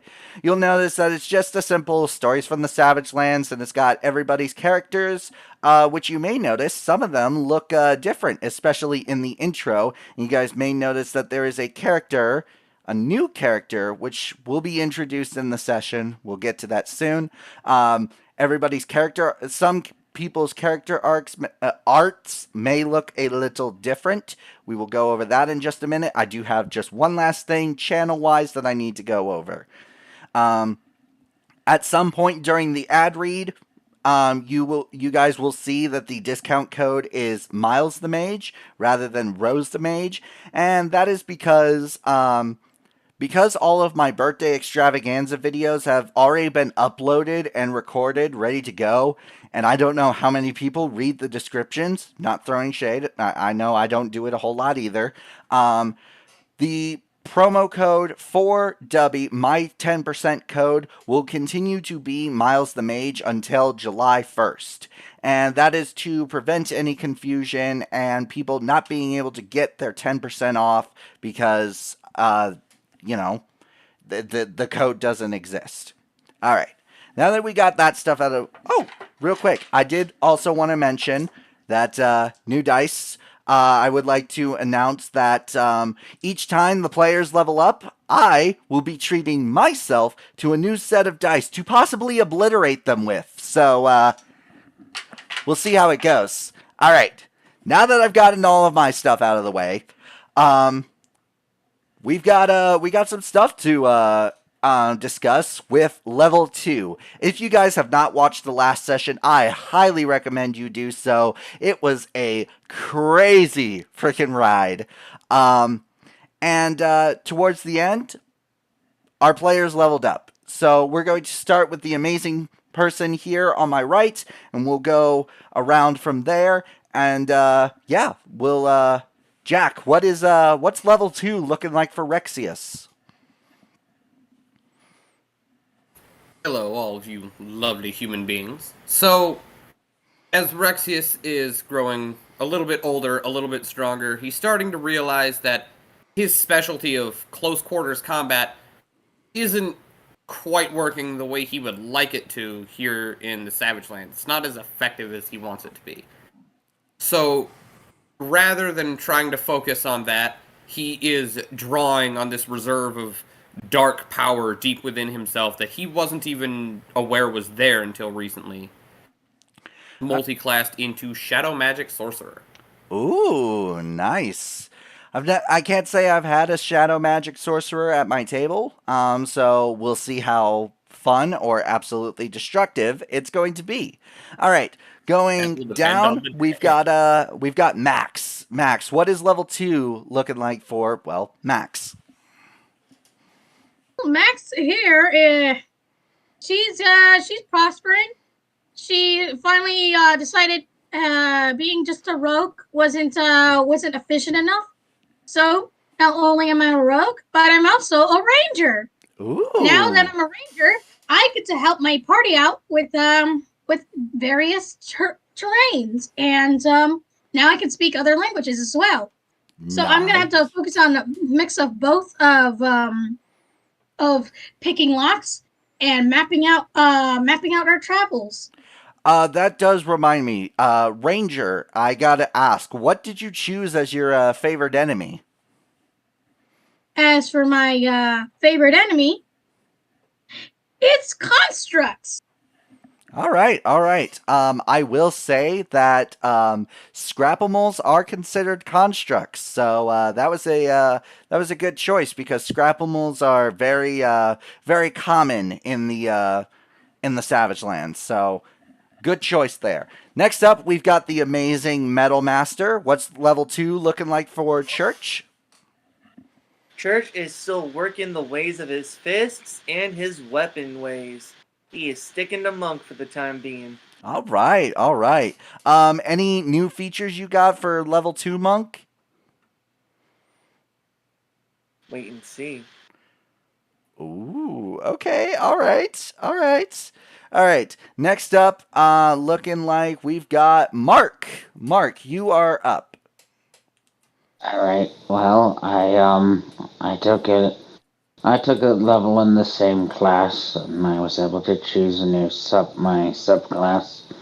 And let's just say that I'm a lot faster and a lot less squishy than I used to be.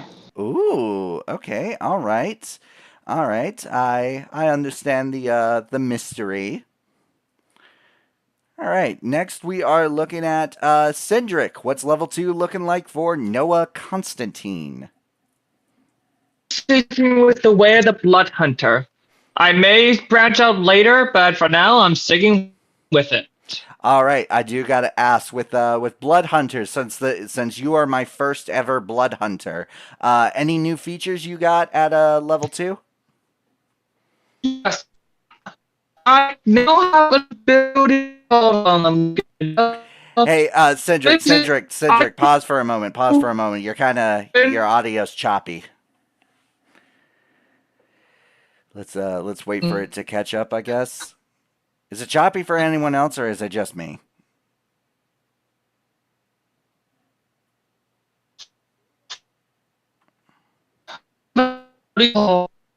Crimson. Yeah, I'm sorry.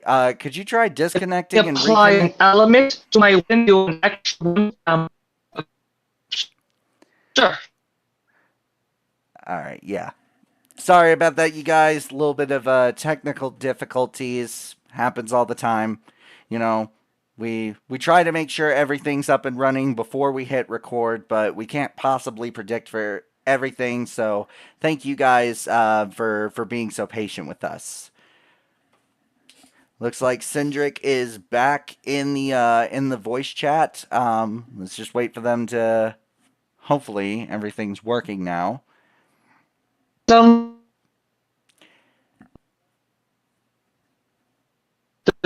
That's better. Give me a minute. Try saying something.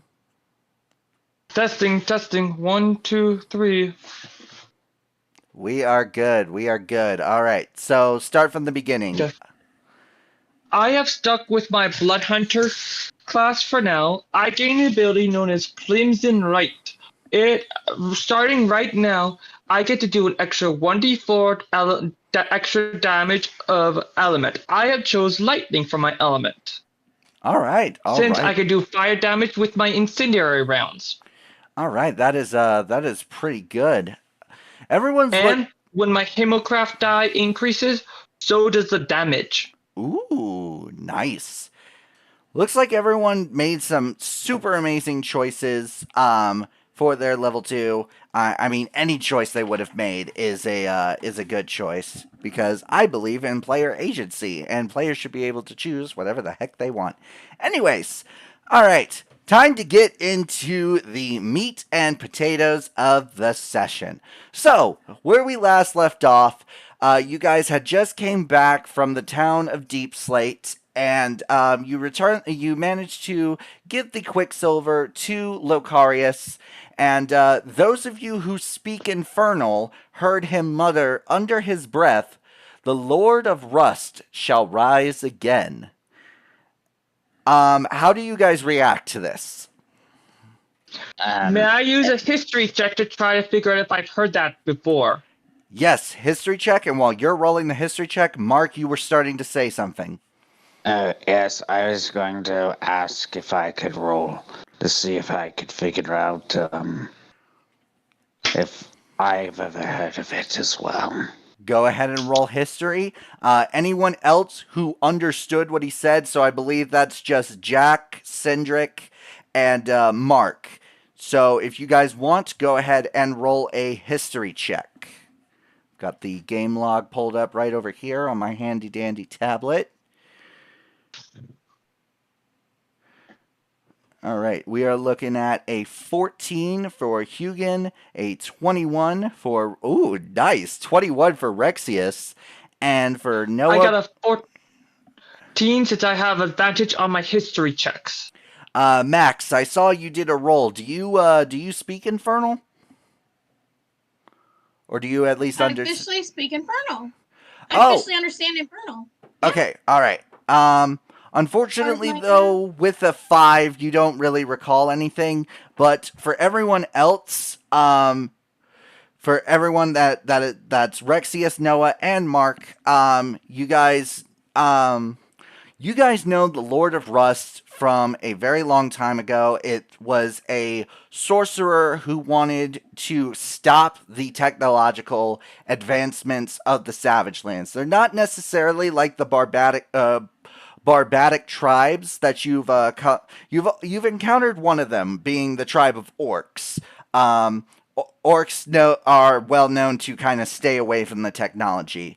They are completely fine. Like, they're just like, keep that technology away from me. You can use it if you want to, but keep it away from us. The Lord of Rust was a wizard who wanted all technology purged from the Savagelands and kind of practiced in some dark magic, which altered him physically.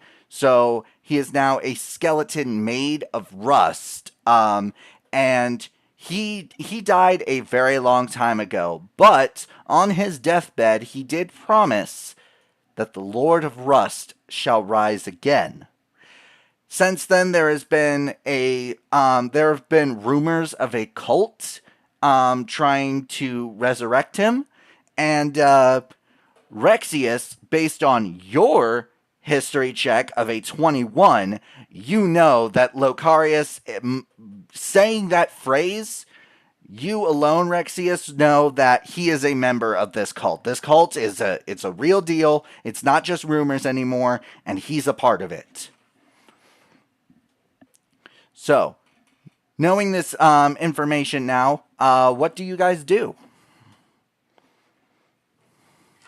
Someone should probably try to stop this lunatic. Yeah, I'm gonna kind of look around at my party members, almost all of whom are carrying some kind of technology, and go, "Oh man!" And I'm gonna cast Mold Earth. All right. I'm basically trying to make him fall into a hole. Okay, make him fall into a hole. All right, what? And I would like to use my bonus action as able to use my Bloodbind ability to restrict his movements. Ooh, okay. To make it so he can't. It is Blood Curse of Binding. As a bonus action, I can attempt to bind a large or smaller creature within 30 feet. They must just make a strength saving throw, or their speed is reduced to 0. All right. We'll do Jack first because he spoke up first, and then, yes, we will do your thing. All right, Mold Earth, you say you are trying to make him fall into a hole. Does he have to make a save for that? So, Mold Earth is just a cantrip, but essentially what I'm doing is, on the spot he's standing in, I'm making a 5-foot deep hole in that exact spot. Okay, we will say that he is definitely surprised by this, and therefore will not be able to make a save. So he falls into the hole. And now, as for Noah, you said it's And a. I would like to strength DC 13, and I'm amplifying it, making the curse last for 1 minute. Holy smokes. Okay. All right. If the DC. But I have to make a 1d4 roll and take that damage. All right. I rolled a 2, so I'm taking 2 damage. All right. 2 damage. And you said the DC was 13, correct? Right, but I am not quite sure if amplifying it applies it automatically. Just to be clear, it is unclear about that part. Well, regardless if it automatically applies or not, he failed the save regardless. You see, he can repeat a saving throw at the end of his turn, but since we're not in combat, I don't think that would work. Understood. Can I do something? Mark, yes, you can go ahead and do something. What are you looking to do, my friend? Well, this guy is some kind of crazy cultist. Would I be able to put him to sleep and subdue him? Yes. If I remember correctly, the sleep spell is a certain amount of hit dice. So roll those dice and let me know what. Oh wait, I got it right here. Also, he can't make any reactions if he was going to plan on trying to dispel the sleep spell. Understood. I figured that makes sense. You're literally restraining him. But yeah, it's good to know that for future reference. Oh. Don't know why it doesn't say they can't make attacks, since if they can't take reactions, I don't think they could attack. That's just my opinion. Yeah, as DM, I'm going to chalk it up as if they can't take reactions, they can't attack. That makes no sense. Yeah, agreed. But, not dissing against the Holy Lord Matt Mercer. Everything. Things just slip through the cracks sometimes. Agreed. Mark, whenever you're ready, go ahead and roll those sleep dice for me. Ooh, we're looking at 5d8. Okay.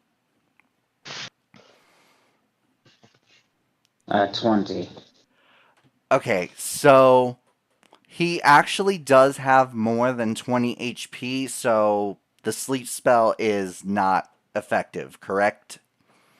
Yeah, unfortunately. But good effort. I will, as a bonus action, engage what is called Blade Song. Blade Song. All right. For the new players out there, could you explain what Blade Song is? Essentially, it basically makes me the Flash. Oh. All right. Well, so from the bottom of the hole, Locaria shouts, "What is the meaning of this? I gave you your payment. You should have walked away when you had the chance." Yeah, mate, don't talk in the language that pretty much all of us can understand. You will pay for this. With that, you guys you guys start to feel the ground shake beneath you. As all I'd like to try to use a reaction to sleep bullet him. To sleep bullet. All right. Go ahead and make a roll to hit.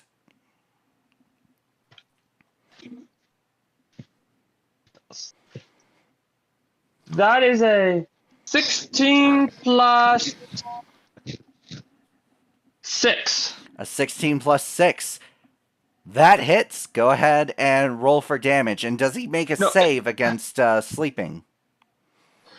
Yes, it's a DC 14. I believe is what we agreed upon, since it's fixed, so it can't increase. All right. Give me. These are chemically made, not a spell or anything. Okay. I could have sworn I could have sworn high elves had advantage against being put to sleep, but I guess it's advantage against being charmed. So, and you said it was dex based, correct? I don't know what we said. I just said DC 14. I think this, in my opinion, this would be Constitution. Trying to stay awake. What's the sleep spell usually go off of? Well, the sleep spell has no save. It's you roll dice, and any creature with that amount of HP or less immediately falls asleep. No save. It's I would say Constitution, since you're trying to keep yourself from going to sleep. I'm going to say Constitution 2 with a DC of 15. He does succeed with a 17. Well, he still takes damage, so he does still no, take damage. He wouldn't take damage. It's a induction to try to put people to sleep in case we need them alive. So no, he wouldn't take damage. That's right. We did discuss about that, talk about that privately. Even with the sleep bullet though, that does not stop the ground from rumbling as oh wait. Hold on, we got to pause for the cause. I completely forgot to give you all the link before this started. I have a copy of the link, so I'm good. I'm pretty sure it's a new link every time. I could be wrong, however, but I'll just go ahead and paste it that. It looks like a wooden area, I'm guessing. Yes. Yeah, you guys are currently in the Diamond Heart Inn. So just a few quick features I would like to go over. Thing number 1 being the red square with the semi-dark tiles. That is the doors. Any PNGs I found on the internet, because all of these tokens that I use are PNGs. Any of them they seemed like too thin, and I didn't want people to get confused, so I just kind of did my own thing. So these are the doors, and then this arrow, when you guys join, you will see a red arrow pointing towards the left. That is which direction the stairs are going. That arrow is not there, obviously not there in the tavern. That's a out of game note to let you guys know that the stairs go upstairs this way to lead up to the next floor. All right, so as we are getting everyone ready to join in, Metal, yes, I see you got your hand up. This isn't school, but I appreciate that. When you were questioning if elves have advantage against being put to sleep, you had me checking the player's handbook for this. Out of an impulse. Oh? And Fey Ancestry. They have advantage on saving throws against being charmed and magic and cannot be put to sleep. Oh, okay. All right. We know that for future reference. I did not know he was an elf. Yeah, neither did I. Oh, wait. Yeah, I just realized. So what we'll go ahead and do is, unfortunately, the bullet is expended. But as for the sleep spell, matter of fact, no, you know what I'll do? Cindric, put a sleep bullet back in your inventory, and Mark, give yourself that spell slot that you used back. And just for future reference, should you guys do it again, it will count as expended. But because it's something new, we didn't know, I do allow freebies. But anyways, so as you guys can see, you guys are in the Diamond Heart Inn. Is everybody in? Yeah. I am not. All right, Jack, we are waiting on you, and Mark, are we waiting on you as well? I can't. Give me 1 second. I have to fix the thing because I have difficulty because I'm on a tablet. Oh, okay. All right. My apologies. Did you resend the link? Yes, it is in general. It is in general. We'll go ahead and take a quick pause. Everybody go ahead and mute their mics. Let's go ahead and do a quick word from our sponsor, and then we'll move from there. All right, everyone, we are back. Although we do, it does look like Metal Master has disappeared from. Oh no, wait, hey, here he is. All right. So we got one, 2, 3, and then the question marks is me. You guys, as viewers, cannot see. All right. So we are still waiting on 2 people. So we are going to go ahead and take a quick pause, and we will see you all once everything is situated.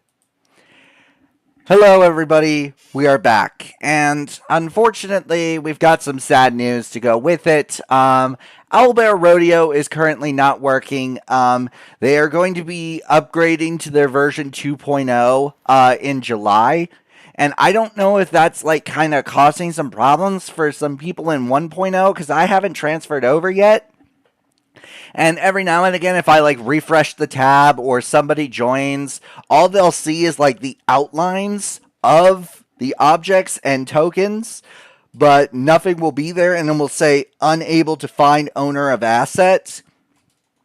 It's really annoying. I thought I fixed the problem. I guess I didn't, and I guess I really do have to convert over to 2.0, which has a bunch of new features if I read the article properly. But yeah, we will definitely, I'll definitely have to toy around with that. So for right now, unfortunately, no map, but you get to see our beautiful faces. So, and we'll be running off of Theater of the Mind for this. I really did not want to, but we legitimately have no choice.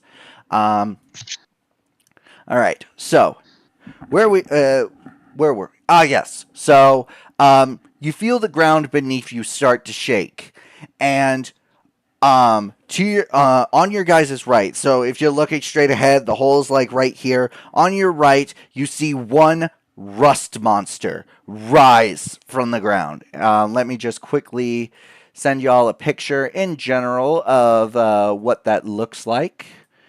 Let's go into my file folder and whoops, not that one.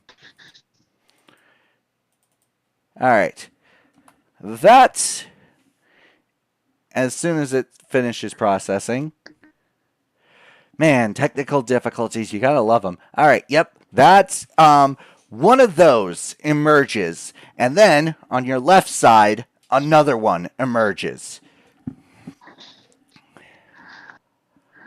You fools cannot stop what has already started.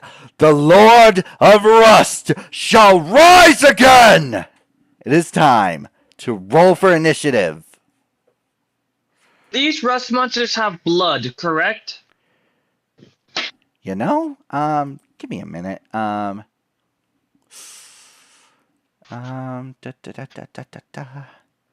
it doesn't say anywhere that they don't, so I'm going to assume that they do. If they're not machine-like or undead, they usually do, in my opinion. Yeah, no, it's a monstrosity, so it's not a construct or undead, so. Dirty 20. All right, Noah, let's put you in as that dirty 20. And, yeah. I just realized that something might be... 14. All right, yeah. All right, I totally thought something was going on, but then I realized my mic is one thing, and then you guys, your guys' sound is another thing. I started freaking out for a moment. I thought we were gonna have to redo this whole recording again. All right, everyone has rolled for initiative, so let's go ahead and get started. We are going to start off with round 1, turn 1. Hugin, you're up. All right. I'm going to like move and position myself, and I'm going to target all three of them if at all possible. Hold on, just 1 second, Mark. You're kind of going. You're kind of going in and out. To make a dexterity save. I'm going to move in a way that I can target them in a 15-foot cone. And I'm going to, each one of them needs to make a dexterity save. All right. We're going to, because Locarius is restrained, he automatically fails his dex save. I believe that is part of the restrained condition. Correct me if I'm wrong. Yes. All right. And the dex save for that. Okay, so the rust monsters both got a 7, which I'm assuming fails. So how much damage are they taking? All taking 7 points. 7 points of fire damage, and if they're a character. I Mark, you're kind of have going in and out again, buddy. 40 feet of movement.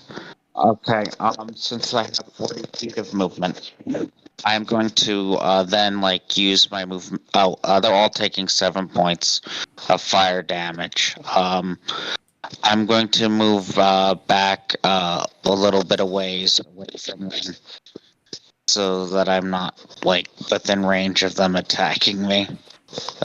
I do have 40 feet of movement because my blade song is active. Got it.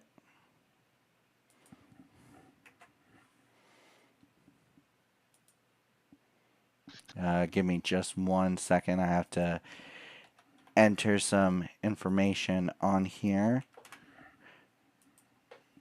All right. So, wait, I just realized something. Locarius is currently in a hole. Would the flames go down towards the hole, or is it just grazing over? I mean, it's flames, or I can direct it in a way that it would hit him. All right, got it. It Makes doesn't. sense. All right. So that is what we are looking at for that. Hugin, anything else you do?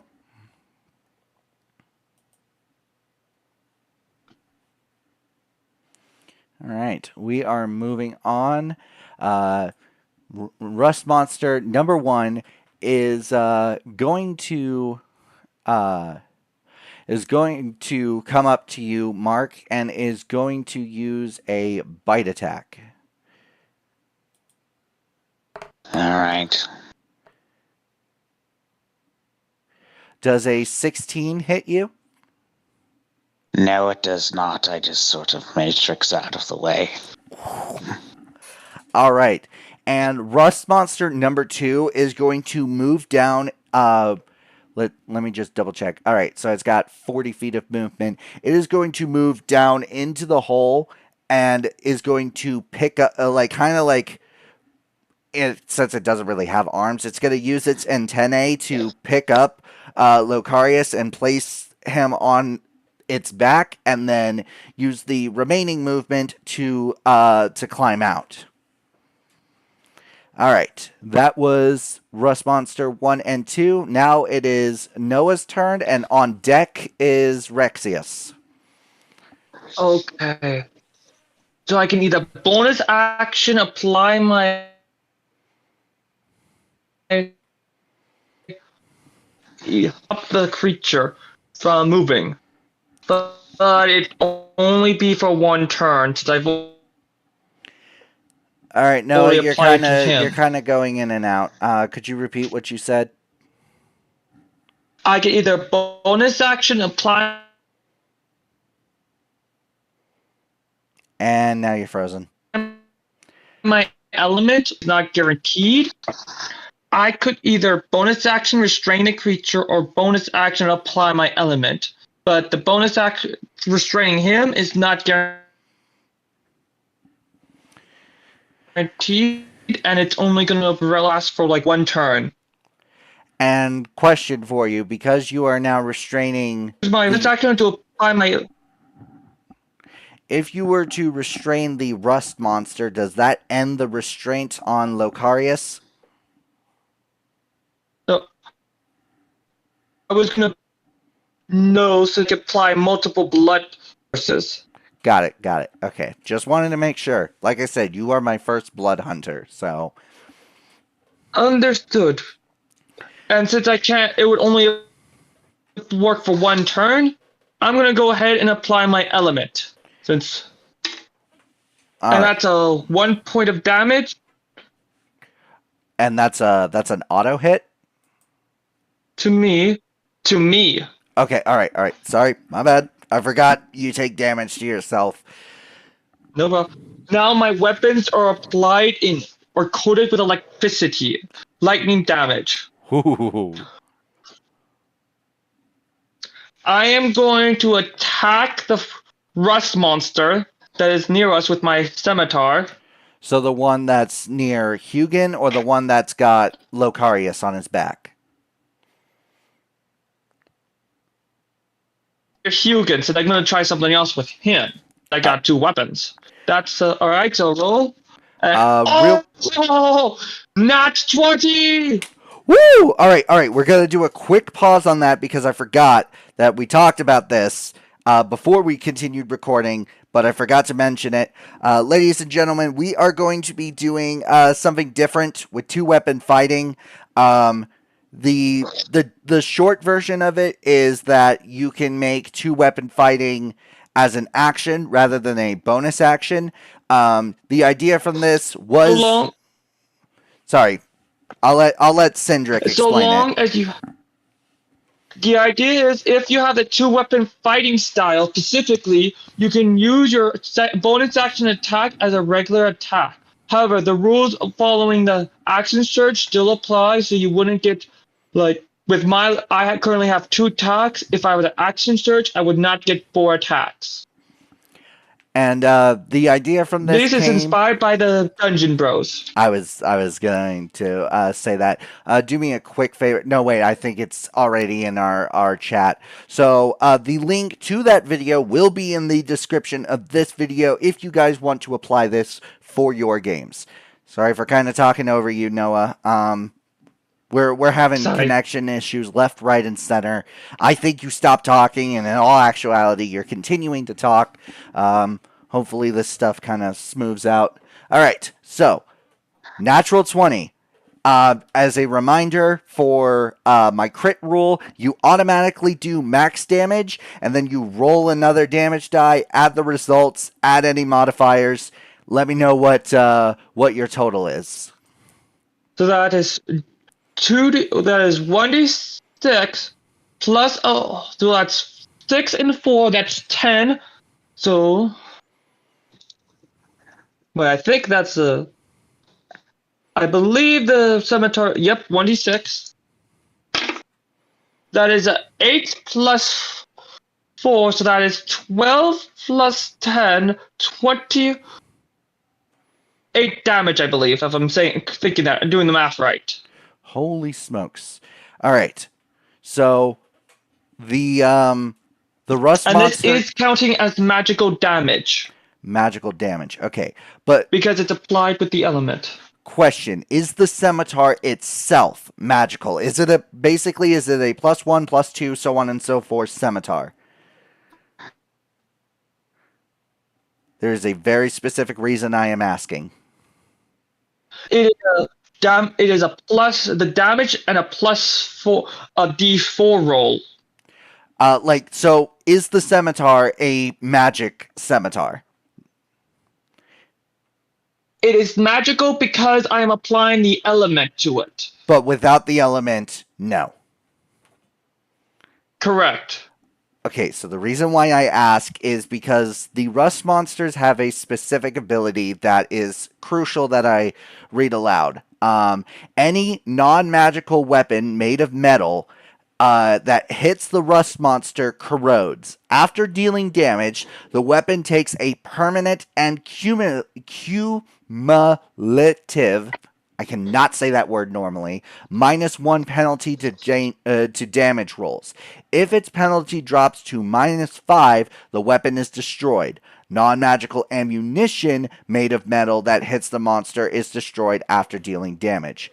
So the reason why I asked is because if your scimitar itself is magic without applying your element, then I would have just skipped this. I wouldn't have said anything. We would have moved on.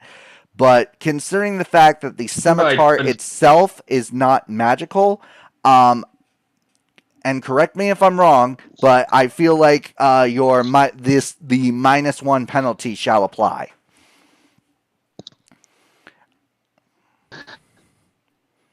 Fair enough. So after this, I'm probably going to need a new scimitar. Yes. All right. So right now, your scimitar has a -1 to damage, not to hit. Your 2 hit stays the same. But if you keep attacking with the scimitar, it will go up to a -2, -3, -4, -5 after each attack. Only successful attacks, not... So if you were to miss, then it's not going to apply as a -2. It's just going to be a -1. Mark, Okay. your box is looking like you are trying to talk. Are you trying to say something, or is that just background noise? It's most likely background noise. I was going to say that because my rapier is technically silvered, it is considered, for all intensive purposes, magical. Yes, that is. Oh wait, yeah, you didn't attack with the rapier, but thank you for bringing that up. All right, so Noah, you made one attack and you brought up 2-weapon fighting, so I'm going to assume you're going to make another attack. What are you doing? Right. This thing, since now apparently I gotta fight it at range, gonna have to rely more on my gun. I'm gonna take a shoot it with my gun, which is, I believe it also is applied with the electric damage, so correct me if I'm wrong, I think it is. And I'm gonna add an extra bit of corrosive damage to try to melt it. All right, go ahead and make that's- me a roll to hit. Rust Monster 1 is dead, but however, when your scimitar hit it, it applied the rust thing, so... I took it down in one shot. I'm happy. Wait, what? Plus, I was gonna say, I needed a new one anyway. This one was getting pretty rusted. Hence, the new scimitar in the photo. So that is a 13 plus 6, so a 19. A 19 to hit hits. Go ahead and roll for Alright, I'm damage. aiming for the other rust monster, since I would like to try to see if we can't get some answers out of him. So that is 2d4 for acid and lightning. That is 6 additional damage plus 2d8. That is 7 plus 4. 7 plus 4, so 10. 17 damage of lightning, regular piercing bolt, and acidic. 3 of each. 6 of it would be acidic and lightning.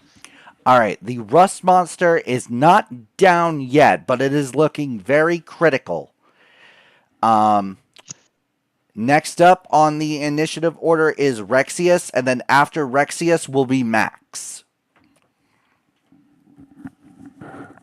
So, I had Figured wanted if they're wreck monsters, acid might do some extra damage to them, or at the very least do something. The acid does nothing special. I will go ahead and say that. Figured I might as well give it a shot. I'm sorry, Jack, go ahead.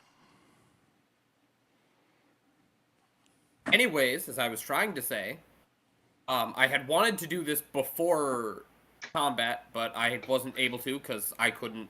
I didn't want to talk over Cindric. So I'm going to. It is the one that had Lucarius on its back that is dead, correct? No, the one that is attacking Hugin is dead. The one that is carrying Lucarius is critical. Okay. Then I guess I'm gonna have to use my action to try and bring it down so I can get to Lucarius to do what I wanted to do before combat.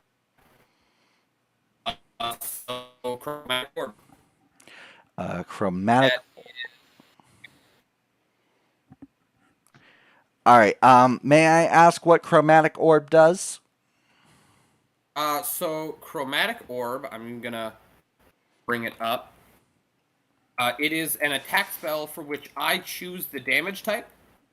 Okay. It has a range of 90 feet. I'm basically hurling a 4-inch diameter ball of energy. So it's kind of like, as far as what it would look like, Rexius is basically summoning a giant Rasengan and just throwing it. Okay. All right, so a 14... I'm going to choose to have it do lightning damage specifically. Lightning damage, all right. And a 14 hits on the dot. So go ahead and roll that damage. All right. It was at 3 It's HP. 18 lightning damage. Yeah, it was at 3 HP, so it is basically being cooked right now. Not by fire, but by freaking lightning. With that, it falls to the ground. Locarius kind of like he's like stiff as a board. Like I'm talking like this. So he kind of just like timber falls over. And So because both of the rust monsters are now dead, we are officially out of initiative. Before he could even make a saving throw.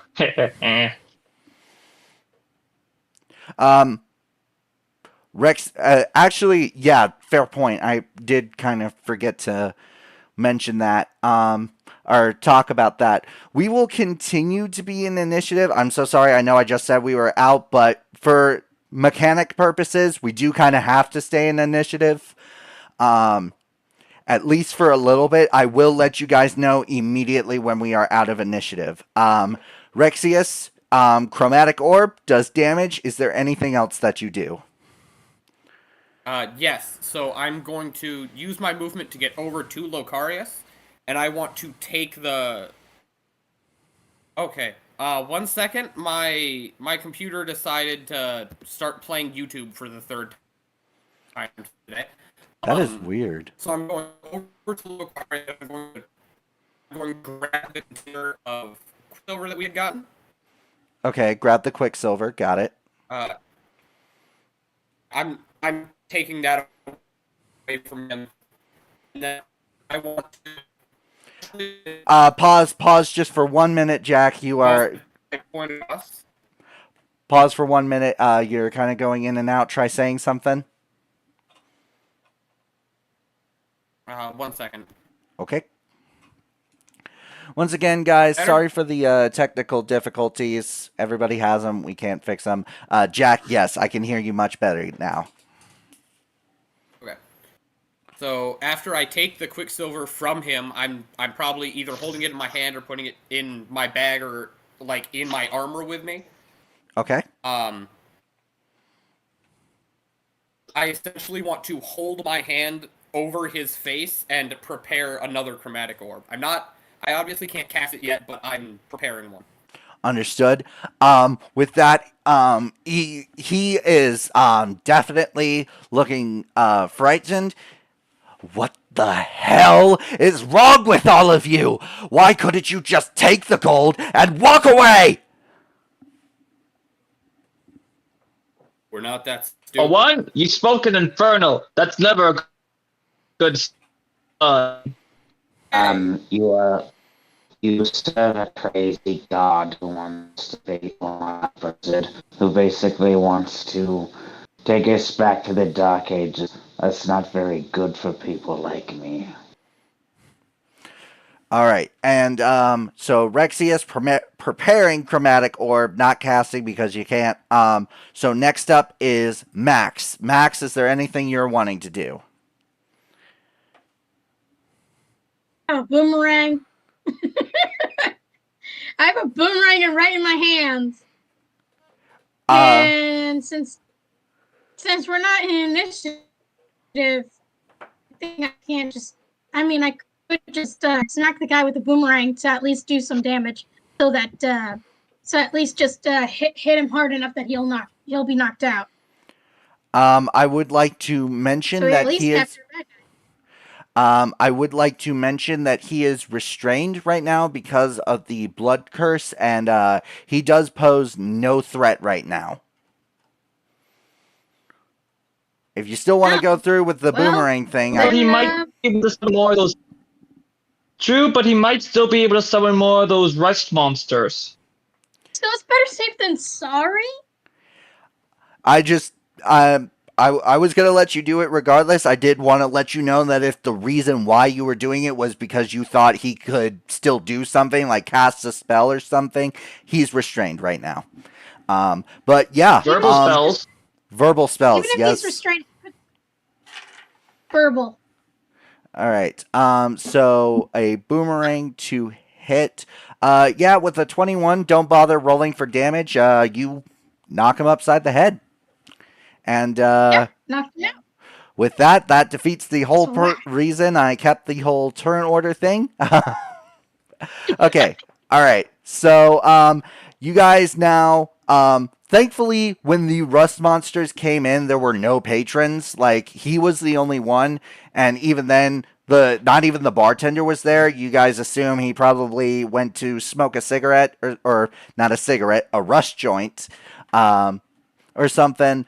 So it is literally just you guys and Locarius and 2 holes where rust monsters came from. All right. Any way we can salvage something from the rust monsters while someone ties him up? Since that only lasts so long.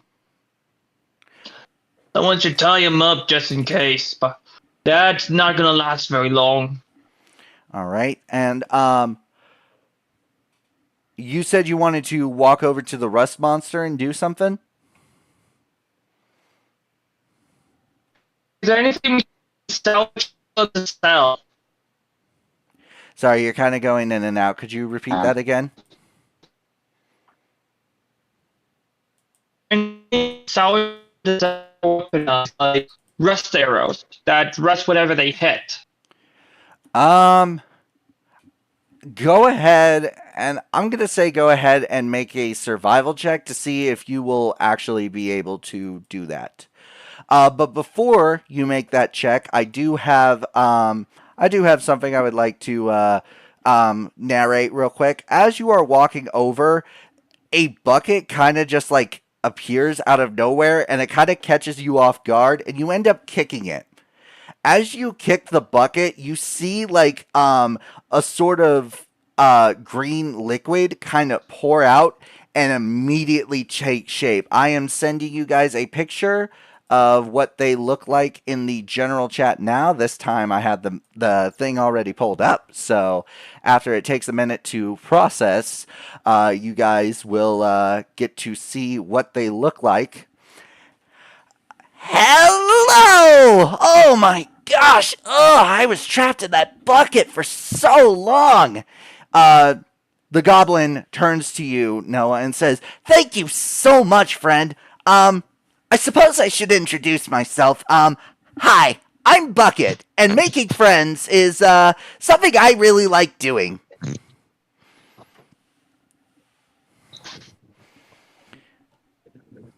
Hello there, Bucket. How are you today? I'm doing great. Thanks for asking. Sir, are these your friends as well talking to you, Noah? Yeah. I'm just confused. Did someone tie him up, by the way? Yeah, Trying to quickly change his stuff. I'll grab my robe. Well, any friend of yours is a friend of mine. As I said, my name is Bucket, and now that you've sort of, oh, how do I put this? Released me, I would like to be your friend. All right, quick pause out of character. So the introduction of Bucket is a thing that I incorporated to where if a player is not able to show up, or if you guys just feel like you need the extra help, you guys have a friend to help you. Now, while I will be narrating and playing, obviously I will not be like giving away any sort of puzzle answers or anything like that. This is just my way of being able to fill in for someone who is not able to make it without playing their character, because I really don't like doing that, because I feel like I don't play people's characters how they want to be played. So, I am currently checking the crazy man. I rolled a 20. All right, investigation on Locarius. You see some items of interest, including bracers of defense and a cloak of protection. Normally, I think the identify spell is pretty ridiculous. If you're a spellcaster, you know magic items. But if you're not a spellcaster, that's where things like identify or taking it to be appraised or whatever. So he currently has on him, he has like very minimal stuff. He's got a quarterstaff, his spell book. The big things the really big things of note are bracers of defense and a cloak of protection, which he is currently wearing. I will take the bracers and the spell book unless somebody. What do the two? How much AC do those two items give you? The Cloak of Protection gives you a +1 bonus to AC and saving throws, but you have to be attuned to it. Both of these items require attunement. And the bracers give you a +2 when you are wearing no armor or shield. You cannot wear armor or use a shield. Oh, then if he's taking the bracers, I'll take the cloak, since the best armor that I can wear just gives me an extra +1 to AC. So might as well wear the weaker one and still get stealth. All right. And Bucket walks up to you, because I do kind of want to just quickly finish that off real quick. Bucket walks up to you and says, anytime you need me, just grab that bucket and either put it on your head like a funny little hat, or you could do what you just did and kick the bucket. Pun not intended. I wanted to say thank you so much. I've been trapped in that bucket for so long. I don't mind going back in there now, because I can see you all are really busy right now. But I promise, I am your friend. No lies. I care for all of my friends. I actually have healing magic. I am a cleric. But if any of you should get hurt, let's say I have kind of an angry side. Just try your best not to exploit it. Well, I should get back to the bucket. Bye. And with that, Bucket kind of places her hand on the bucket, and she just morphs into that liquid form and goes into the bucket. Noah, Mark, or whoever wants to carry the bucket, doesn't really matter. I see that Jack wants to carry it. I want the bucket. Okay. Hey, bucket lift! I'm gonna roll my survival check on the rust monsters. That is right. I completely with forgot. Advantage. That's a 17 plus 5, so 22. With a 22, you are able to. Do you have vials or any sort of bottle? Got chemical stuff, so I would assume it comes with a few vials. Yeah, I'm going to say it comes with I'm going to say it comes with 4 vials. And you are successfully able to extract 2 vials worth of this rust monster special rust, which will apply the rust ability, which I will go ahead and copy and paste and send over to you personally, and then we can do any craft checks that may be required for that. We can do those off camera. So that way we don't slow down the session. I just went ahead and sent it to you, so just go ahead and take a look at that whenever possible. But yeah, so the rust monster thing, and then Locarius is officially tied up. I'm not one of those sicko DMs that makes you roll for that. That is so dumb. And that was a thing in 4th edition, apparently. You had to roll for, like, how strong the knot would be. That's ridiculous, in my opinion. But, unfortunately, looking at the time, that is going to have to be the end of this session here. Looks like we'll have to do an interrogation episode next session.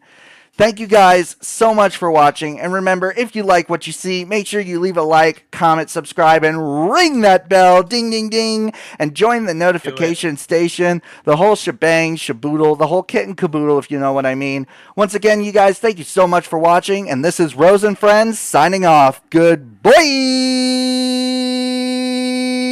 Okay.